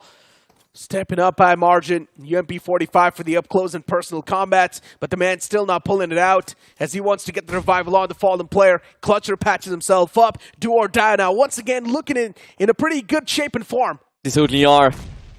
But Team Cosmic resort back towards their nades once again. No Love needs to be revived as soon as possible. Team Cosmic wanting to extend this fight. They know exactly that their position has been smoked, so no real cause of concern from the third parties. But 30 seconds before the circle closes in, and I believe this is how Team Do or Die want to finish this up. The shotguns have been pulled out and Clutcher is pulling towards Zord OP. Oh, they've got the advantage, and I don't think so Do or Die can be stopped at this point. For Team Cosmic, they're supposed to perform when there's a lot of that pressure upon them, and right now is the pressure. Can they clutch out this 2-on-4? That's my question. And the answer might just be no. But still, Zord OP, he finds that strike as he instantly thirsts that man. For Do or Die, even for them, there's a lot of these problems they need to deal with. And now they're taken down to a proper 3-on-3. Do or Die with 3 men left standing. But they're also getting struck down as even Reaper falls down once again. And now the fight's taken down to a 1-on-1. Palu versus Zod. Who's going to be the one to strike back? That's the question. Who can clutch the day for his team? Who can save the day? Who is going to be the heroic man? Palu makes the pounce as he's now going to be out in the open, and he's also going for a few death blows. He wants to get the revival on the fallen player, and Palu is now making the run. Zod OP is getting swarmed by Palu himself in the front lines as Palu wanted to go for the patch, but Zod, he will find the strike. Oh no, but he needs to patch himself up extremely quickly. Team Cosmic are going to bite the dust themselves as well. Zord was the guy who actually found himself 4 finishes for his team, but at what cost? His team did get eliminated, but we move on forward from this fight. We've got an enormous build-up here. Team Autobotz, they control the compound, but Team NUMENxFOREVER, they're coming in. It's GUJARAT Tigers who are knocking on the doors as well. And even Ignite Gaming, it's heavy hitters versus 1 team at the center. Autobotz, 3 players. And as long as they've got the compound, they're going to be safe indeed. Beard Baba backing away, that's going to be the best possible move. But he messes up big because he gets knocked out. He just walked into a Molotov. That blows. And that Molotov was from the side of NUMENxFOREVER. And that's the exact opener NUMENxFOREVER needed too, but they're still not making the pounce. And here's the problem with NUMENxFOREVER. They're just not an aggressive team. Yeah. Once again, just waiting for the right instance to pop up, but when you are delaying the push too much, this is what's going to happen. A third party from Godlike now, right behind the players NUMENxFOREVER, and what can Numen do? Now they're in a big pinch. There are two fights happening in extremely close proximities. It's Godlike going up against Team Numen Gaming and also Team Ignite Gaming. They wiped out the likes of Gujarat Tigers already, and now they're moving in towards, inching closer towards Autobotz as well. But will Team Godlike try and press that finish switch? Will they put their foot on the gas pedal is going to be the question. Admino backs off a little bit, tries to get that position inside the circle, but Team Xpark from the backlines can actually cause problems, and he identifies it, Necro. Oh, for Godlike Admino. He's taking fights against Xpark, Numen. At the same time, he might just be biting on too much that he can chew. But the shots from Admino are dishing out so much damage. A laser beam from Admino towards the players of SG as the man collapses. Anonymous gets knocked out, but unfortunately for Admino, the second spray towards the players of NUMENxFOREVER was a little bit iffy, considering he connected all the shots towards that vehicle in the front. And he's once again doing the same thing. Admino now, there's a lot of that return fire against the man. He needs to be careful. That vehicle's going to be blown up. Oh my god, the nade was so close. But still, Mafia is lucky to not get it blown up into smithereens. As now Godlike from the back is once again striking through. For NUMENxFOREVER, they're trapped. They certainly are. Ignite Gaming on the other side. They are pinned down in that corner. One or two good nades. Numen Gaming should be done and dusted, but Numen Gaming, they're still managing to survive. But from the back lines, Godlike Esports, they have been isolated. And Numen Gaming, they will have to sing praises to those containers. And look at this. The fortress has been set up with the vehicles itself. Numen still pressing forward. And from the back lines, it's Team Sarkar Gaming. And they start to chime in. Now it's going to be the players of Ignite Gaming in a big pinch, considering Aurora gets knocked out. And now it's going to be down to just Hulk. What can this one single man do? That's my question. Behind the compound wall, constant utility barrage coming in from the side of Sarkar Gaming. It seems like Hulk, this is a spot that he's pinned in forever. But Team Xpark, they make the pounce against the players of Godlike, and they still do find the advantage as they strike down the entirety of Godlike. But unfortunately, a third party from the back lines from the side of IG to claim the finishing points. As IG as well, they step in the occasion. And the distraction was used to perfection by the side of NUMENxFOREVER. What a game we've been having. The top dogs have been taking down Sarkar Gaming. They're starting to chime in, but the M249 sings the songs of death, but from the backlines, it's once again another play. It is Omega who is still wanting to go, and he does have the shotgun, but will Sarkar prevail? Sarkar Gaming and his hopes just on this lanky shoulders. Team Xpark, in fact not Xpark, THW from the backlines as well. 4 players still surviving. In fact, it's 3 players. Wait, what? What just happened? It was the players of NUMENxFOREVER to come out on top and wrap the players up in a big sheet. NUMENxFOREVER, beautiful way to pounce back in that action. Before the players of Sarkar Gaming, this should have been their game in the first place. This was their game to lose. They mess up big, but you got to give it to Ninze. Yeah. The man was quiet for such a long time. He made the pounce inside of the safety lines, but as soon as he did so, he got struck down by the players of Sarkar Gaming. But even for Sarkar Gaming, what a game that was. A lot of elimination points backed up, and for NUMENxFOREVER, once again, that passive playstyle working out, but they do not have a lot of eliminations. They do not have a lot of eliminations, honestly. Godlike, I feel like this was the game that was needed. They are showing signs of domination. Even Xpark, as a matter of fact, really showed signs of domination. Once again, just coming back on top. THW, I believe they are well set, but the question still comes down to Team Cosmic. The comeback that was on the cards did not really produce the results that we were expecting. All of that is fine, but GLITCHxREBORN just choked twice in that one single game. I'm not even sure what exactly is going on with the players of GLITCHxREBORN. You can't even say that they're choking. Yeah. It's because they're quite the experienced players, and choking twice in a row now, that's a little bit too much to ask for. For GLITCHxREBORN, as a player's perspective, that's a big mishap, because I'm pretty sure some uncalculated stuff did happen. Wicked ejecting outside of the moving vehicle, he probably fat-fingered that eject button. Yeah. But then he moved on towards that move from Scuba, where he found the opener, and then he just walked into his own Molotov. Absolutely. And I mean, for GLITCHxREBORN right now, since everything is just going haywire for the team, they will have to come up with a concrete plan to actually play the last game. It is going to be the map of Erangel. They're going to be on their home turf. Hopefully, they can get a few points on board. But it's still fine for GLITCHxREBORN. I believe they will be crossing the 10-point mark. But the points of concern is still going to be on Gujarat Tigers, because this team needed an aggressive comeback in the map of Miramar, but still failed in that scuffle. Now, we pretty much saw the zone take another shift, right? Yeah. And as soon as we saw the map as well on the screen, Gujarat Tigers was making quite a late-game rotation.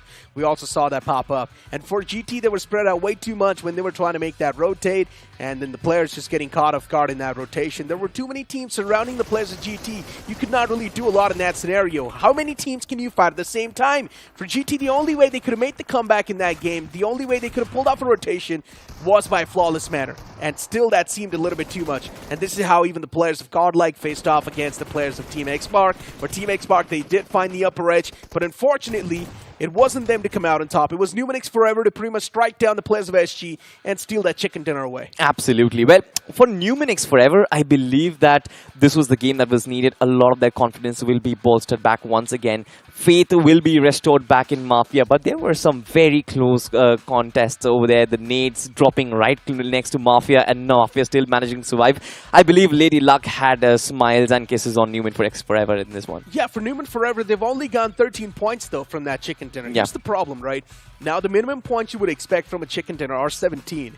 But NUMENxFOREVER just getting 13 points, it's still a big sign of concern. Usually you see 13 points accumulated by teams that end in top 3, or maybe even on the 4th spot, somewhere in the top 6. But now NUMENxFOREVR, even though they got the chicken dinner, still getting 13 points, that's a big sign of concern. Every single game, you cannot win the game. Absolutely. That's the problem. And if for NUMENxFOREVR, the biggest points game is going to be 13, that's a big sign of concern. Because NUMENxFOREVR, they need to amp the aggression, they need to get more elimination points. Alright, now, since we are talking about concerns, there are some bigger concerns in this group so far, Necro. Certain big names who are still on the lower half of the charts. We need to talk about WindGod Esports and For Miracle Esports as well. Now, look at how Adi start things off, right? He did shoo away the players of Metal Esports, did get those 3 eliminations. But later on, when it actually comes to the rotation part of things, I don't believe For Miracle Esports actually made inside the circle. And the same goes for WindGod Esports as well. Yeah, for Miracle Esports, once again, they're not really playing the aggressive gameplay that we saw in the round 2. And I'm not sure what exactly the reason behind it is. And me and Fixes had a big full-blown conversation about this. If you're one of those teams struggling to find a form, you need to go for fights. Because that's the only way you can regain that confidence that you've lost. But still, for 4 Miracles, they're not really being too aggressive inside of the lobby. And now that's costing them the placement as well. You move on towards WindGod Esports, and the same thing is happening. This team is struggling with confidence. The only way you can regain the confidence is by striking down the maximum amount of foes that you can in one single game. And for WindGod Esports, they're not doing so they are struggling with the form. Absolutely, but the point standing, ladies and gentlemen, is in front of our screens. You've got NUMENxFOREVR with 13 total points, Sarkar Gaming with 13 total points, THW with 11. Now, you were talking about aggression. We got to see that aggression from Hero Xtreme. Godlike 11 points, those 9 eliminations were ecstatic. Ignite Gaming is a team that has showcased a lot of that aggression, and in this map, Team XSpark, even they had 10 points on board. Look at that, the top 6.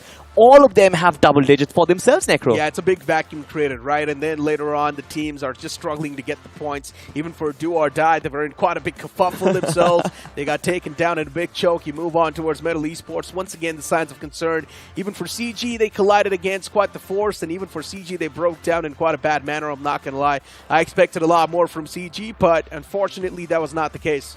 Absolutely. The match summary, of course, in front of our screens. We've just got that 1 vehicle finish. You've got 5 grenades that were actually utilized that actually resulted in deaths. And of course, the longest finish being 287 meters from Spray God. And you've got to give it to the likes of Team XSpark, I believe, the way they actually maneuvered. They constantly had to be on the wrong side of the circle, but still somehow Shadow managed his team to actually breach fort and find themselves a position to fight from. And you know what? Speaking of XSpark, let's talk about that fight that just brewed up instantly as soon as the game started, right? Yeah. Rival Apex facing off against the players of CG. CG made that pounce with not a lot of loot left underneath their bag, and they still had the upper edge in the fight for a long time. The fight was taken down with 3-on-2, but then the players towards that staircase, they set up such a great crossfire that CG stood no chance when they made the push. Now, this is one of the reasons why I always say these academy lineups, right? They get mentored by these IGLs, by the players who have actually experienced in the high stage of them all. And I feel like Rival Apex, that technicality in that setup was perfect. The crossfire, right? One player holding it down with the shotgun. You've got cover fire coming in with the UMP as well. That was textbook. And that's the thing, right? They're actually doing much better than a lot of these T1 teams. I mean, the coordination in that entire setup required a lot, but still they did not crack under that pressure. Still, the communication was on point. With that being said, though, even this game comes to an end. We'll be right back with the last game of the day. Ain't nobody fresher than a mega tasker. Talk about stronger, quicker, faster. Slider, gonna make way for the mega tasker. And fully loaded, go the ammo. Can't get it bigger, better, that's the plan, yo. Throw a challenge and you shall know. Tap, tap, tap, tap, slide of ammo. What's up? Who's winning? Who do you think. Mega Taskers win the game at every level. iQOO Z9S Pro with Snapdragon 7 Gen 3. Fully loaded for Mega Taskers. Search iQOO Z9S on Amazon. Move out with my baby on the side. I move out with my baby, got a style. Seatbelt, please. And we go right, baby, it's a long way home. The new Xtreme 160R4V, the fastest 160cc. Challenge the Xtreme.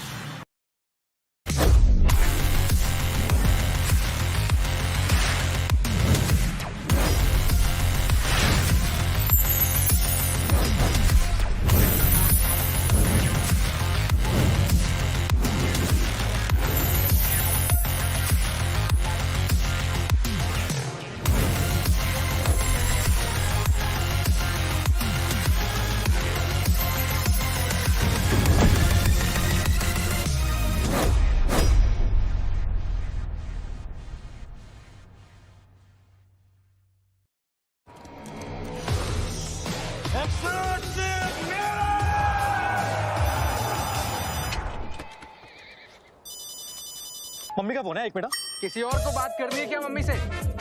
Take 63. Ouch. I'm not doing this. 300. यार ये एक्सूट इतने cool है, लेकिन अगर shoot ही नहीं होगा तो दुनिया को कैसे पता चलेगा? X-Suit's so stunning that even Dynamo won't let us tell you about it. X-Suits, a million reasons to keep everyone away.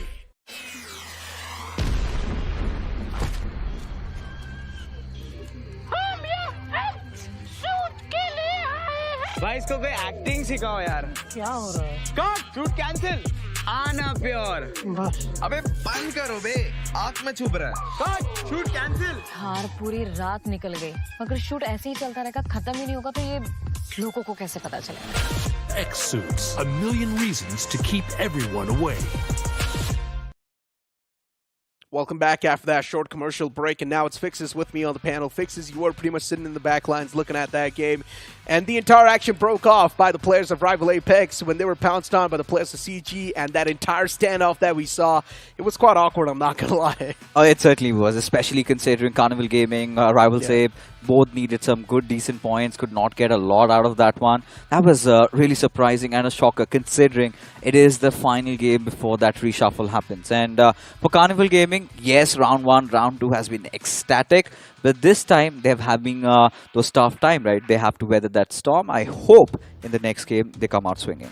Hands down. For Rival Apex, now the upcoming game is going to mean a lot. The same thing can be said for the players of CG as well, considering it's going to mean a lot to them. But for some reason, once again, just the way I said about IG in the previous game, or IS, my bad, in the previous game, right? I do have that hope in them. I know they can easily make the pounce back. It's CG we're speaking of. Before Rival Apex, though, it's still quite a tough one to make, man. You never know. For Rival Apex, they can crumble down because knowing the fact that in the previous group itself, or in the previous stage itself of the tournament, they barely qualified. They had 24 points or something like that, so they barely qualified on that margin.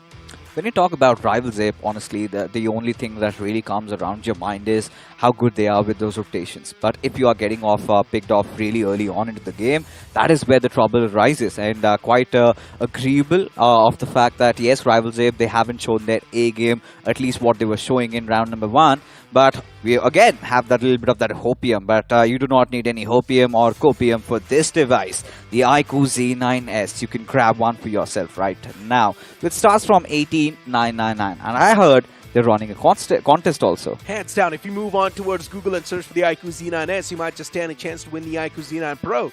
You might just be the one lucky winner out of 15 fixes. Yeah. And I'm pretty sure you are giving it a shot as well, right? I tried, but so far I haven't been lucky, but maybe you guys can be. But now let's talk about what's important, what's at hand right now. Because a lot of those teams that we expected to make a comeback, that has been missing. WindGod, nowhere to be found.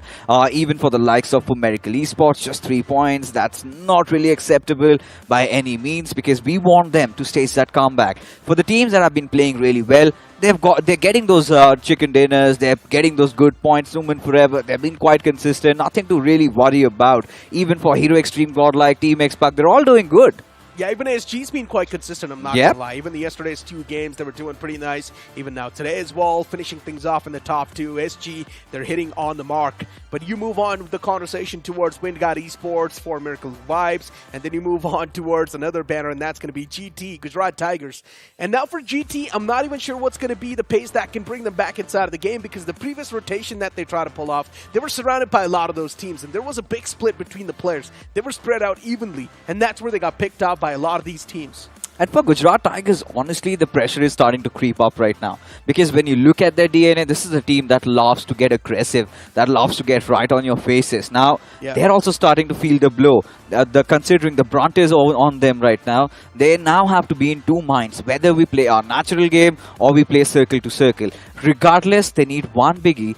Either ways, if they do not cross that 20 points marker by the end of today's matches, I think from tomorrow onwards, it is going to be enormous. The pressure is going to eat them up.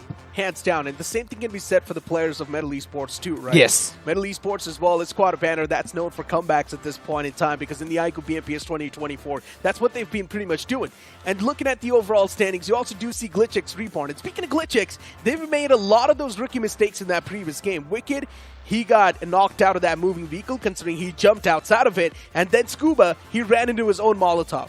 They looked a little bit distraught in that particular situation, to be honest. Felt like they were not really prepared for that. But for GLITCHxREBORN, I think the tell-to-tell storyline has always been about that comeback story. The initial phase, they tend to mess up, and the next day they come in, they get good chicken dinners, not just one, sometimes multiple, and they somehow swing things around. But now we also need to understand, this is round number 3, Necro, and this is where the competition is the toughest. Because after this, you have the semis, you are going to have half of the lobby sliced off. So GLITCHxREBORN, they really need to start to pull off their socks and need to aim for the stars. Hands down. Just like CG, they need to try and get something done. And for CG as well, man, yeah, the ride's not that smooth. But we all know, for CG, sometimes they do like to pull off those weird shenanigans off the rip.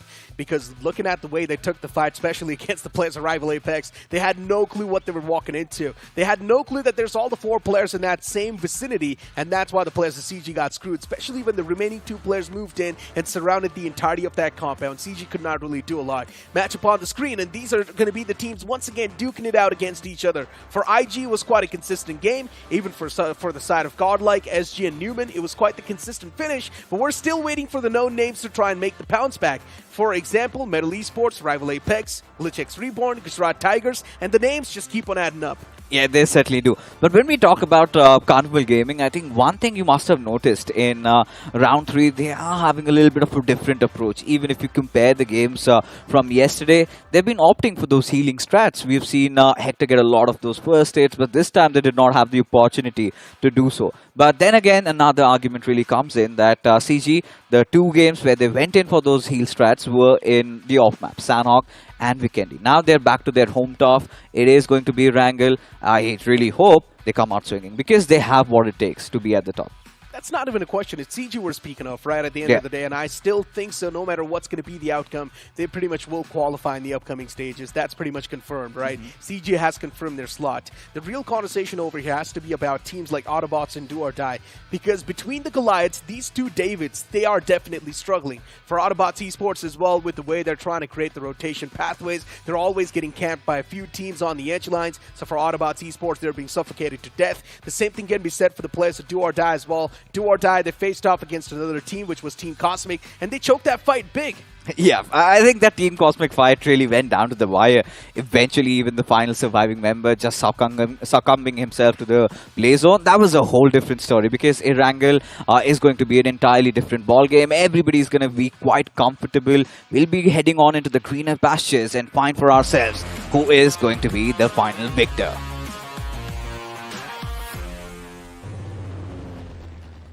As the big bird's going to hit the skies once again, the plane fly path begins all the way from Godlike towards down south. That's going to be Nova Pnoy. And keep this thing in mind, this plane fly path isn't really long enough. If you want to move in towards maybe Kamishki, Asna, Poliana, Severny, now that's going to be a tough stretch. That means Godlike, they will need to try and adjust with another drop location that they are going to come up with, or maybe go for a drop collision with someone else. For a Hero Xtreme Godlike, it's not really a point of concern because they've got that free hand right now. They've been doing quite well. They've already crossed 30 plus points. So, yeah, I think for Godlike, they can take those risks. But you know what? I'm still not over or really satisfied with the Carnival Gaming conversation because before the day began, they were sitting at 12 points. In this game, they could not secure any and still at 12 points. 3 games passed and just averaging around 4 points, Necro. This has to be a cause of concern, don't you think? I mean, for you, the cause of concern was also Inferno squad from that previous game. Yeah, of course. And I told you, listen, this team is going to make a comeback anyways because Inferno squad's track record, it's been pretty good. And the same thing I'm going to say about CG as well. This team will make a comeback. Speaking of CG, in the entire rounds that they've been playing so far, they've been trying something new every single time. Once they carry a lot of those nades, once they carry a lot of those first states. So something has always been mixed up by this team. They're trying something new on the board, which I'm liking. You're certainly liking, but what I'm really not liking is the points reflecting on the scoreboard. Because, yeah, you want to try something new, might as well do it in the latter phase, right? Have a good start, secure those minimum points, and then maybe be off to your shenanigans. Because whatever the case is, this is not working out for Carnival Gaming. And yes, Inferno Squad had a good time. They proved everybody wrong, including me. But for Carnival Gaming, they have to do this. They do not have enough matches right now. You had the same opinion about Team Limra. And even Team Limra pulled off the greatest comeback today. See, it's not about just me being proven wrong, right? It's about these teams qualifying and what needs to be done to break through the doors of qualification. Because for Carnival Gaming, the start wasn't good. Let's be honest. Now, let's be honest, right? For a lot of these known names, they do have the assurity that they're going to qualify. So who gives them that assurity? They themselves. How? They themselves think that they're good enough. So here's the thing, right? You're that's where complacency sets in, Necro. I know, but that's where the ego as well is something that's going to be the driving force for these teams, man. And a lot of the times they do tend to qualify with these. CG has been quite a formidable competitor. You cannot take that away from them. And CG themselves knows that. They're much more familiar with it, the fact that they are much more superior to a lot of these teams that are currently playing in this group itself. CG can easily qualify. They themselves know it. But now the real conversation over here has to be around how many points does CG actually want to accumulate at the end of the day? Because these teams probably do have a set target.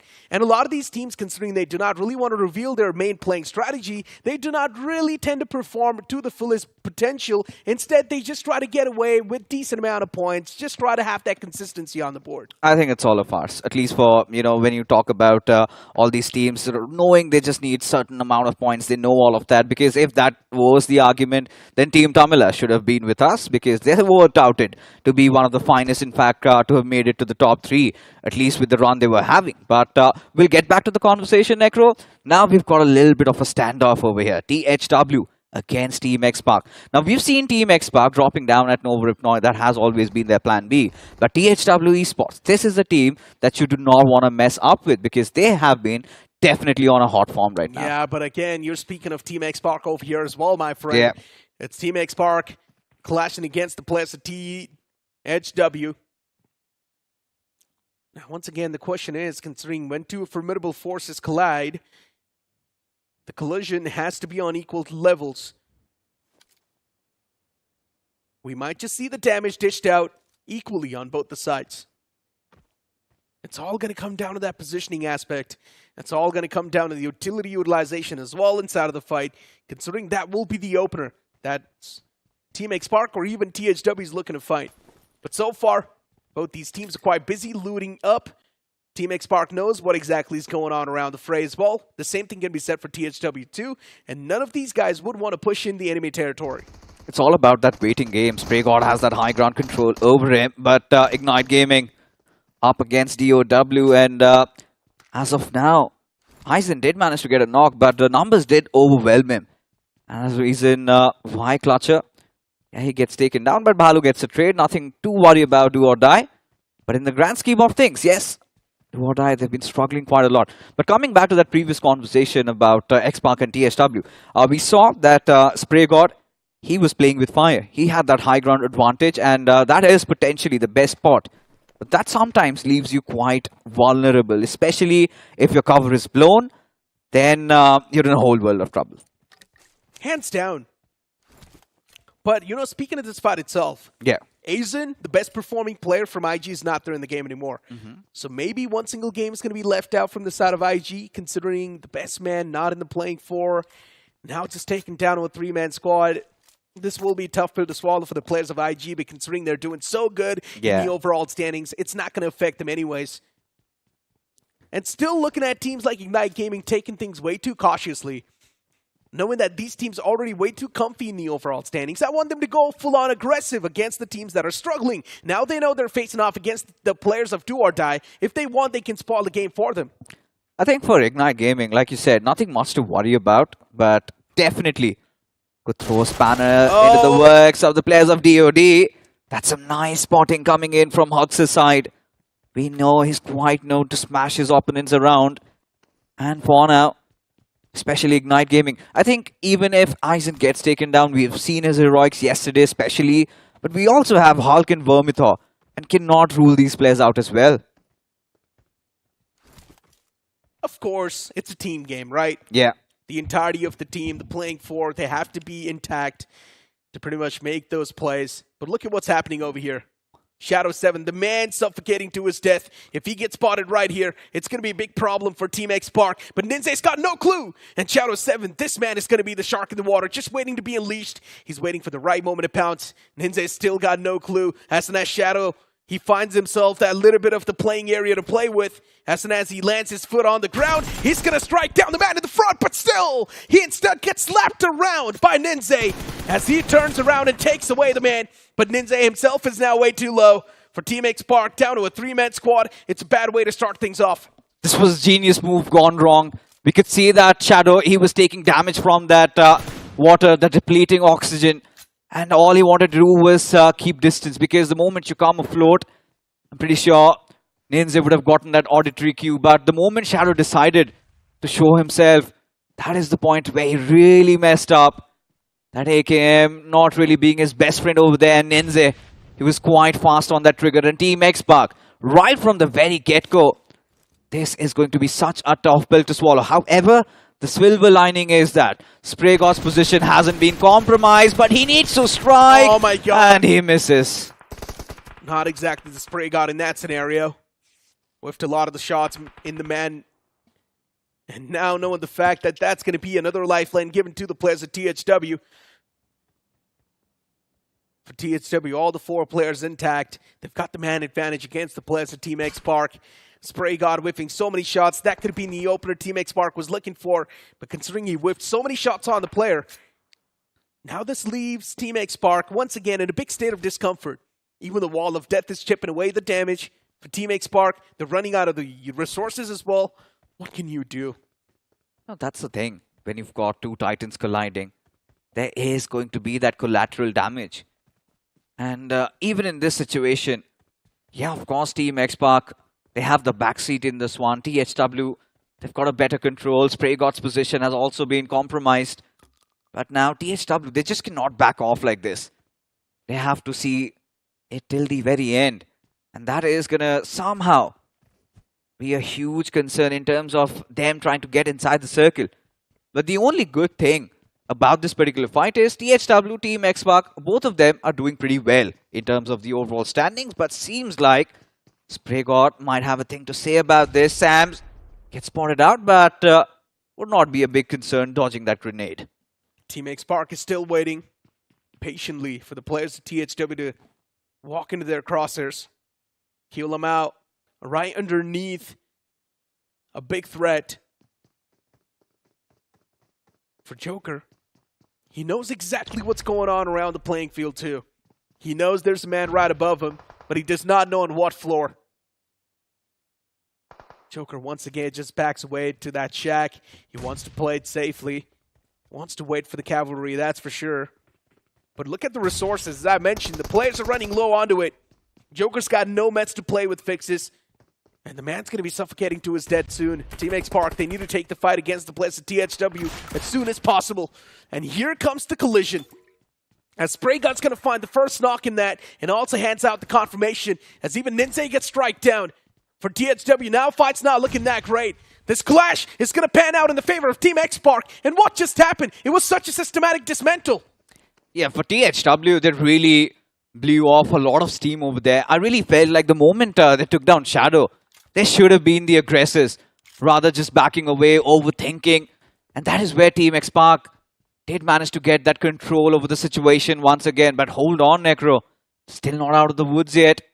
You've got GLITCHxREBORN, a team that has been struggling quite a lot. They want to take a jab against the boys from X-Park out in the open. They have no clue about what's going on. LeBron, that was a free strike right there. And now you can go for it, my friend. He might just find a two-piece to play with, but instead he wants to thirst a man to death. And he will do so with ease. Joker gets confirmed for Team X-Park. It's a pretty bad stance to be in. Now taken down to a two-man squad for GLITCHxREBORN. Things could have been much more easy. But as the fight's now taken down to a 2-on-4, GLITCHxREBORN with the big man advantage. There's still one man all the way at the top, by the way, in the name of Duke. But Duke now pulls down. Look at this. And that's where the main problem's going to start to stack up for the players of Team X-Park. But there's a high chance GLITCHxREBORN is going to choke this. I mean, we do not know about that, but those nades are going to sail in through Sarkar. This time was on the receiving end of things. Pray God, the last player surviving. And another thing I want to bring to the viewers' attention is that NUMENxFOREVER, they aren't far behind. Despite whatever is going to be the result of this game, if NUMENxFOREVER decide to chime in, maybe they're a little too far.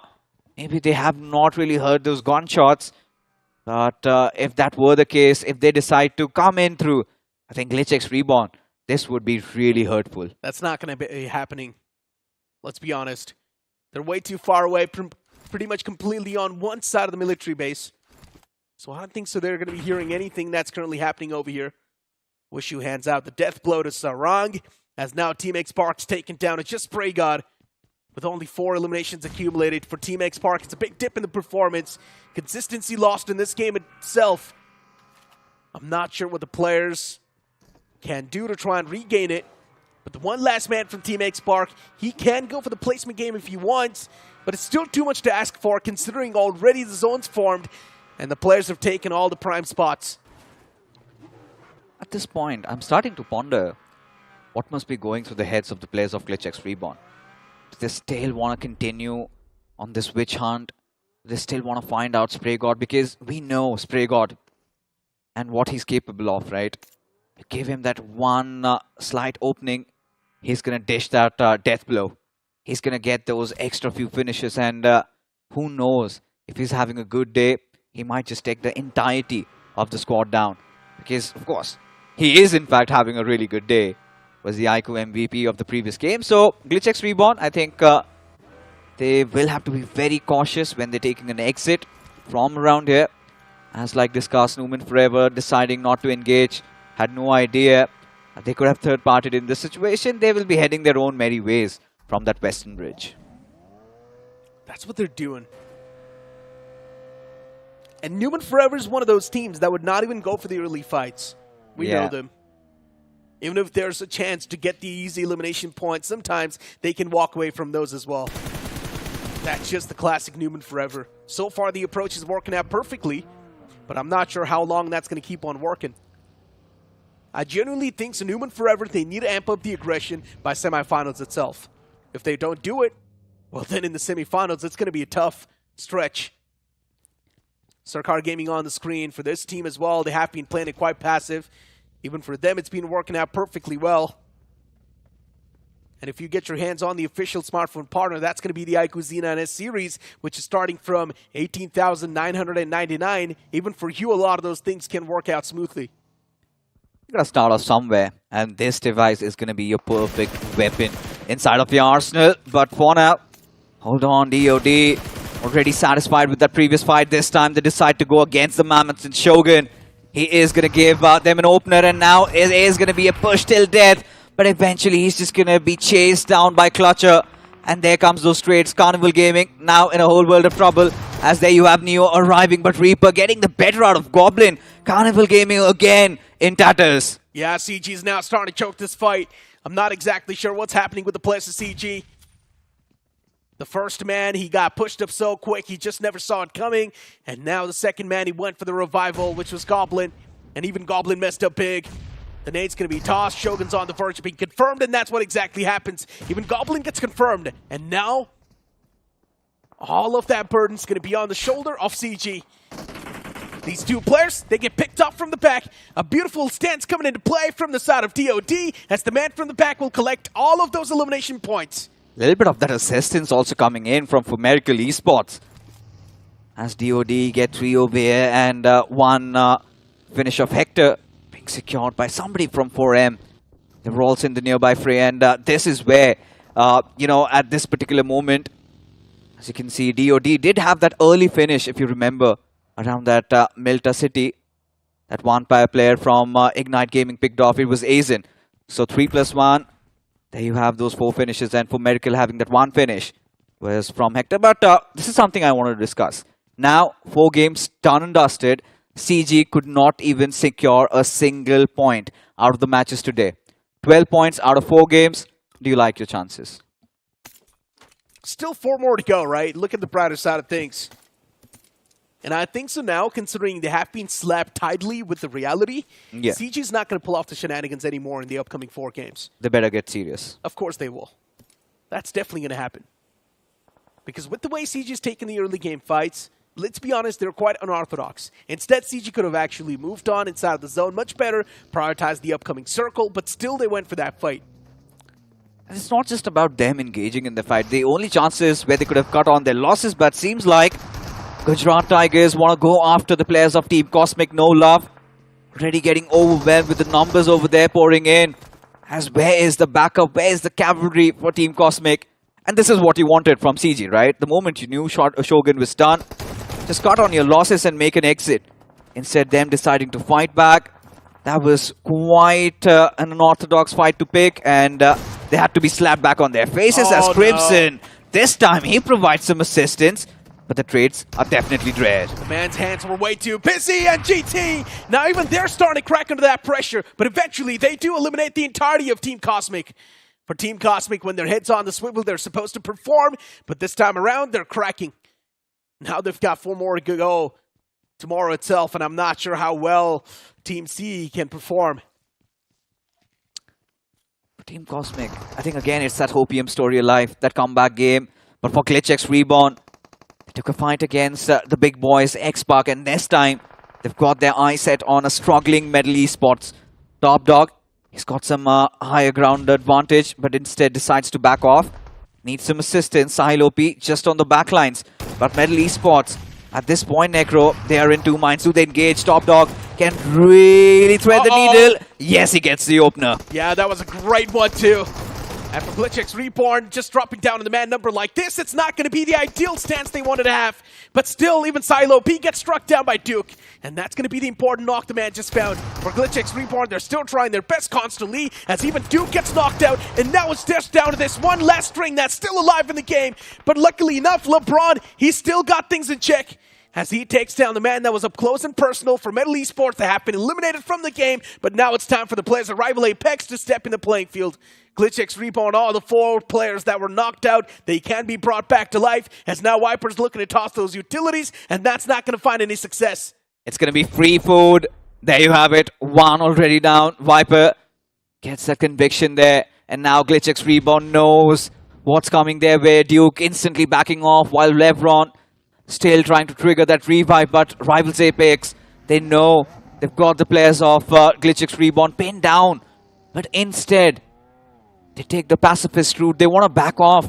They got that 1 finish, and they have made peace with it. I think somewhere down the line, considering the circle has shifted away from them, this is a good move in order to ensure that you have a good spot inside the circle. And DOD's been playing so great. I'm not going to lie. No matter what fight they've been taking, they've been coming out on top in those. DOD, they have been looking like a force to be reckoned with in this game. GLITCHxREBORN, even now they're going to be on the move. Not really with the top-notch HP and even the weakles, but still something they can work with. It's now time to make something out of nothing. Rival Apex just camping out the place of GLITCHxREBORN as LeBron gets struck down, and that's going to be the easy confirmation they were looking for. 1 free point in the pocket. Make that 2, right? They decided that they get that 1 finish, and then they prioritize the circle. They've been quite mobile, like their official mobility partner, the hero Xtreme 160R.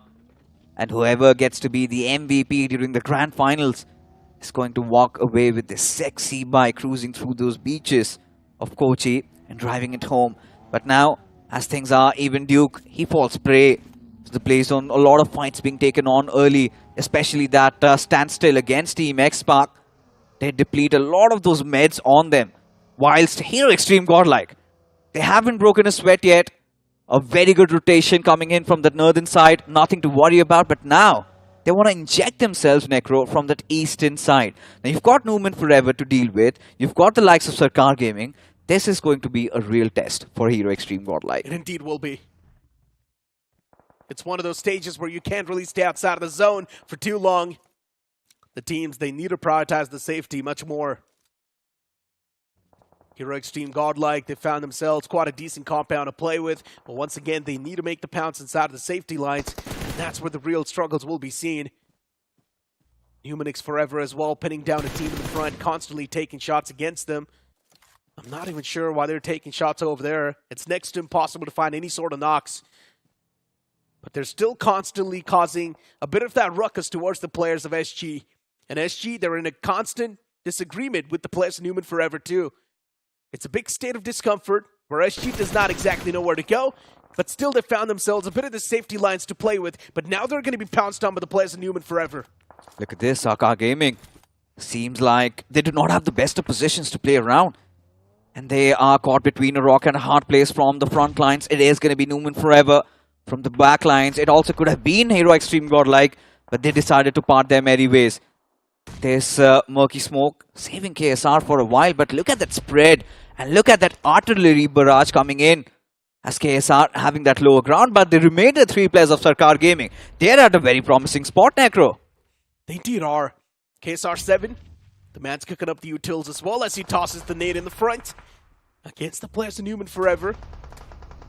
Sarkar Gaming, and even they have pinned down the players of NUMENxFOREVER at this point, as the zone's now going to start to stand down south. And as we know, if the players of DOD do want to make it, they need to traverse through the open lines. And from the back, it's going to be the players of Godlike who are constantly moving in too.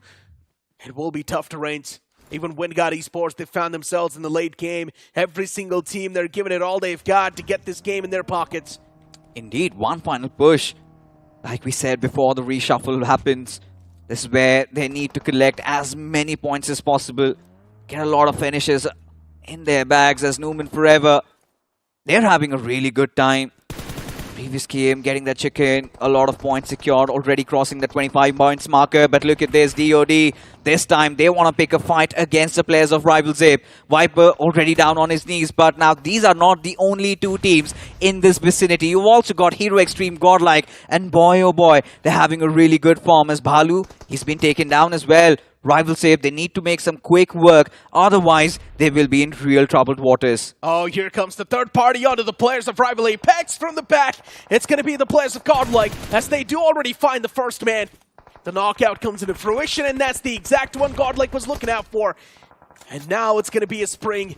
As the players of Godlike, they spring back to life. They do want to make that pounce, but still they're holding a bit longer. Do or die is now going to be the players in the front. So many fights breaking out at the same time, even as she's taking shots against NUMENxFOREVER. Do or die up against the players of Godlike. And looking at this fight itself, NUMENxFOREVER, they've already found the upper edge in the fight. Sarkar Gaming, they're dropping down on the man number left, right, center. As now it's down to just Sarkar himself, and even he will be taken down. This was quite clinical coming in from NUMENxFOREVER. Getting that first knock and then instantly pushing in through the final player remaining. Sarkar had no other option but to stay inside that smoke. But yeah, NUMENxFOREVER, they were ever so vigilant in that particular situation. Did not let them walk scot-free. But now, as things are, WindGod, they have a really good position inside the circle. Same can be said for Ignite Gaming, Gujarat Tigers, and for Miracle also. As now for Miracle Esports, they set their eyes on the players of Hero Xtreme Godlike, as this is where an absolute pandemonium occurs. Fights happening left, right, and center. DOD just surrounding, engulfing the players of Godlike. Now you've got Admino on a 1v1 spree against DOD as the numbers keep on falling. What on earth is happening, Necro? It's so difficult to trace. So many teams just colliding against each other in the rotations. Even the players of Autobotz now, they step inside of the playing field as this fray is now stacked up with too many foes. Autobotz, they collide against the players of DOD, and unfortunately, unfortunately, they're going to meet the Makers as well at the same time. DOD, they're just dominating this entire playing line as they still need a breach in the safety lines by facing off the players of WindGod Esports. And it is going to be a tough face-off indeed. Before do or die, Clutcher needs to be brought back on his feet. They're tossing in those utils to try and get the fallen man back on his feet. But WindGod Esports, they're also taking a fight against the players of GT. So many fights are taken at the same time. For GT as well, it's not looking too fluid. This is quite a pivotal one, but for Miracle Esports, look at them. Having lost out on their IGL, but still the fire keeps burning. 7 finishes secured already, and we know for Miracle Esports always tends to make that comeback. Whenever push comes to shove, 7 finishes, and now they have their eyes set on. Look at this. Gujarat Tigers, WindGod, both the teams that were inside the circle, they are now duking it out against each other. And there are a lot of those collateral damages that is happening left, right and center. But still that question remains. Who prevails supreme? Because now WindGod, they've seen this through Gujarat Tigers. They're done and dusted. But can they recover considering Rex is the only player who's down on his knees, and Avi, he is far from where he is at. He indeed is, but Avi spots the players in the back, and now it's going to be the name of DOD, and here comes the strike from Avi. Already finds a beautiful strike, and that's going to be the first man down. The players of DOD are not doing too great inside of the game anyways. They do not really have the HP, but the name from the side of IG will claim the finish onto the man himself, and that's going to be Avi.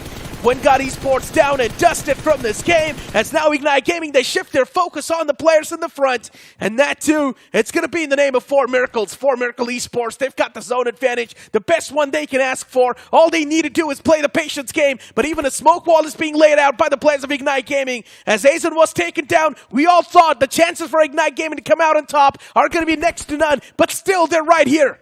Still a 3-on-3 situation, Necro. And look at Aurora making that move. The moment the smoke dissipates, I think for Miracle Esports, know what is coming for them. Aurora, already a beautiful grenade cooked up, sailing in through. Is it going to hit its mark? But no, Siam, he delivers that opener. This is exactly what for Miracle Esports needed, because let's look at the bigger perspective. Ignite Gaming are already doing good for themselves, but for Miracle Esports, this game is a must-win. 9 finishes on the board, fixes already. They've got a nuclear game cooking up. If they do get the chicken dinner, it's just going to be the icing on top of the cake that's missing.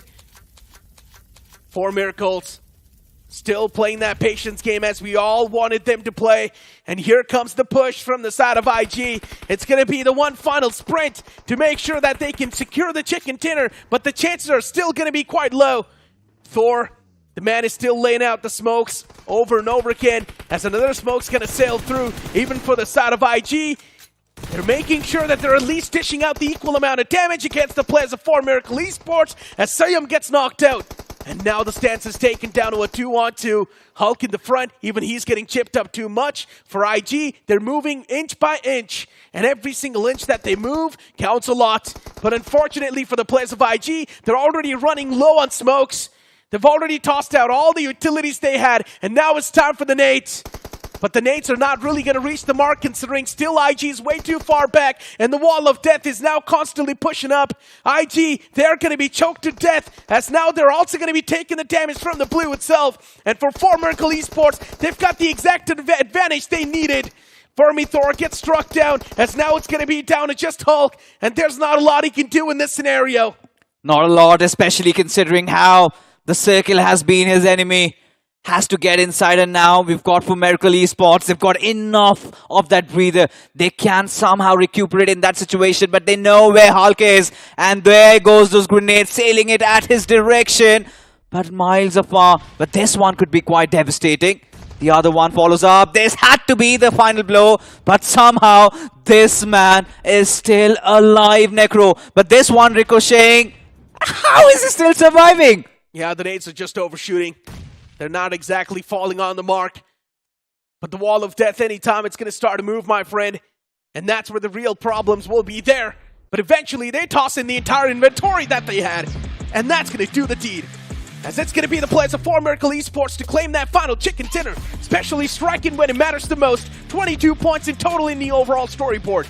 A much needed chicken dinner. Cannot deny, especially for Miracle Esports, looking at their struggles. Previous game, They could barely get 3 points, but this one is definitely going to ease their nerves. Finally, you have their heartbeats coming back to normal, because for Miracle Esports, it has been the same storyline. They always tend to struggle in the earlier phases, but then they find that one good game and they get themselves back in through. But that was a close one, especially even when we talk about Ignite Gaming. I really felt like they gave Miracle Esports a run for their money, because considering the fact, right from the very get-go, they were down to their 3 men and still making it inside the top 2, still getting a lot of finishes to their names. But let's not also forget another thing. Both these teams weren't in the circle. Who were? Let me tell you, it was WindGod, it was Gujarat Tigers. Had such a good spot, but do you still feel it was the right decision to make for WindGod to go after the players of GT when they knew they had the entire circle to themselves? Now, the main problem was that GT was the one forcing the fight against the players of WindGod Esports. WindGod Esports was just like a turret. They were in that same spot taking the shots against the players of GT, while WindGod Esports, they had a 2-2 split going on. The 2 players were in the circle, the 2 players were on the northern side of the circle playing from the edge, and who were also taking a fight against the players of Godlike and all the other teams that were there on the northern fringe. Now, speaking about the part that was taking the fight against the players of GT, GT straight up made that pounce, and the players of WindGod never saw this coming. But GT, that was quite a psychotic move from them. And they just caught off guard the players of WindGod Esports, considering WindGod Esports was now just taken down to a 2-man squad. There were too many teams taking a fight against the players of WindGod Esports as well, so there was not a lot they could do. And again, then you had Miracle Esports also chiming in that particular fight. No matter who would have been the victor, did not matter, because Miracle Esports either ways won it. But this is where you could see, right? Ignite Gaming, they were all over the place. They took down RV. Yeah, commendable effort, especially WindGod. Their wins are off their sails, to be honest, the way they've been playing. But in this final moment, I think Ignite Gaming pretty much had this game gone out of their hands the moment the circle shifted away from them. And then Kyoya and Jazzy, they both took their sweet time, and we need to count the number of grenades. I think it was anything more than 10, 100%. Hands down for Ignite Gaming. Once again, speaking about them, already they were doing way too good in the overall standings. Even if they do fail in this game, it was not really going to be that big of a setback, right? So it's all good in the hood. But still, Ignite Gaming, they get away with consistent points on the board. And not just consistent, with a lot of those points once again. With this performance, Ignite Gaming, they might just propel themselves all the way at the top of the overall storyboard, by the way. Yeah. There's a high chance. But speaking about another unknown face, and that's going to be DOD, Do or Die.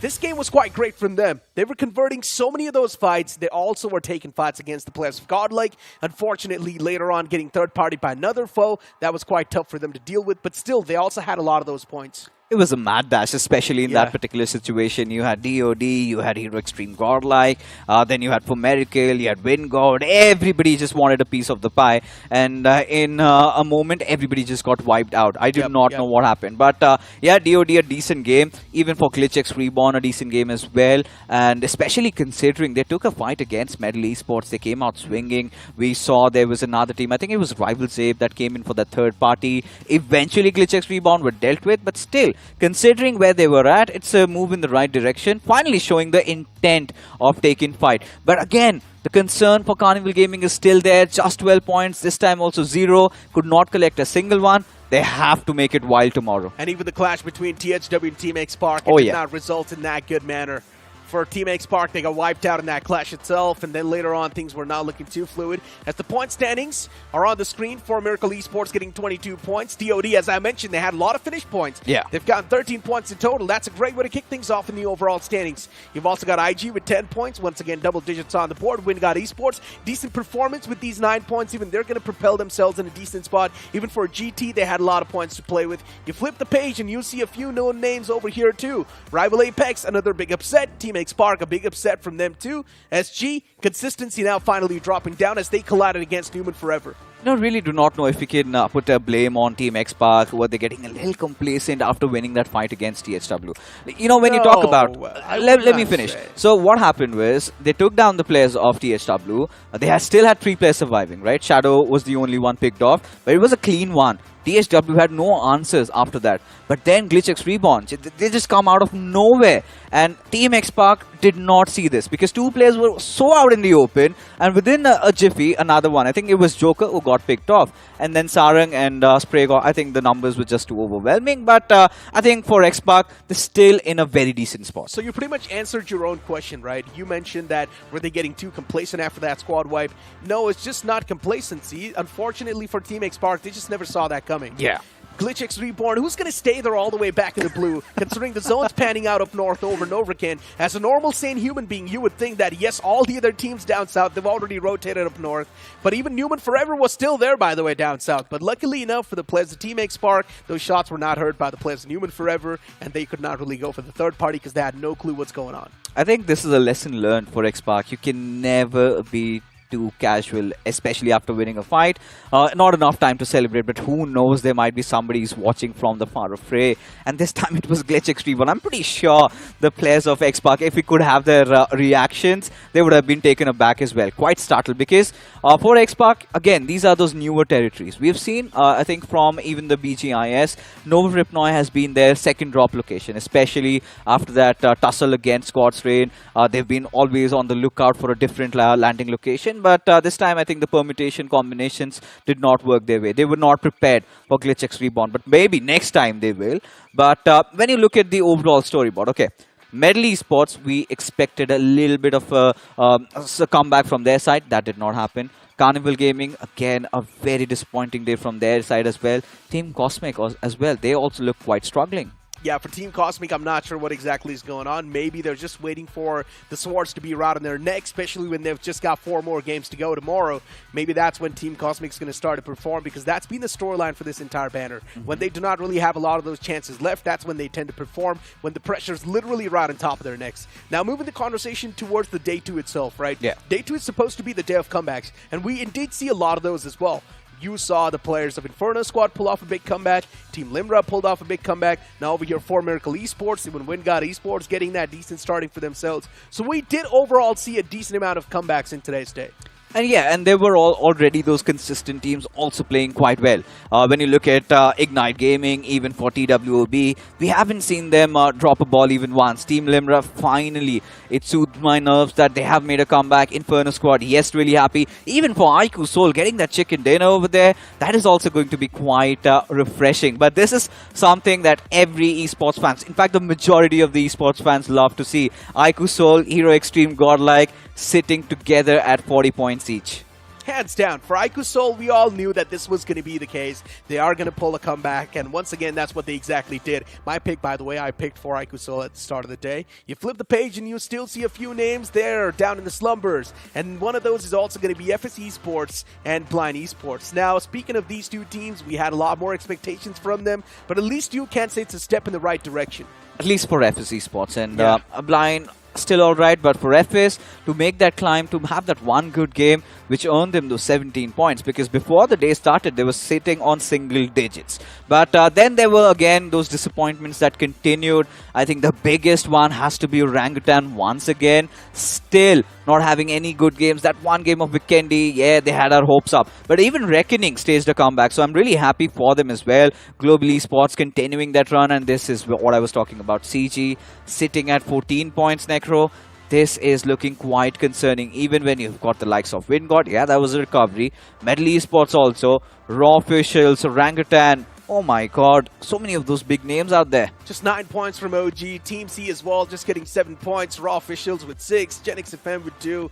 IMPRNT Esports. I generally thought today IMPRNT Esports is going to be establishing a comeback, but no, that's not the case. WindGod Esports, the only reason why they've acquired those 13 points, it's all thanks to this last game that they played. Other than that, WindGod Esports was struggling way too much. For CG as well, just 14 points on the board. Yes, being a known banner, you do not really expect to see CG after 2 days on that spot, but we know they can easily pull off a comeback, so that's not really going to be a concern, at least for the upcoming 2 more games. HRC, Honored Rivals. Now, this is a big concern, because looking at their run in the iQOO BMPS 2024, it's been really smooth. But now in round 3, we are seeing a lot of those hiccups. seems like they're finally getting tested. But when we take a look at the iQOO MVP contenders, we do have a little bit of that switcheroo. Spray God, he is coming and chasing at Minnow, who's still at the tippity top. Goblin, of course, CG have been quite silent, hence the little bit of that dip down. The Batman Knuckle himself now at 49. And now we can finally say that we've got those usual suspects, because before the game started today, I think it was Stray Squad who was also inside of that list. I think he was at the 5th position, but now Ninja Boy, he makes an entry inside. I mean, in the round one, we had so many new faces too, right? Hydra was over there, even a few more new names were right there on the banner. But now, inside of the round 3, you are seeing the OG faces back over here, the players that do deserve to be the MVP. Admino, Spray God, Knuckle, Goblin, Ninja Boy. And the only reason why I said the players do deserve to be the MVP, it's because they have been consistent in every single tournament.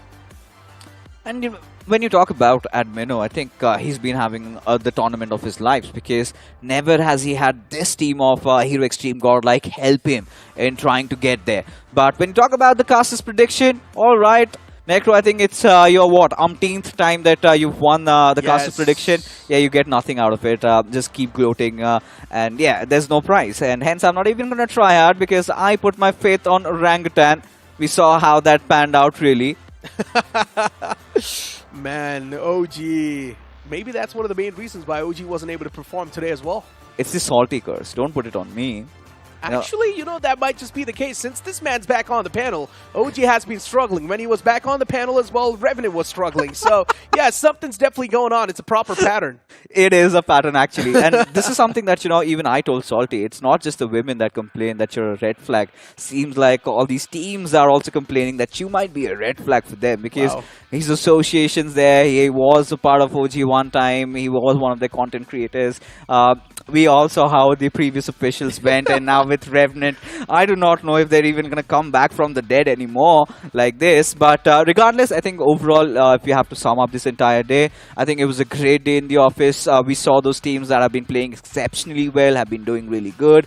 However, if you talk to me about those outliers, I think TWOB, Ignite Gaming, they've definitely won my heart. Hands down. We also saw a lot of those comebacks and a few upsets as well. And speaking about the upset, the biggest one has to be OG and Metal Esports, because they were still not able to pop off. Speaking about the comebacks, Team Limra, Inferno Squad, 2 of the biggest comebacks, including iQOO as well. Even WindGod Esports, a step in the right direction, and that's what we wanted to see. With that being said, today's day pretty much comes to an end, but before we end the show, we got to give a huge thanks to our sponsor. That's going to be the iQOO Z9S series, which is starting from $18,999. If you move on towards Google and search for the iQOO Z9S, you might just stand a chance to win the iQOO Z9 Pro. Moving on towards our official mobility partner, that's going to be, of course, Hero Xtreme 160R 4V and also 125R. With that being said, now it's time for us to take a leave. That's going to be it from me and Fixes. We'll see you guys tomorrow.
nobody fresher than a mega tasker. Talk about stronger, quicker, faster.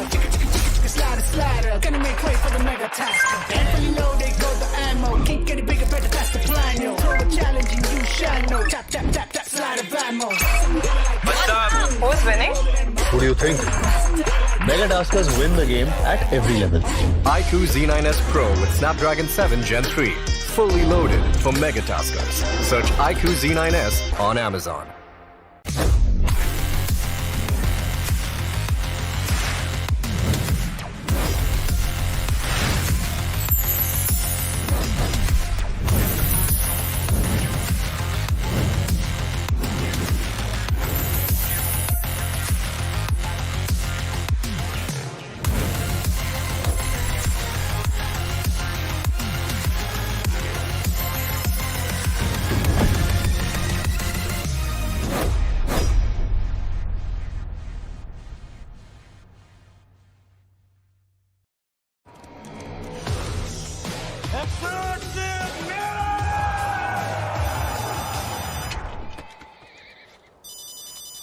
Mummy का phone है, एक minute. किसी और को बात करनी है क्या मम्मी से?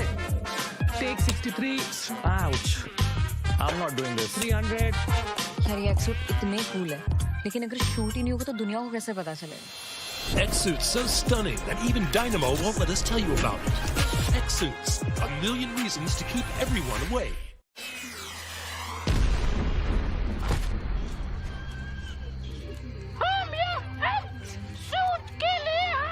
भाई इसको कोई एक्टिंग सिखाओ यार। क्या हो रहा है? Cut, shoot cancel. आना प्योर।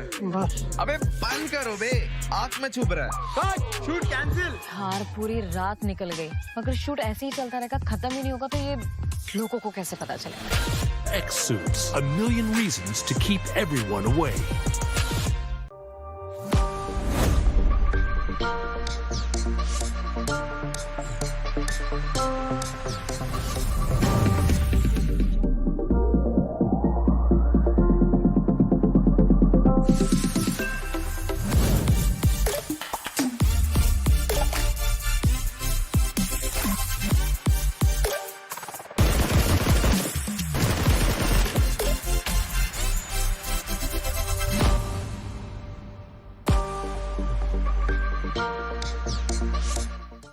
ये है बदनसीब लाल।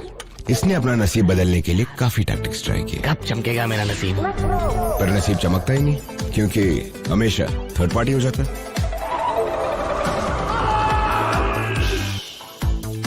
गोल्ड स्पिन में आइटम जीतने के टैक्टिक्स तो बहुत होंगे, तो मेरी मान बस स्पिन कर दे जा।